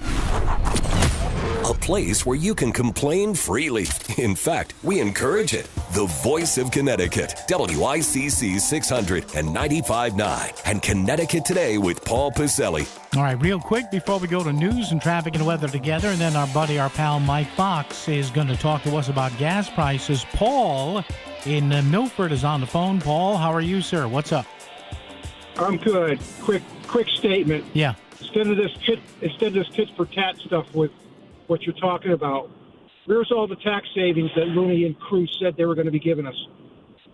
That who was going to be giving you? I'm sorry, Paul, I didn't get that. The Hartford crew of Looney and Crew. Yeah, Looney, yeah, well. Yeah. I'm just saying, why should we be giving up any kind of tit for tat when they keep telling us we're going to get all these benefits and savings when we never see them? Yeah, no, Paul. So I would suggest that we should be talking to our friends up there in Hartford. Anybody should be talking to their Congress people and say, hey, guys, where's all these savings? I mean, we were talking about gas. They were supposed to cut the gas tax when it went through the roof. That never happened. Never happened. And then they said, well, no, we got better things that we're doing for you. Yeah. Where the hell is all this stuff? Well, and of course, and Paul, the reason that didn't happen is because, and look, I don't know this per se, Paul, but Lamont said that in a bunch of microphones in front of him, and I'm like, all right, let's see. So obviously the Democratic leadership decided, Paul, that wasn't the way to go. So there's your answer right there, and I think you knew that, right? Yeah, so the answer to them is, okay, thin the herd up there. We don't need all these people. Or they're not doing anything for us anyway. Or, Paul, here's a thought, and Paul in Milford, thank you, appreciate the call. Or, instead of thinning the herd, get new people for the herd. And, Paul, I'm not directing that specifically to you, but I'm saying just in a broad sense, get new people. Stop voting for the same people over and over and over and over again. Holy Jesus. H. Christ. No, sorry. Oh, relax. It was a joke. But listen, I share that gentleman's frustration. 203-333-9422, 333-WICC. Look, folks, maybe part of it's my fault. Maybe I got suckered into thinking that that you actually have a serviceable General Assembly leadership here that would actually want to do something. Because I know what happens with these things. The leadership gets up there and says, hey, we're going to do this. And then whoever said that gets pulled aside and they say, shh, no, we can't. No, we're not going to. And what happens is you get some anger behind the scenes, and the legislators that are angry go to their leaders, and the leaders say, all right, find me 12 to 15% more revenue, and we'll do it. Listen, and many callers, like my last caller, are upset, and that's why we talk about these things. That's why I bring them up. I may sound like a cracked record, but it's just to show you that for the big issues in this state, nothing ever changes. This is WICC 695.9, the voice of Connecticut. ABC News, I'm Michelle Franzen. According to newly unsealed documents, the Trump administration has sought telephone records of several New York Times reporters and relatives as part of a leak investigation. The subpoenas mark an escalation in the Department of Justice's investigation after the New York Times reported about security concerns related to the new Qatari-donated Air Force One. Lawyers for the New York Times called the timing of the subpoenas, quote, deeply troubling, and alleged the Department of Justice violated their own guidelines by waiting a week to notify the paper about the subpoenas. A federal judge is hearing arguments later this week about quashing the original subpoenas sent to the reporters to testify about the sources of their reporting. Peter Haralambous, ABC News. Senator Darlene Graham, the sister of the late Senator Lindsey Graham, tells Fox News she'll run for the South Carolina seat after she serves the remainder of her brother's term, which ends in January. The U.S. and Iran continuing strikes throughout the region, and the Strait of Hormuz closed off to most ships. That's leading to higher oil and gas prices. This is ABC News. WICC 695.9, Voice of Connecticut Local News Update. A 35-year-old Bridgeport man suffered critical injuries after he crashed his motorcycle on Grand Avenue in New Haven Sunday night. Police said it appears the man lost control of the motorcycle. When they arrived at the crash site, he was in critical condition and was taken to Yale New Haven Hospital. Police are asking anyone who may have witnessed the crash or that has valuable information for investigators to contact their detectives. 2 drivers suffered injuries after a 3-car crash on White Plains Road in Trumbull late Sunday afternoon. According to Trumbull Police Lieutenant Brian Falkenstein, a car in the left lane tried to change lanes into the right lane but struck a car in the right lane. That car then hit a 3rd car that was turning onto Shawnee Road from White Plains Road. The driver trying to make the lane change was ticketed for making an unsafe lane change, and the vehicles needed to be towed from the scene. Records show that since January 2025, 28 kids in contact with the Connecticut Department of Children and Families have died. The data has child advocates concerned about declining quality at the agency since a federal monitoring program ended 4 years ago. DCF Commissioner Susan Hamilton says the agency is committed to improvement and keeping children safe. The agency has been experiencing a workforce recruitment and retention crisis, with nearly half of its workforce leaving the agency within 2 years of being hired. Officials say it's unclear if DCF acted negligently in any of the 28 deaths. With Connecticut now ranked 3rd in the country for highest energy costs, lowering those costs is shaping up to be one of the biggest issues in the 2026 race for governor. Incumbent Democratic Governor Ned Lamont is proposing tighter oversight of utilities, limits in utility profits, and targeted relief for ratepayers, while Hamden State Representative Josh Elliott, Lamont's Democratic challenger, wants to expand public power and reduce reliance on investor-owned utilities like Eversource and United Illuminating. Greenwich State Senator Ryan Fazio, the Republican candidate, has called for eliminating public benefit charges and scaling back state energy mandates, saying the changes could significantly reduce monthly bills. A Connecticut state senator is not giving up on his quest to end one of Connecticut's most controversial taxes. Manchester Democratic State Senator M.D. Rahman has vowed to keep pushing legislation to phase out the car tax, calling it unfair and especially burdensome for working families, while other lawmakers agree the system is outdated and inconsistent because identical vehicles can be taxed differently depending on where they're registered. However, getting rid of it won't be easy. The tax brings in more than $1 billion a year and funds roughly 12 to 15% of many local municipal budgets, helping pay for schools, roads, police, and other services. Municipal leaders warn that unless the state can guarantee a permanent replacement for that lost revenue, eliminating the car tax could force higher property taxes or cuts to local services. Fairfield's Town Planning and Zoning Commission is holding a series of public hearings tomorrow night that could shape future development across town. The hearing, set for 6:30 p.m. at the Fairfield Regional Fire School, will cover new rules requiring traffic impact studies for proposed developments, along with updates to regulations governing the town's business and industrial districts. Commissioners will look at simplifying zoning standards for the Commerce Drive area and creating new design standards for accessory structures. The meeting will be held in a hybrid format with both in-person and Zoom participation available. Commuters on the Waterbury Metro North Line are switching from trains to buses starting today as the Connecticut Department of Transportation kicks off a major overhaul of stations along the branch line. The Waterbury station is now closed and won't reopen until mid-2027, with substitute buses serving Waterbury, Derby Shelton, Ansonia, Beacon Falls, and Seymour stations.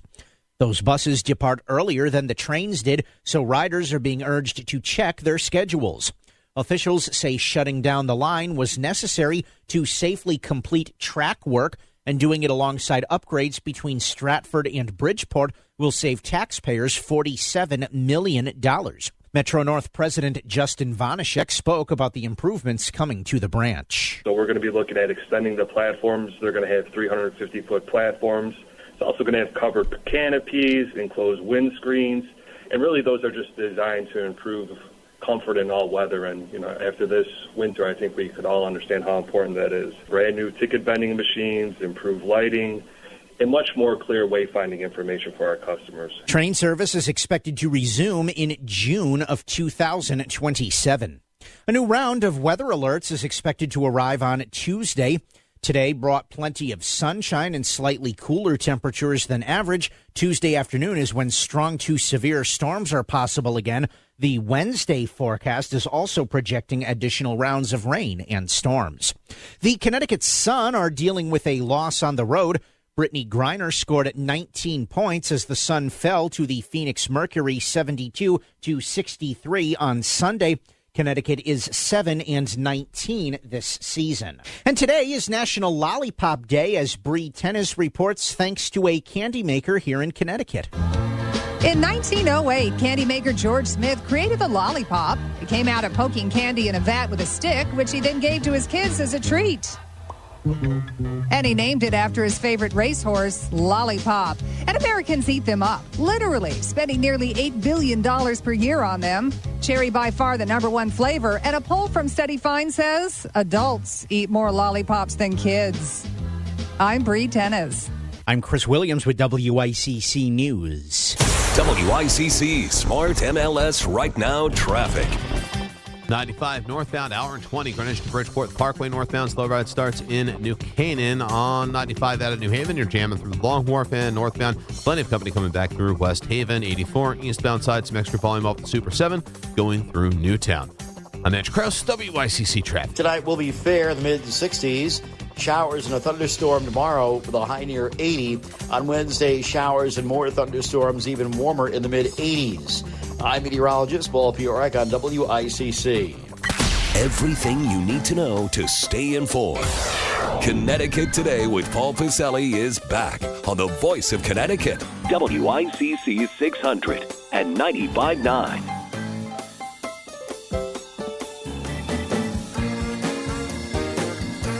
All right, let's look at some numbers here before our next guest, because he's a numbers guy.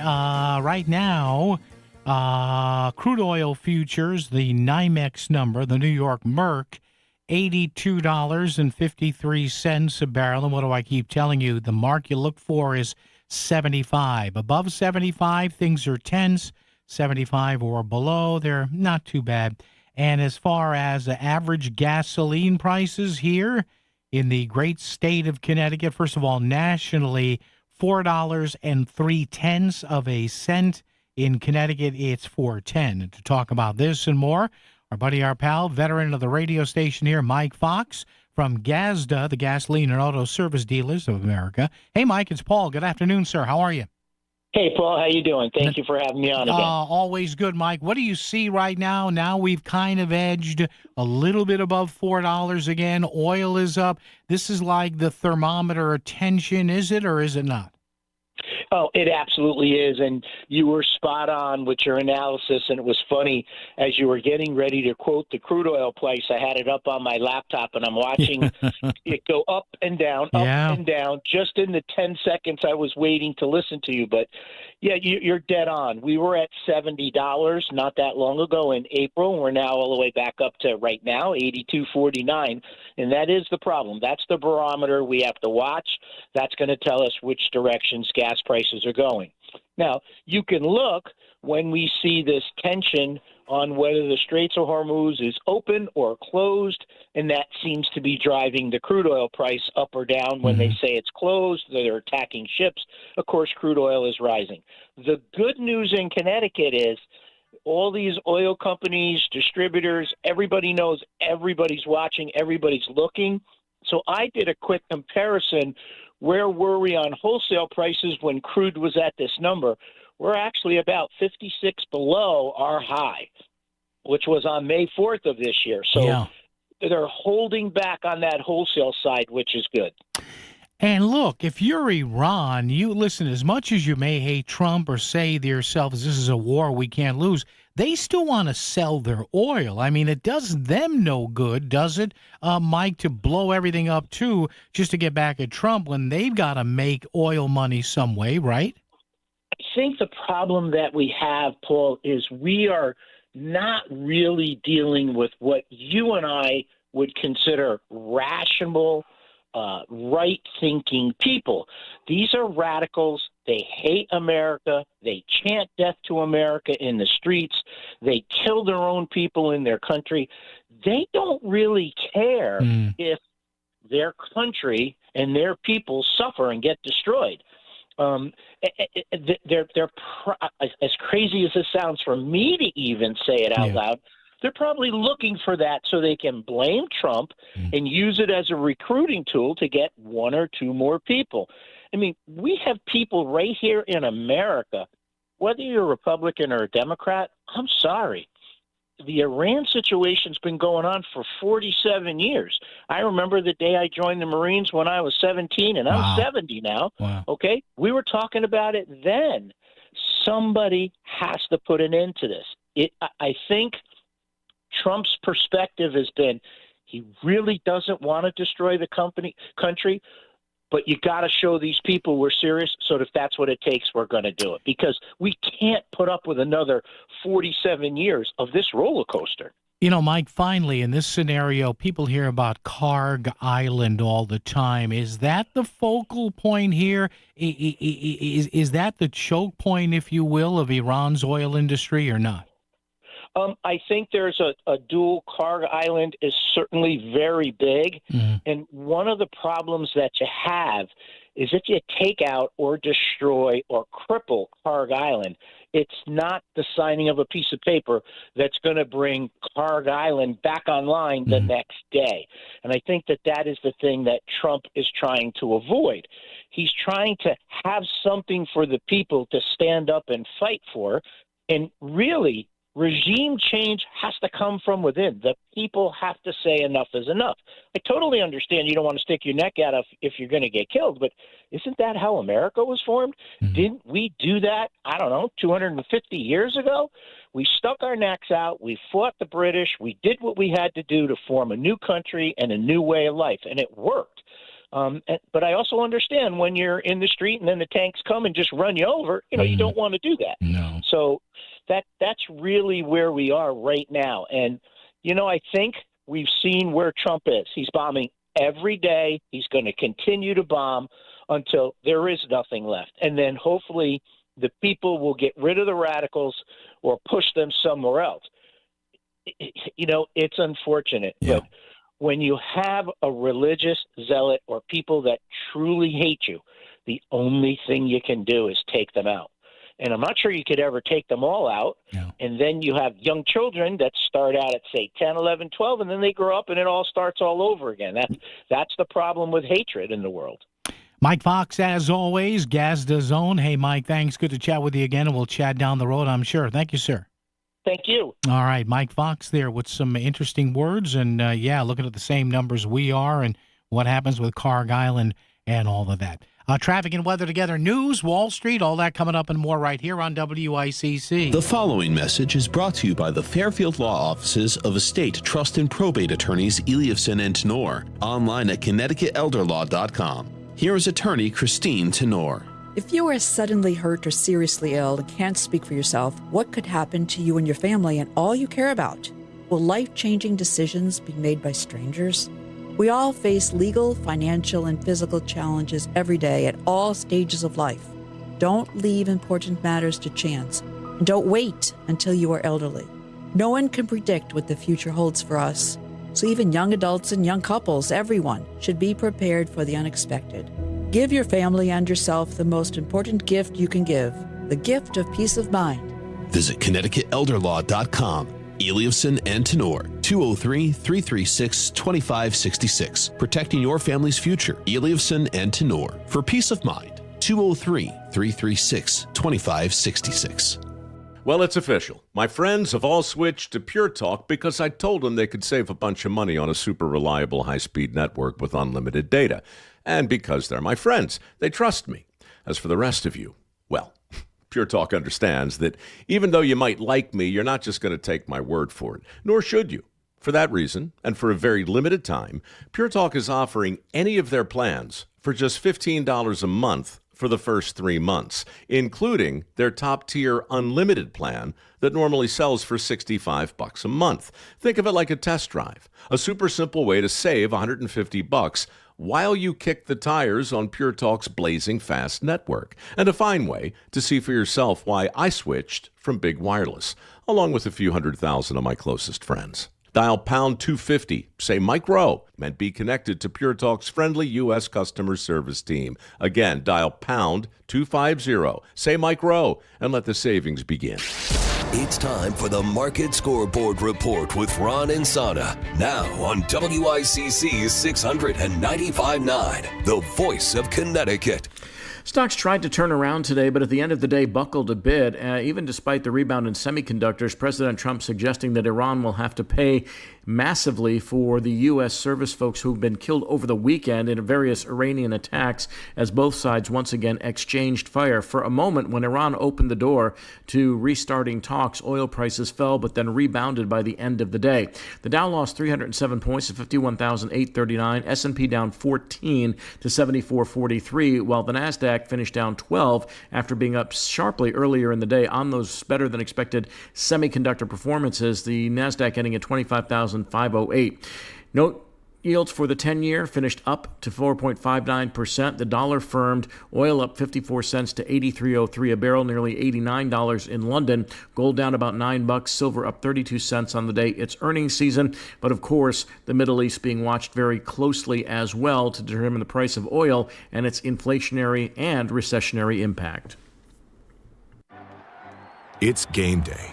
Are your moderate to severe Crohn's disease or ulcerative colitis symptoms keeping you from the action?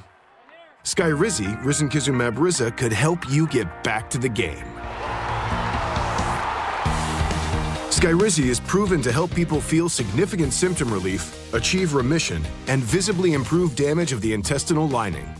Skyrizi is a prescription injection medicine for adults. Don't use if allergic to Skyrizi. Serious allergic reactions, increased infections, or lower ability to fight them may occur. Before treatment, get checked for infections and tuberculosis. Tell your doctor about any flu-like symptoms or vaccines. Liver problems leading to hospitalization may occur when treated for Crohn's or ulcerative colitis. Control is everything to me. Ask your doctor about Skyrizi, the #1 prescribed biologic in Crohn's and ulcerative colitis combined.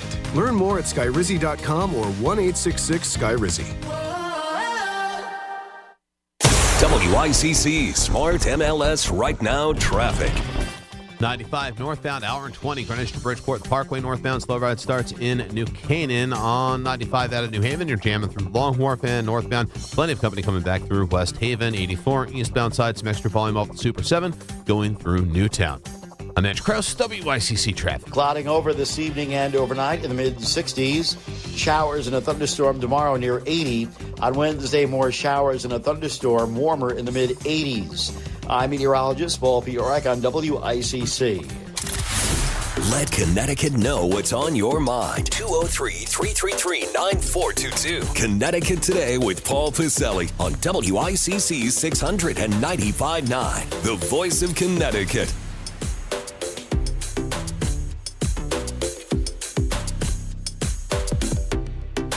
Man, not a day goes by, and thanks once again to our buddy, our pal Mike Fox there at GASDA. Not a day goes by when some of my Democratic friends not a day goes by when they don't just bury their face in their hands and say, oh, why are we doing this?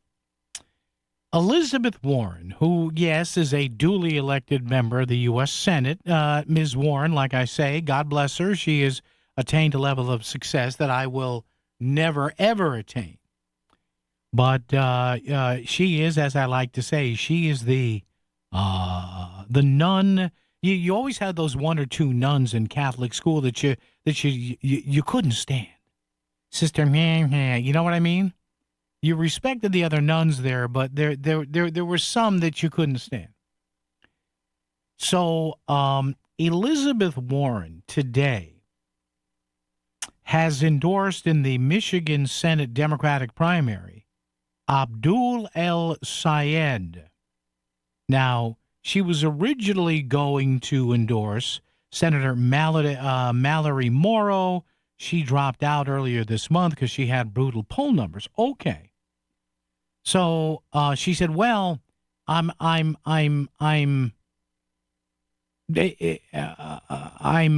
endorsing him because he's for Medicare for all. He supports unions. He supports taking money out of politics, which is okay. It's commendable, I guess."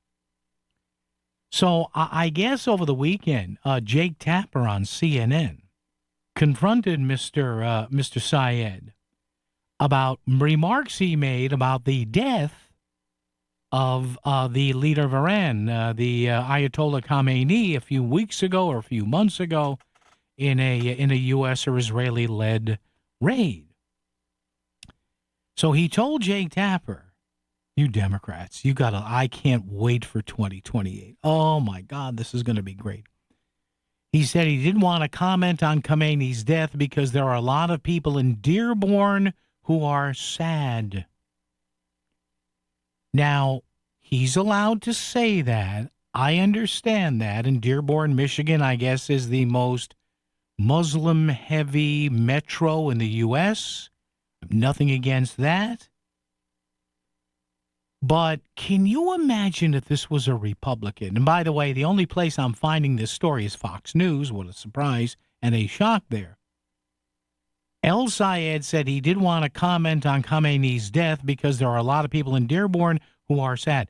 Let me just ask you something. Can you imagine if that was a Republican who was asked about, say, let me use the left's favorite word, fascist, or Hitler, or, what else they like to throw out there? Fascist, Hitler, totalitarian. Can you imagine, kids, if a Republican had sidestepped that question the way Mr. Saeed did, El Saeed? How about that?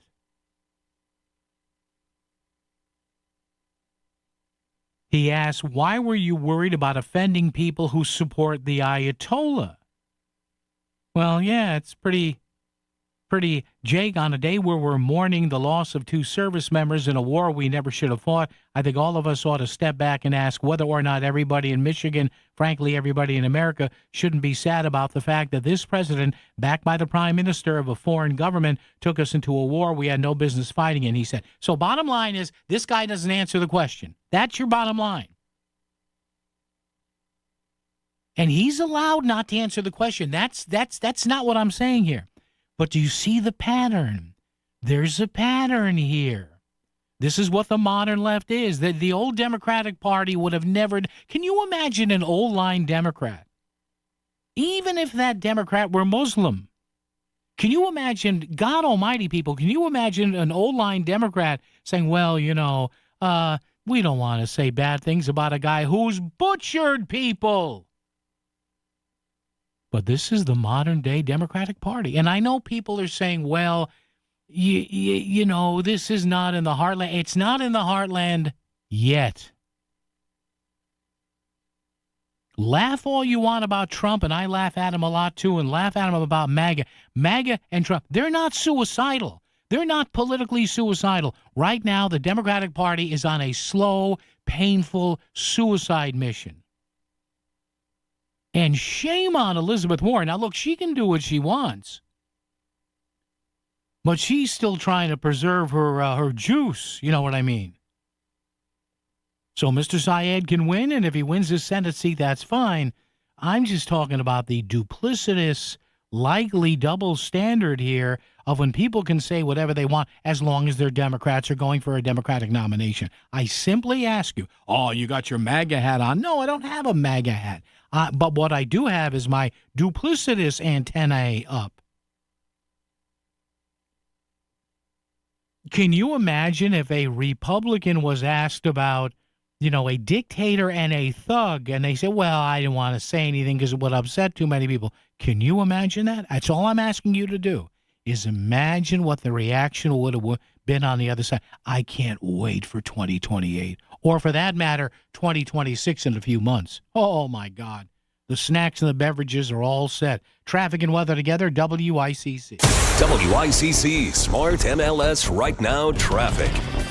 95 northbound, hour and 20, Greenwich to Bridgeport Parkway northbound. Slow ride starts in New Canaan on 95 out of New Haven. You're jamming through Long Wharf and northbound. Plenty of company coming back through West Haven. 84 eastbound side, some extra volume off the Super 7 going through Newtown. I'm Edge Krause, WICC traffic. Tonight will be fair in the mid-60s. Showers and a thunderstorm tomorrow with a high near 80. On Wednesday, showers and more thunderstorms, even warmer in the mid-80s. I'm meteorologist Paul Piorek on WICC. Hello, my name is Bob Cento, and I would like to rent you office space. The reason we've done so well is that we put our tenants in front of everything else we do. Your growth is my growth. Your success is my success. And I would love to show you some beautiful properties if you should need space. Thank you. Start online, SCINTO.com. Trying to keep up with today's fast-changing digital landscape, with more ways to consume content than ever before, it is getting harder to reach your customers. You need more than just a presence. You need the experts at Conrex Digital. We craft websites that convert. We curate engaging content on social and blog channels. We generate quality leads through Google and Meta. We dominate your competition on streaming TV. Bold marketing, real results. Conrex Digital makes it happen. Visit conrexdigital.com. That's conrexdigital.com. Back to the news and talk, thanks to Smart MLS. Smart sellers ask, is my home on Smart MLS? The voice of Connecticut, WICC 695.9. It's Connecticut Today with Paul Pacelli. And how about this little number here? Wonder if Mr. Syed and Mr. Tapper want to comment on this. Now, this isn't a far-right leaning poll, and I cross-checked this 2 or 3 times, to make sure that I was not getting some bogus data or some AI data. Did you hear about this? No, you didn't.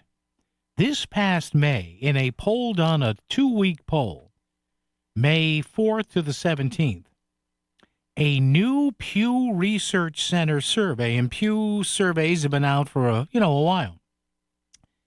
You ready for this? And I'm just going to read this. I'm not making any judgments here, but it is what it is. 44% of Muslim Americans hold a favorable view of Hamas. That's all I got to tell you.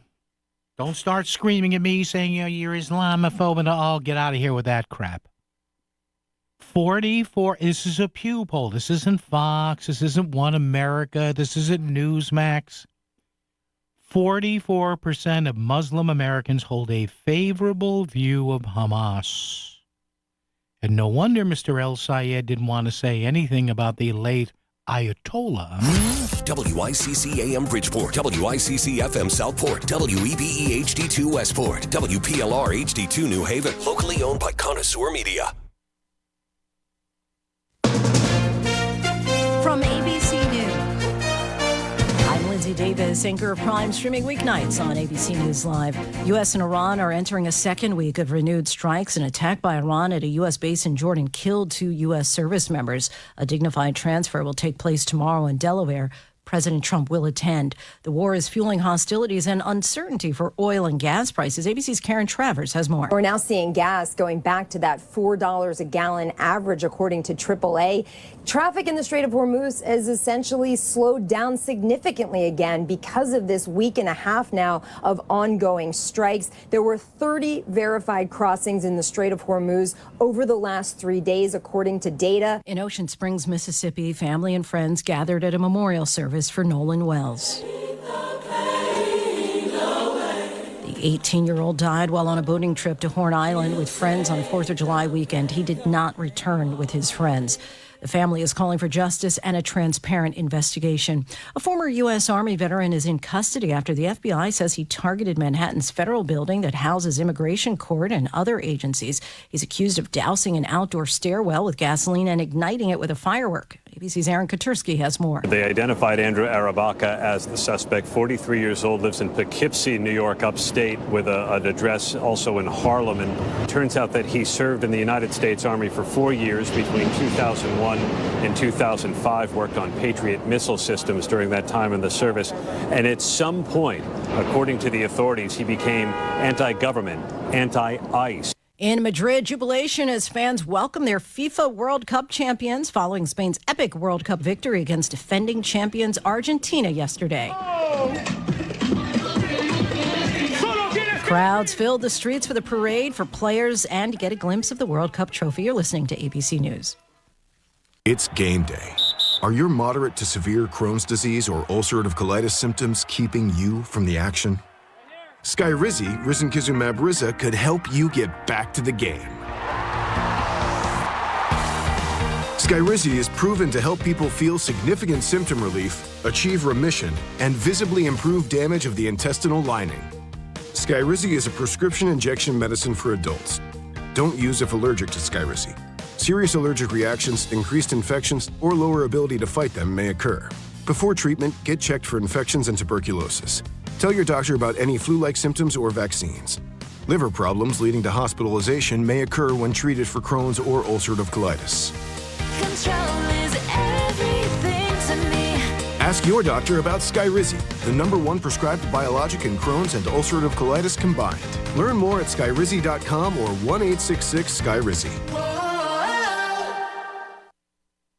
I'm Lindsay Davis. For the latest on today's headlines, be sure to watch Prime tonight, starting at 7 Eastern on ABC News Live. Now with more news, here's Michelle Franzen. A new setback in that massive lettuce recall amid the nationwide cyclosporiasis outbreak. The FDA now says the one sample of Taylor Farms lettuce that had tested positive for the parasite was a false positive, but the recall is still on. Taylor Farms is pulling dozens of products sourced from central Mexico and distributed across 27 states, including bagged lettuce sold at Walmart under the Market Side brand. Health officials have already linked more than 1,600 illnesses to shredded iceberg lettuce served at Taco Bell locations in 5 states. ABC's Hannah Battah. A federal judge setting former Olympian David Hearn's trial date for September 28th in the felony case for allegedly damaging the reflecting pool at the Lincoln Memorial. Hearn's lawyers argue that the case should be dismissed, in part because the Trump administration's repairs to the reflecting pool have altered evidence in the case.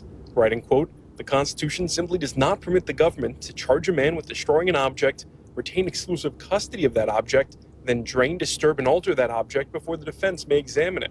The Trump administration poured more than $16 million into renovating the reflecting pool and has blamed issues with it, including the sealant peeling and algae overtaking the water, on vandals without providing evidence. ABC's Peter Haralambous. An epic weekend for Odyssey, Christopher Nolan's adaptation, making a $264 million worldwide. Michelle Franzen. If you haven't switched to Pure Talk because you're not sure their coverage is every bit as reliable as Big Wireless, why not take them for a test drive? For a limited time, Pure Talk is offering any of their plans for just $15 a month for the first 3 months, including their top-tier unlimited data plan.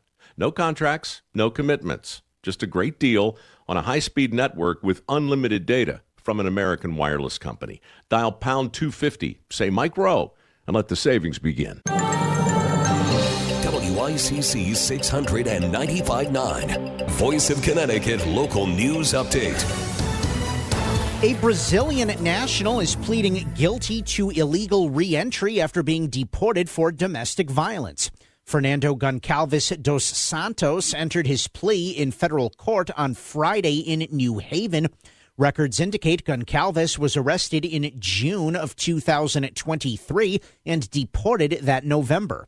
He was arrested in Bethel on March 27th and has been detained ever since his arrest.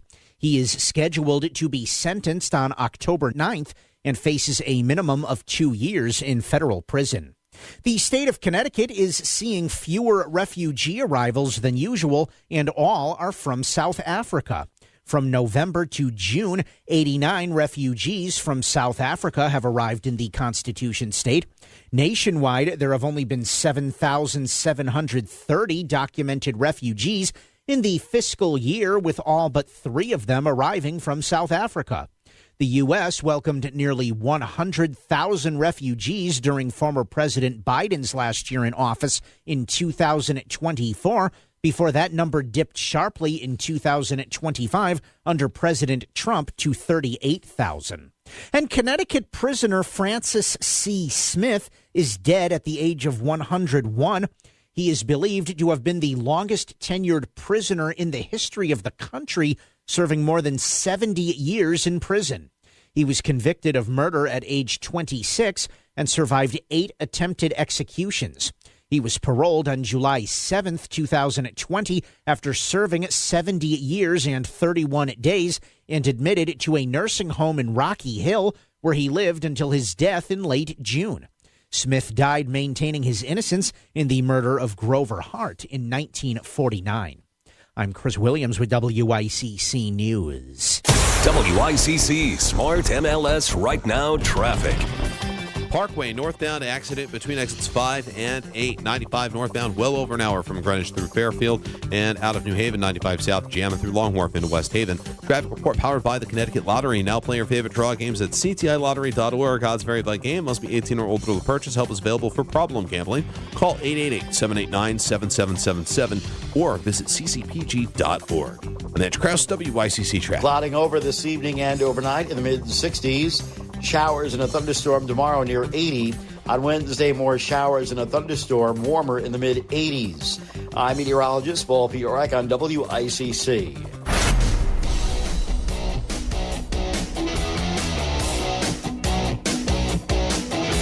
You're listening to Connecticut Today with Paul Piselli on WICC 695.9, the voice of Connecticut.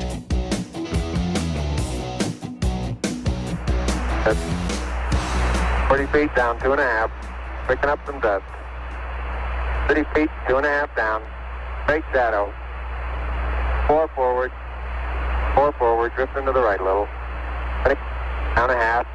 30 seconds forward. Just good. Okay.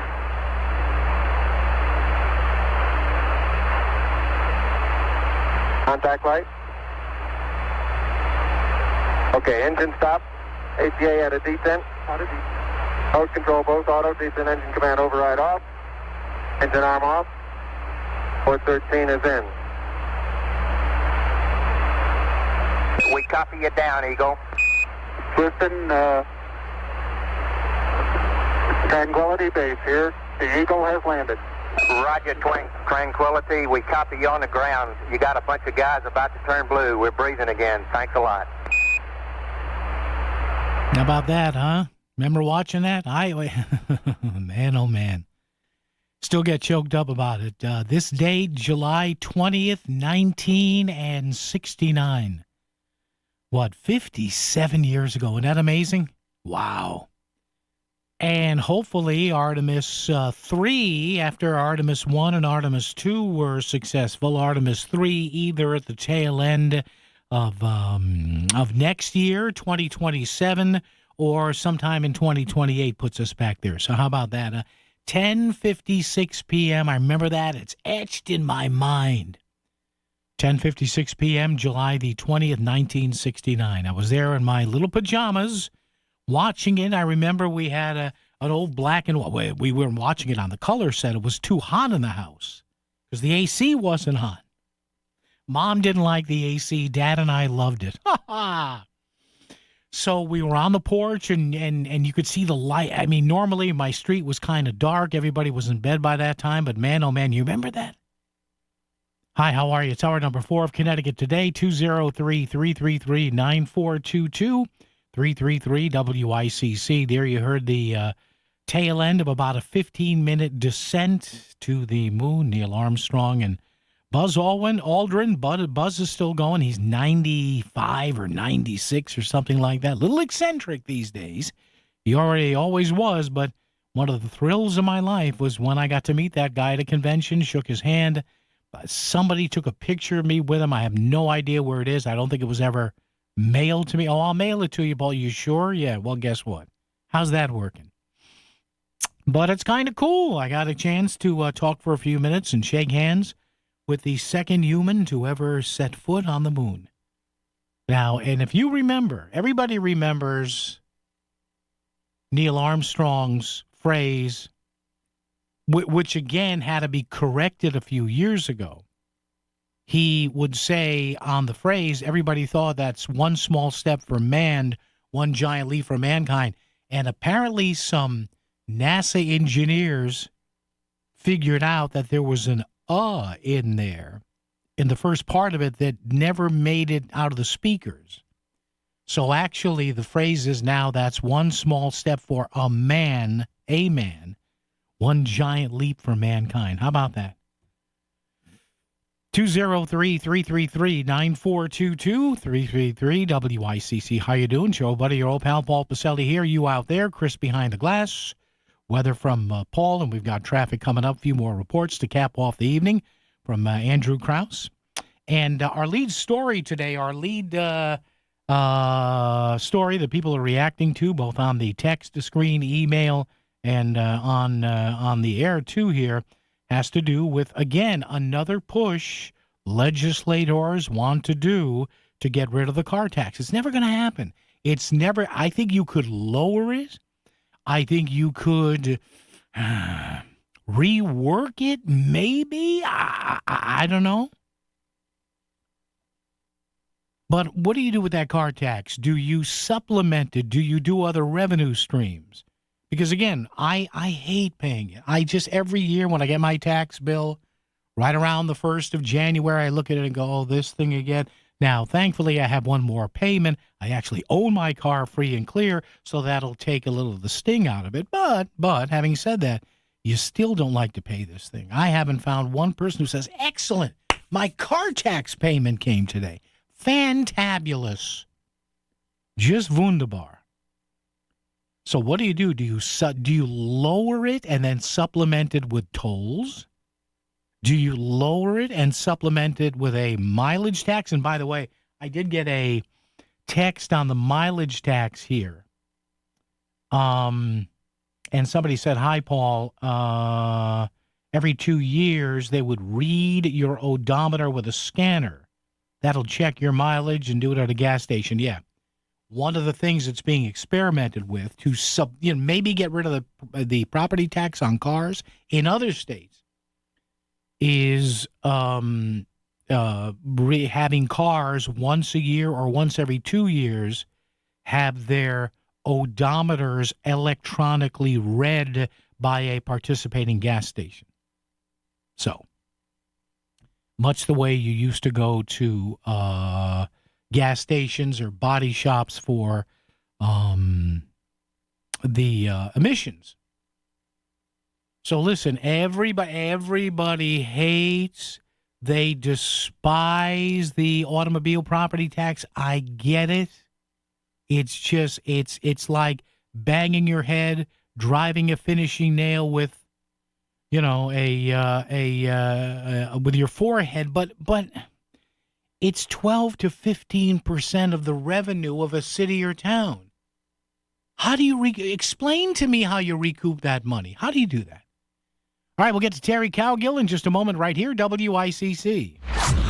Right now, there's one bluefish swimming in Long Island Sound. And this summer, it could make you $25,000 richer. The 44th annual WICC Surfside Hotel Greatest Bluefish Tournament on Earth, driven by Stevens Ford, Lincoln, and Milford, is August 29th and 30th. Land the heaviest bluefish that weekend to wheel in $25,000. There's over $40,000 in cash prizes total. Sign up now at bluefishtournament.com or at your local bait and tackle shop. We'll see you on the Sound. Thanks to Water Doctor, Bridgeport Harbor Marina, and Little Pub. We are in the midst of hurricane season here in Connecticut, and let me be real, it's not over until the beginning of November. We've already seen our fair share of storms, including what happened on July 4th. It's time to get that free tree risk assessment I tell you about all the time from my friends at K&J Tree Service. We had the free tree risk assessment done last year, and it gave us such peace of mind going into the winter, the spring, and now hurricane season. And what's cool about K&J Tree Service is they only have certified arborists come out to check your property. We only send licensed arborists to the property to do those health assessments. And certainly there's so many things that we can do aside from just take a tree down. You can call Ricky and his team at K&J Tree Service by calling 203-248-TREE or just go to kjtreeservice.com to book that free tree risk assessment. No obligation to do the work, but definitely gives you peace of mind and a better understanding of how healthy your trees are or are not on your property and how likely they are to come down the next time a storm rolls through. Check out kjtreeservice.com to book that free tree risk assessment. A collision on a motorcycle isn't like any other accident. A lot of lawyers don't understand that, probably because they've never been on a bike. At the law firm of Trantolo & Trantolo, we ride, and we get it. If you're hurt on your bike, you need somebody who understands what you're going through, who knows how to get you the money you deserve and how to get you back on the road. If you're injured on a motorcycle, don't fight solo. Trantolo & Trantolo. Get your free case assessment at trantololaw.com. That's trantololaw.com. Is your home in need of exterior repairs? Hi, I'm Eddie Griffin, owner of Brown Roofing. If you're dealing with roof leaks, sagging gutters, or windows and doors that just won't seal, ignoring them will only lead to more costly repairs. At Brown Roofing, we do it all. Roofing, gutters, siding, windows, and doors. Payments start as low as $99 a month. Call today, 475-445-1195, or visit us at brownroofing600.com. Brown won't let you down. This is the Concert Guide, powered by Duchess Restaurants. Fresh food served fast. Concert season is flying by. Don't miss any of these great shows. Sunday, July 26th, Neo with Akon at Meadows Music Theater up in Hartford. Thursday, July 30th, For King and Country marches into the Hartford Healthcare Amphitheater in Bridgeport. Sunday, August 2nd, Maya performs at Mohegan Sun. Friday, August 7th, don't miss the legendary Rod Stewart with Richard Marx at the Hartford Healthcare Amphitheater. Saturday, August 8th, Billy Idol rocks out the Mohegan Sun Arena. Sunday, August 16th, the iconic Diana Ross performs at the Stanford Center for the Arts. Saturday, August 22nd, see Kesha at Mohegan Sun. And Sunday, August 23rd, The Fray is at the Hartford Healthcare Amphitheater in Bridgeport. The Concert Guide. Whether it's breakfast, lunch, or dinner, get fresh food served fast at any one of Duchess restaurants located throughout Connecticut. Duchess Restaurants. Fresh food served fast. WICC Smart MLS Right Now Traffic. Parkway northbound accident between exits 5 and 8. 95 northbound, well over an hour from Greenwich through Fairfield and out of New Haven. 95 south, jamming through Long Wharf into West Haven. Traffic report powered by the Connecticut Lottery. Now play your favorite draw games at ctilottery.org. Odds vary by game. Must be 18 or older to purchase. Help is available for problem gambling. Call 888-789-7777 or visit ccpg.org. And that's Kraus WICC traffic. Tonight will be fair in the mid-60s. Showers and a thunderstorm tomorrow with a high near 80. On Wednesday, showers and more thunderstorms, even warmer in the mid-80s. I'm meteorologist Paul Piorek on WICC.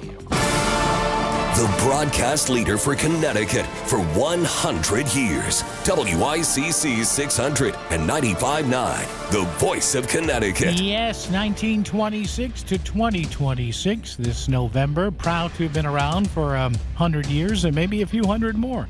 You never know. Terry Cowgill joins us, ConnecticutNewsJunkie.com and Substack.com, talking about a couple of issues in the news. Terry, good afternoon, sir. How are you?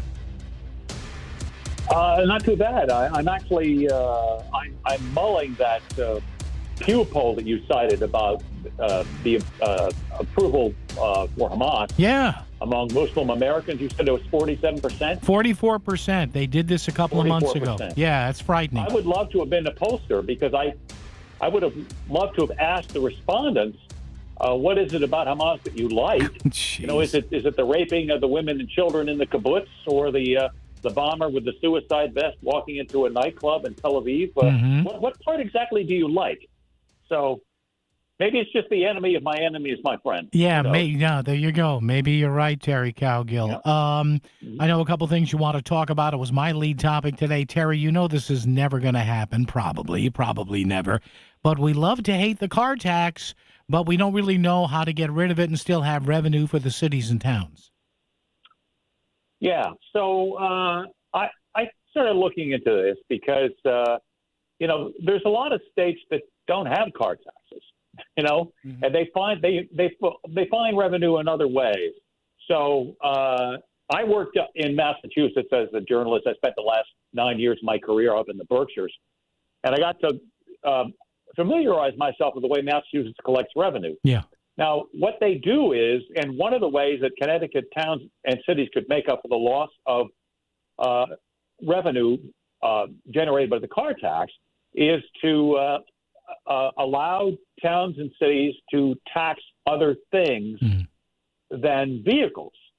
And so what they do in Massachusetts is they allow the towns to add on to the state's meal tax. Yeah. So the state meal tax is 6.25%. They allow towns to add 0.75% to that, and they get to collect the revenue. Right?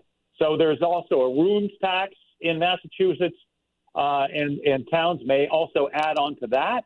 And I looked up the total revenue for both of those taxes in Massachusetts. It's $515 million, and it's about twice the revenue, about twice the size of Connecticut. So you could say maybe $260 million, something like that. Yeah. That would not replace the $1 billion or so that the car tax. No. But it might, maybe you could lower the car tax. But the legislature in Connecticut and Hartford, they're very, very against giving towns and cities more autonomy than they already have.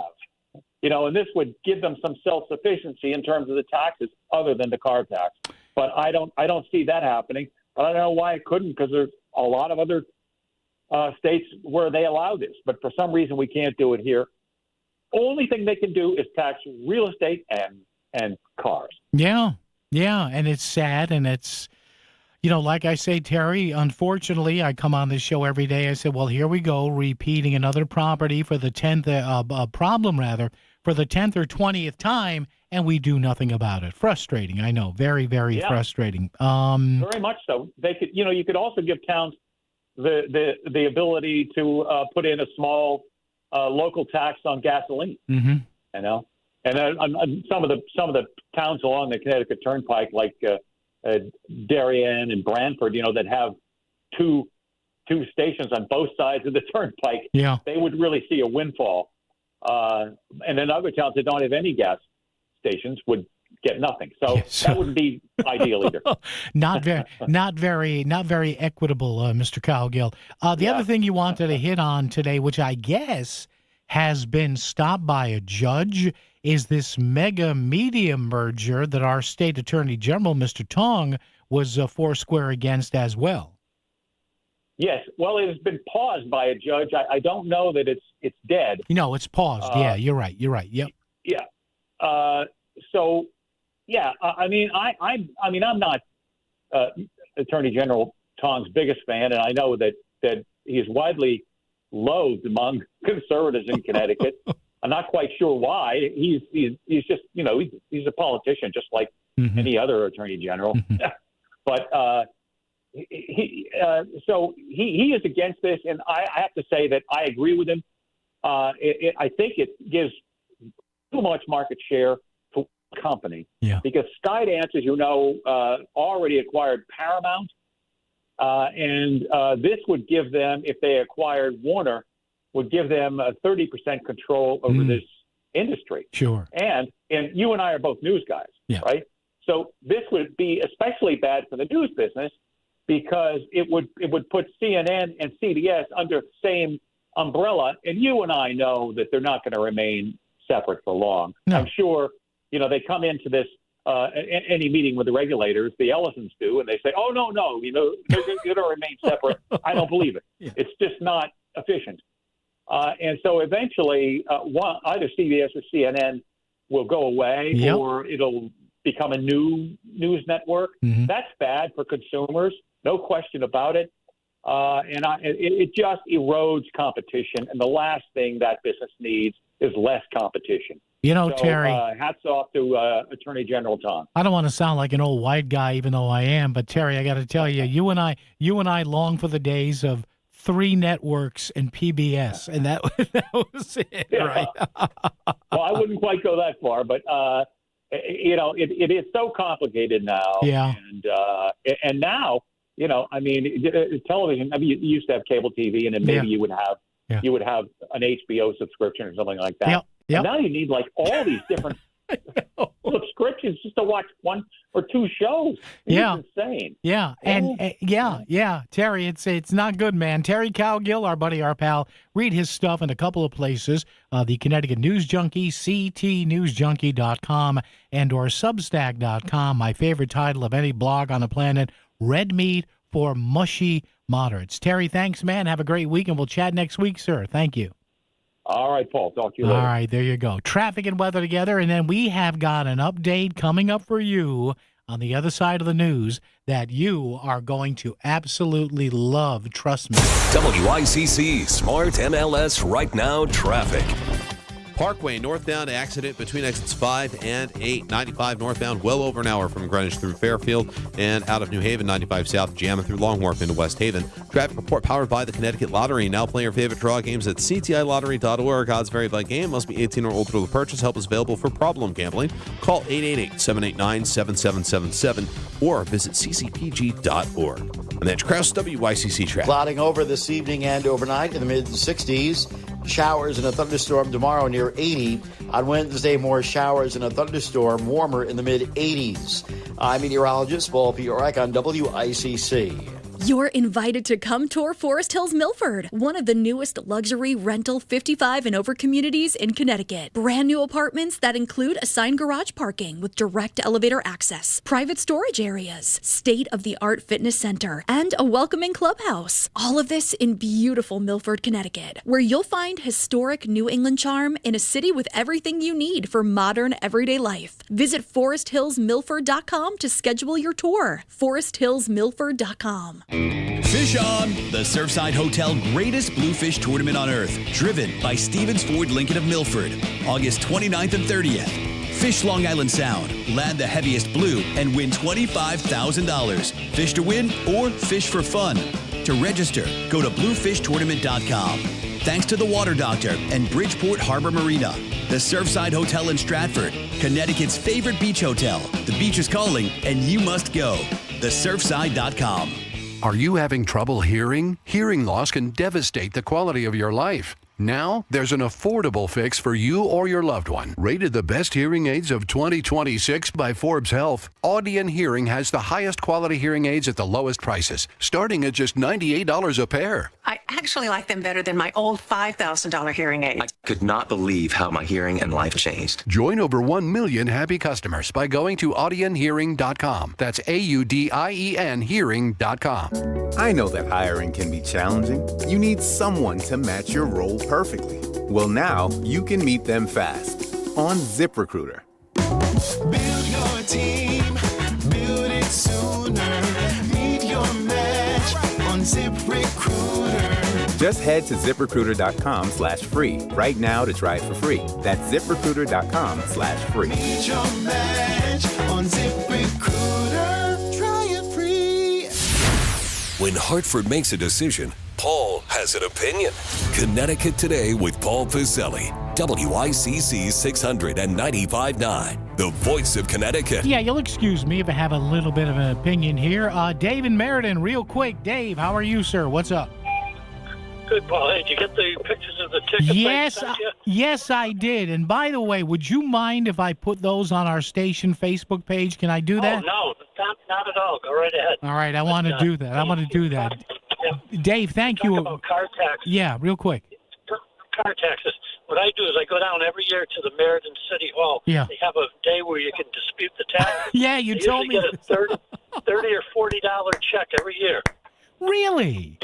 Wow. Yeah. Thanks, Dave. I appreciate that. Yeah, I remember Dave telling me that. He goes down to Meriden City Hall, and our buddy Dave goes, "What's this? I ain't paying this. Or I paid it. I want a rebate." What did he say? He gets a $40 check back. How do you do that? This is WICC 695.9, the voice of Connecticut.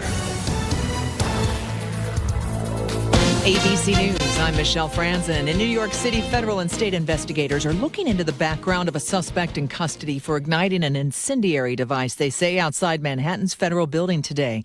The FBI says the man's identified as Andrew Arabaka and is a former Army veteran. Here's ABC's Aaron Katersky. According to the authorities, he became anti-government, anti-ICE. He had a cart with him with derogatory terms for immigration agents, and he targeted a building that houses immigration court where immigrants wait for their naturalization ceremonies. In fact, one person who was hurt in today's attack was an immigrant awaiting a naturalization ceremony. Hostilities expanding between the U.S. and Iran with continued strikes in the region. An Iranian attack at a U.S. base in Jordan Friday killed 2 service members. Their bodies will return to U.S. soil tomorrow. In Britain, Andy Burnham ushered in as the new prime minister after Keir Starmer was pressured to step down. This is ABC News.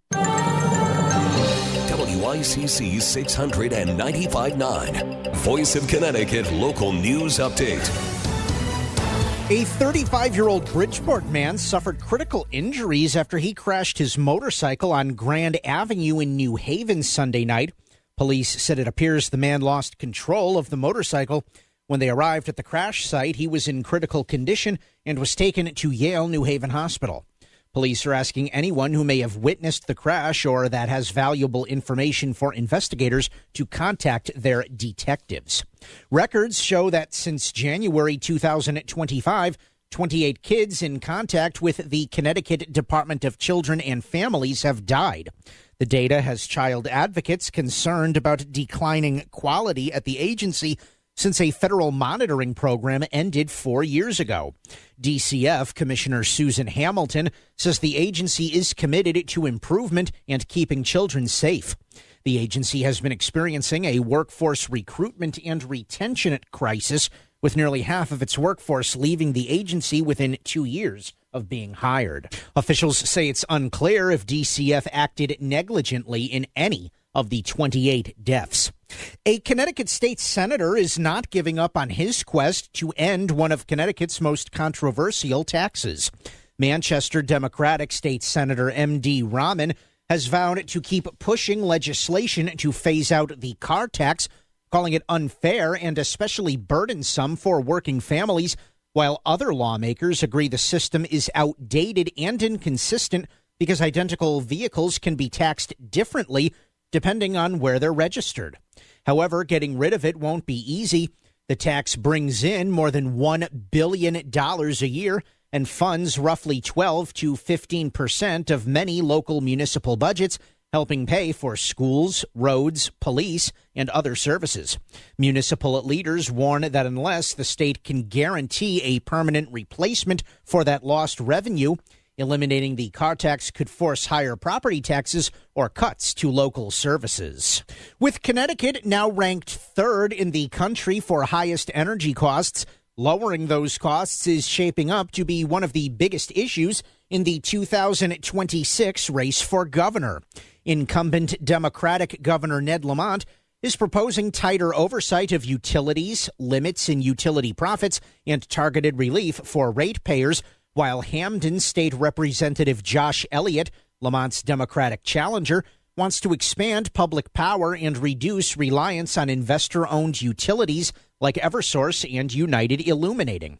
Greenwich State Senator Ryan Fazio, the Republican candidate, has called for eliminating public benefit charges and scaling back state energy mandates, saying the changes could significantly reduce monthly bills.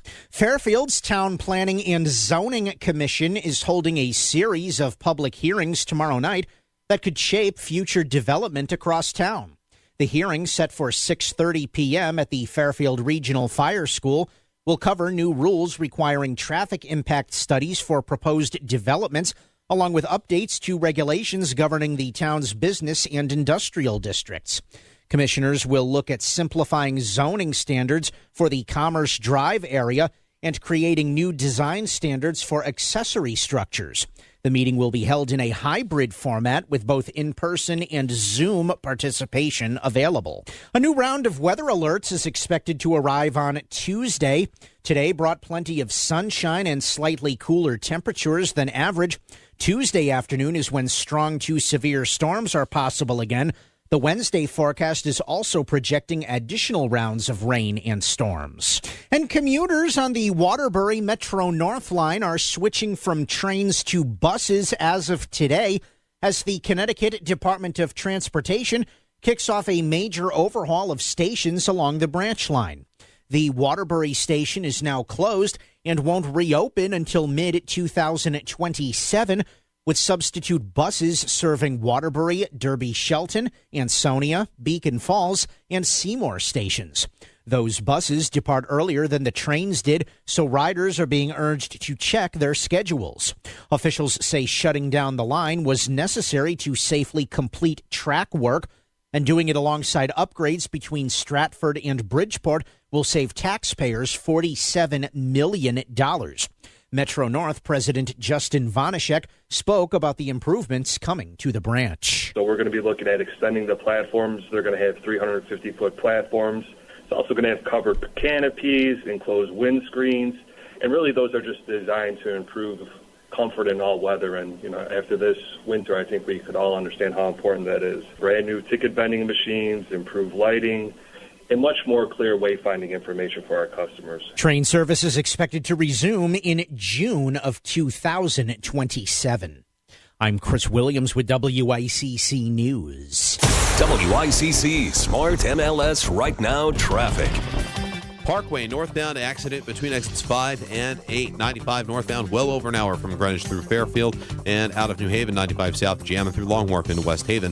Traffic report powered by the Connecticut Lottery. Now play your favorite draw games at ctilottery.org. Odds vary by game. Must be 18 or older to purchase. Help is available for problem gambling. Call 888-789-7777 or visit ccpg.org. And that's Kraus WICC traffic. Tonight will be fair in the mid-60s.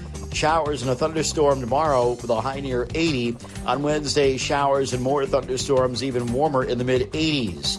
I'm meteorologist Paul Piorek on WICC. If Greenwich is talking about it, so is Paul. Connecticut Today with Paul Piselli on WICC 600 and 95.9, the voice of Connecticut. Now, you remember last Friday it was, we had two guests on, both asking people to help use their voices, maybe donate for two things. The little dog Squiggy is said to be on the mend. Squiggy in the Valley a couple of days ago was accidentally, and the reason I use accidentally, it was a reaction from one other dog who beat up Squiggy pretty significantly when that dog's owner, sadly, I guess, passed out and dropped dead while the other dog was being walked. And then Squiggy came by with his human, and he was beaten up pretty badly. So we're still taking donations, not we here at Connoisseur, but the Shoreline Veterinary Hospital in Shelton. Contact them and see what you could do to help Squiggy, because the anticipated medical bills, the vet bills, were going to be something like $5,000 to $7,000. And we also talked to this gentleman who, as a physician and a member of the Connecticut political body, was upset with a preliminary denial of a major 3-organ transplant to one of his constituents out in the eastern part of the state. But I guess we have better news. Dr. Jeff Gordon, a Republican state Senate member, eastern part of the state. Jeff, good afternoon. How are you, sir? How are you? I'm good, Jeff, and I guess we have some good news about your constituent out there. Let us know what's happening here. What do we have? Well, we have very good news. I appreciate the comptroller working with me, and the comptroller has decided to override the continued insurance denials for this gentleman's life-saving transplant surgery. So this is really good news. A big shout-out and thank you to you, Paul, and to your listeners for getting the word out, and to the community in Stafford, Connecticut, who has really been wonderful coming together and bringing this to light and really trying to push the insurance companies to try to do the right thing. But I'm glad we were able to get things squared away so that way the insurance can now cover this surgery for a gentleman who's a retired Department of Corrections officer for the state. Jeff, as a practicing physician, I'm sure that you are reading up on this, obviously, and this is a very complex 3-organ operation, not to be done here, but at the Cleveland Clinic, correct?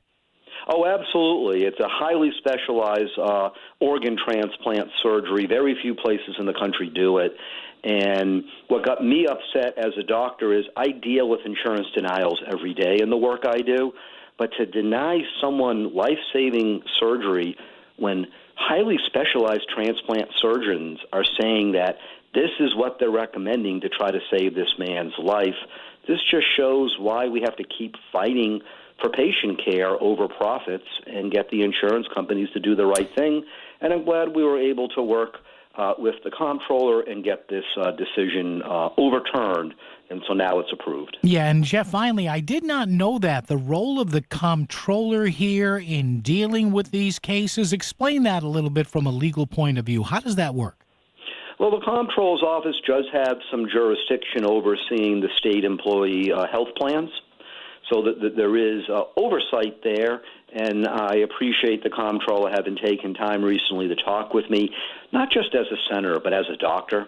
And I'm glad then working together, we've been able to override the insurance denials. And so there is that role.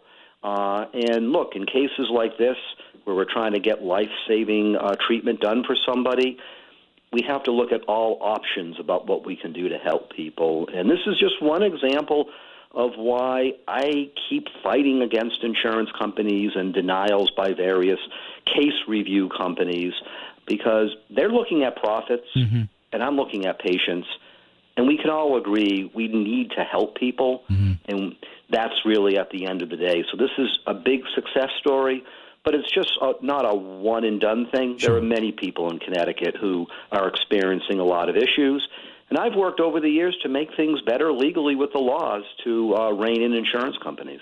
Fabulous. Great stuff. Dr. Jeff Gordon also, besides being a member of the Connecticut State Senate, a practicing physician, so he sees these things from all angles. Hey, Jeff, congrats on that, and keep us updated here on the progress of Justin Oswell, okay? I will. Thank you very much. Thank you, Jeff. Dr. Jeff Gordon right there. We take a break, come back, more good news coming up right here, WICC. Hi, I'm Lori Molnar, Director of Development at the Bridgeport Rescue Mission. Did you know thousands of men, women, and children in Connecticut lack access to health care? Through Sage Healthcare at the Bridgeport Rescue Mission, we're providing free, compassionate care without barriers, and it's only possible because of your support.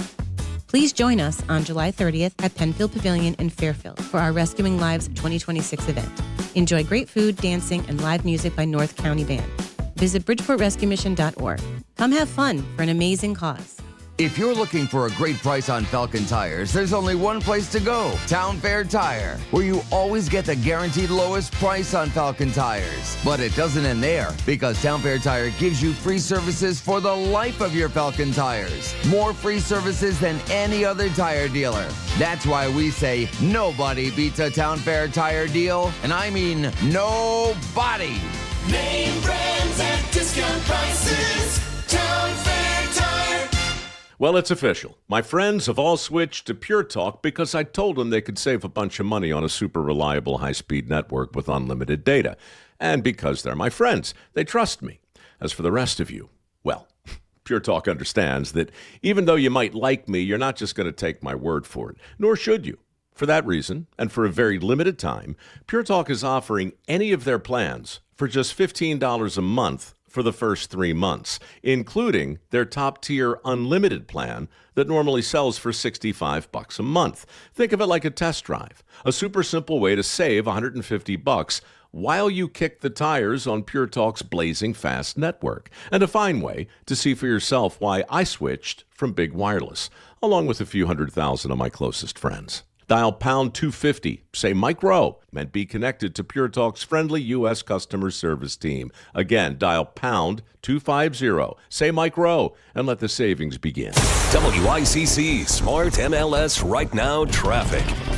95 northbound accident approaching exit 23. Overall on 95 over an hour from Greenwich through Fairfield. Parkway northbound accident remains between exits 5 and 8. Has things backing up into Greenwich. New Haven 95 south, jamming through Long Wharf. 84 eastbound. More volume delays through Danbury and Newtown. Lance Krause, WICC traffic. Clouding over this evening and overnight in the mid-60s. Showers and a thunderstorm tomorrow near 80. On Wednesday, more showers and a thunderstorm, warmer in the mid-80s. I'm meteorologist Paul Piorek on WICC. On your home laptop or your work desktop, put voiceofct.com in your bookmarks.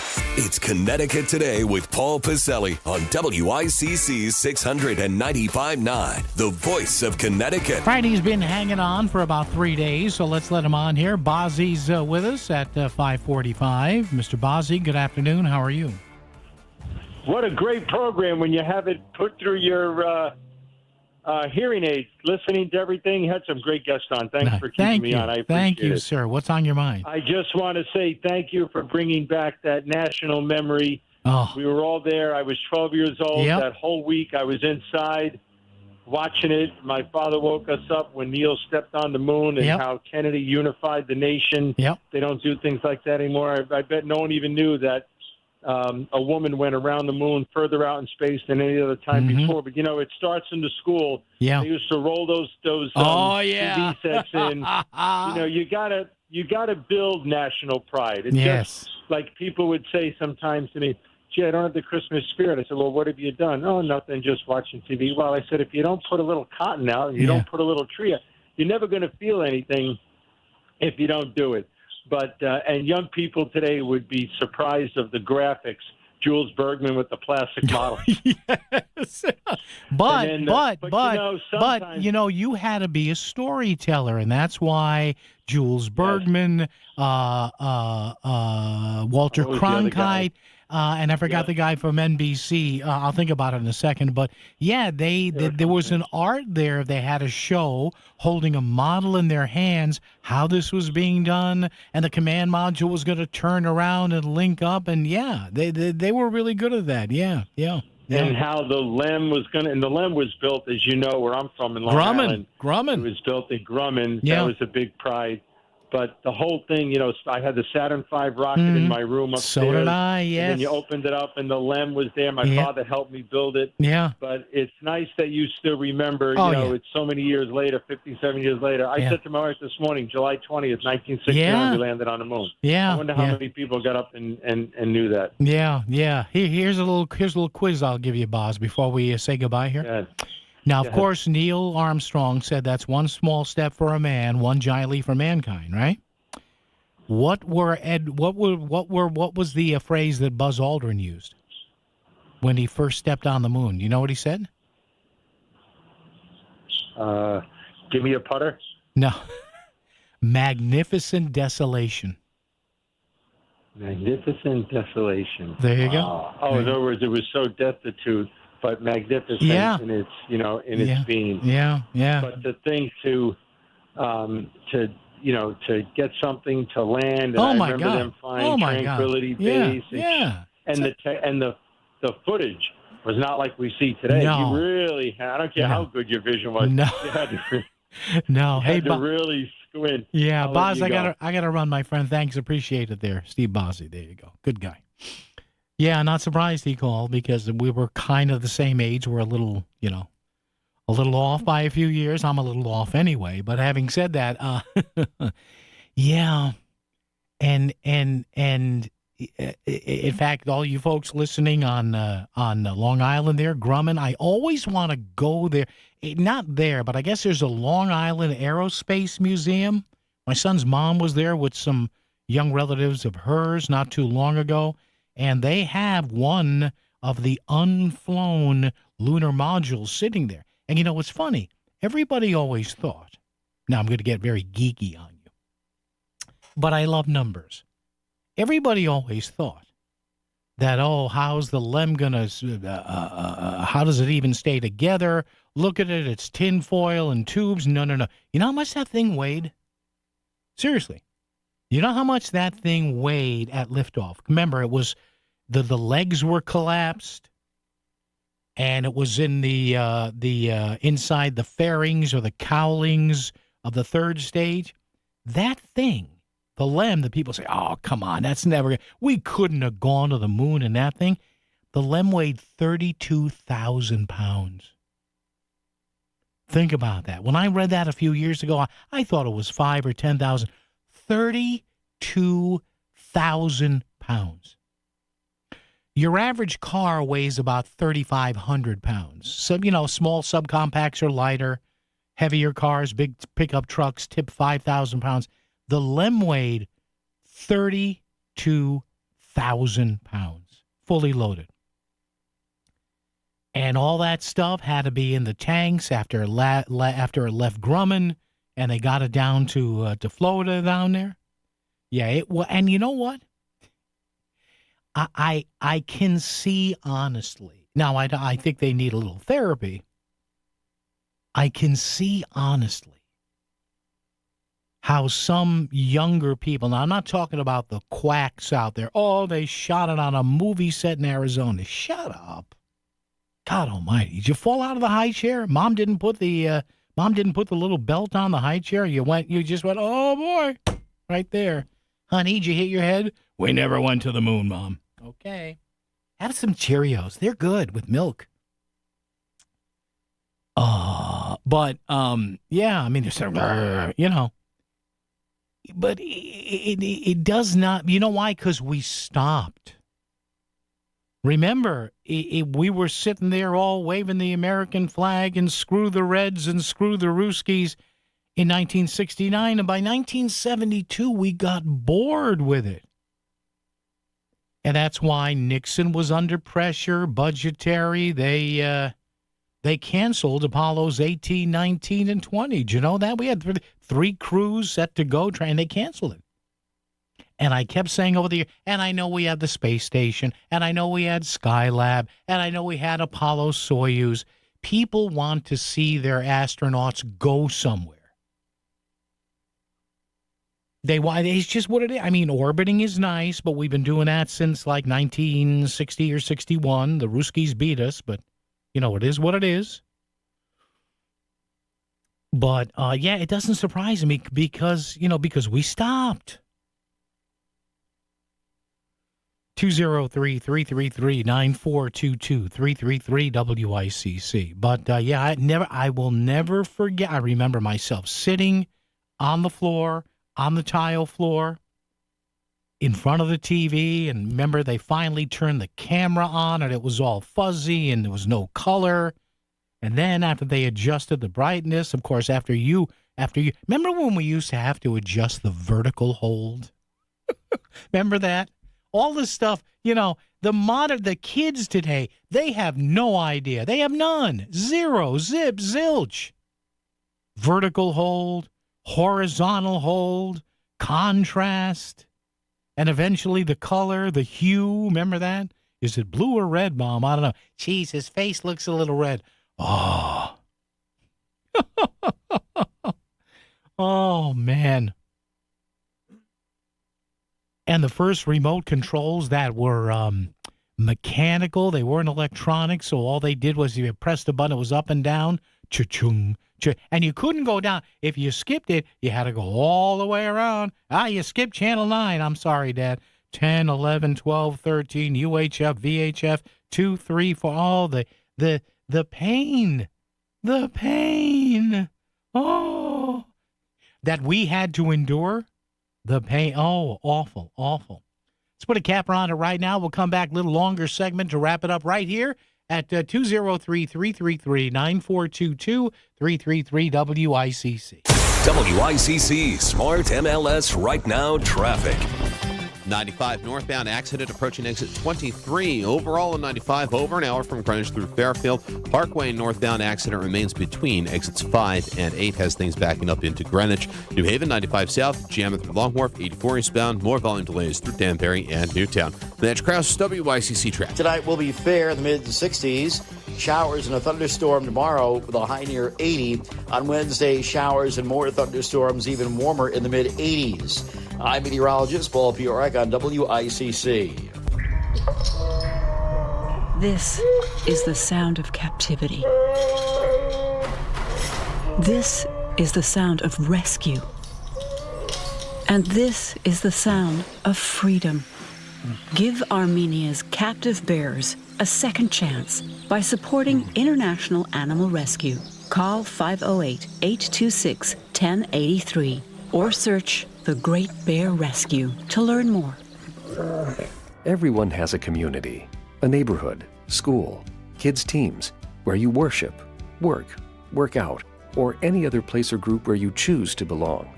Communities can provide support when you need it, and even when you don't know you do. Like when it comes to preventing underage drinking and other substance use. Community members can be your eyes and ears when you're not with your kids and alert you to signs of potential problems. Learn more at talktheyhearyou.samhsa.gov. Back to the news and talk, thanks to Smart MLS. Smart sellers ask, is my home on Smart MLS?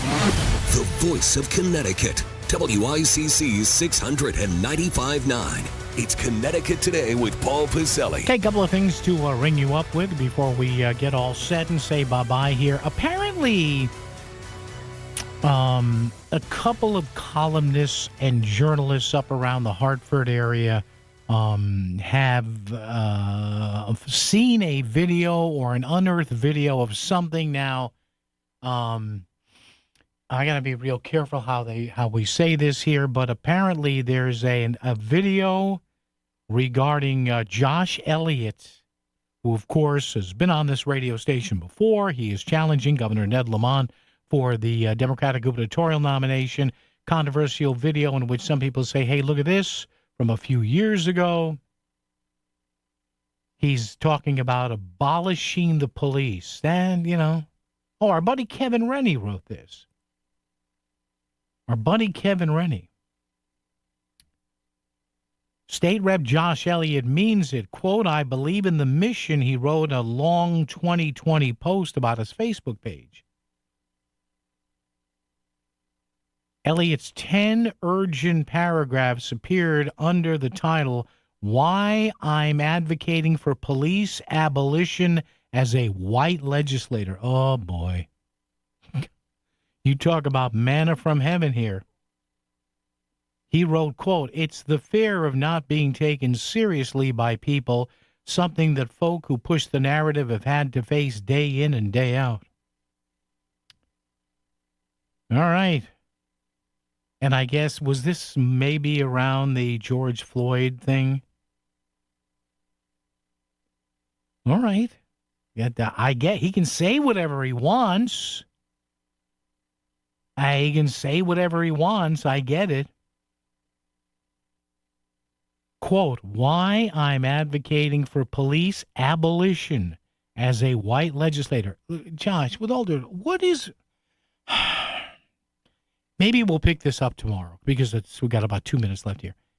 What is it about progressives, some Democrats, these Democratic Socialists of America, these DSA types, do they honestly think that this wins elections?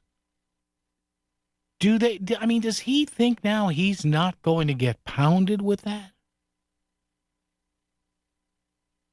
And do people not say, wait a minute, maybe I shouldn't be writing this because I'm young and I still have a little ambition to climb the ladder politically?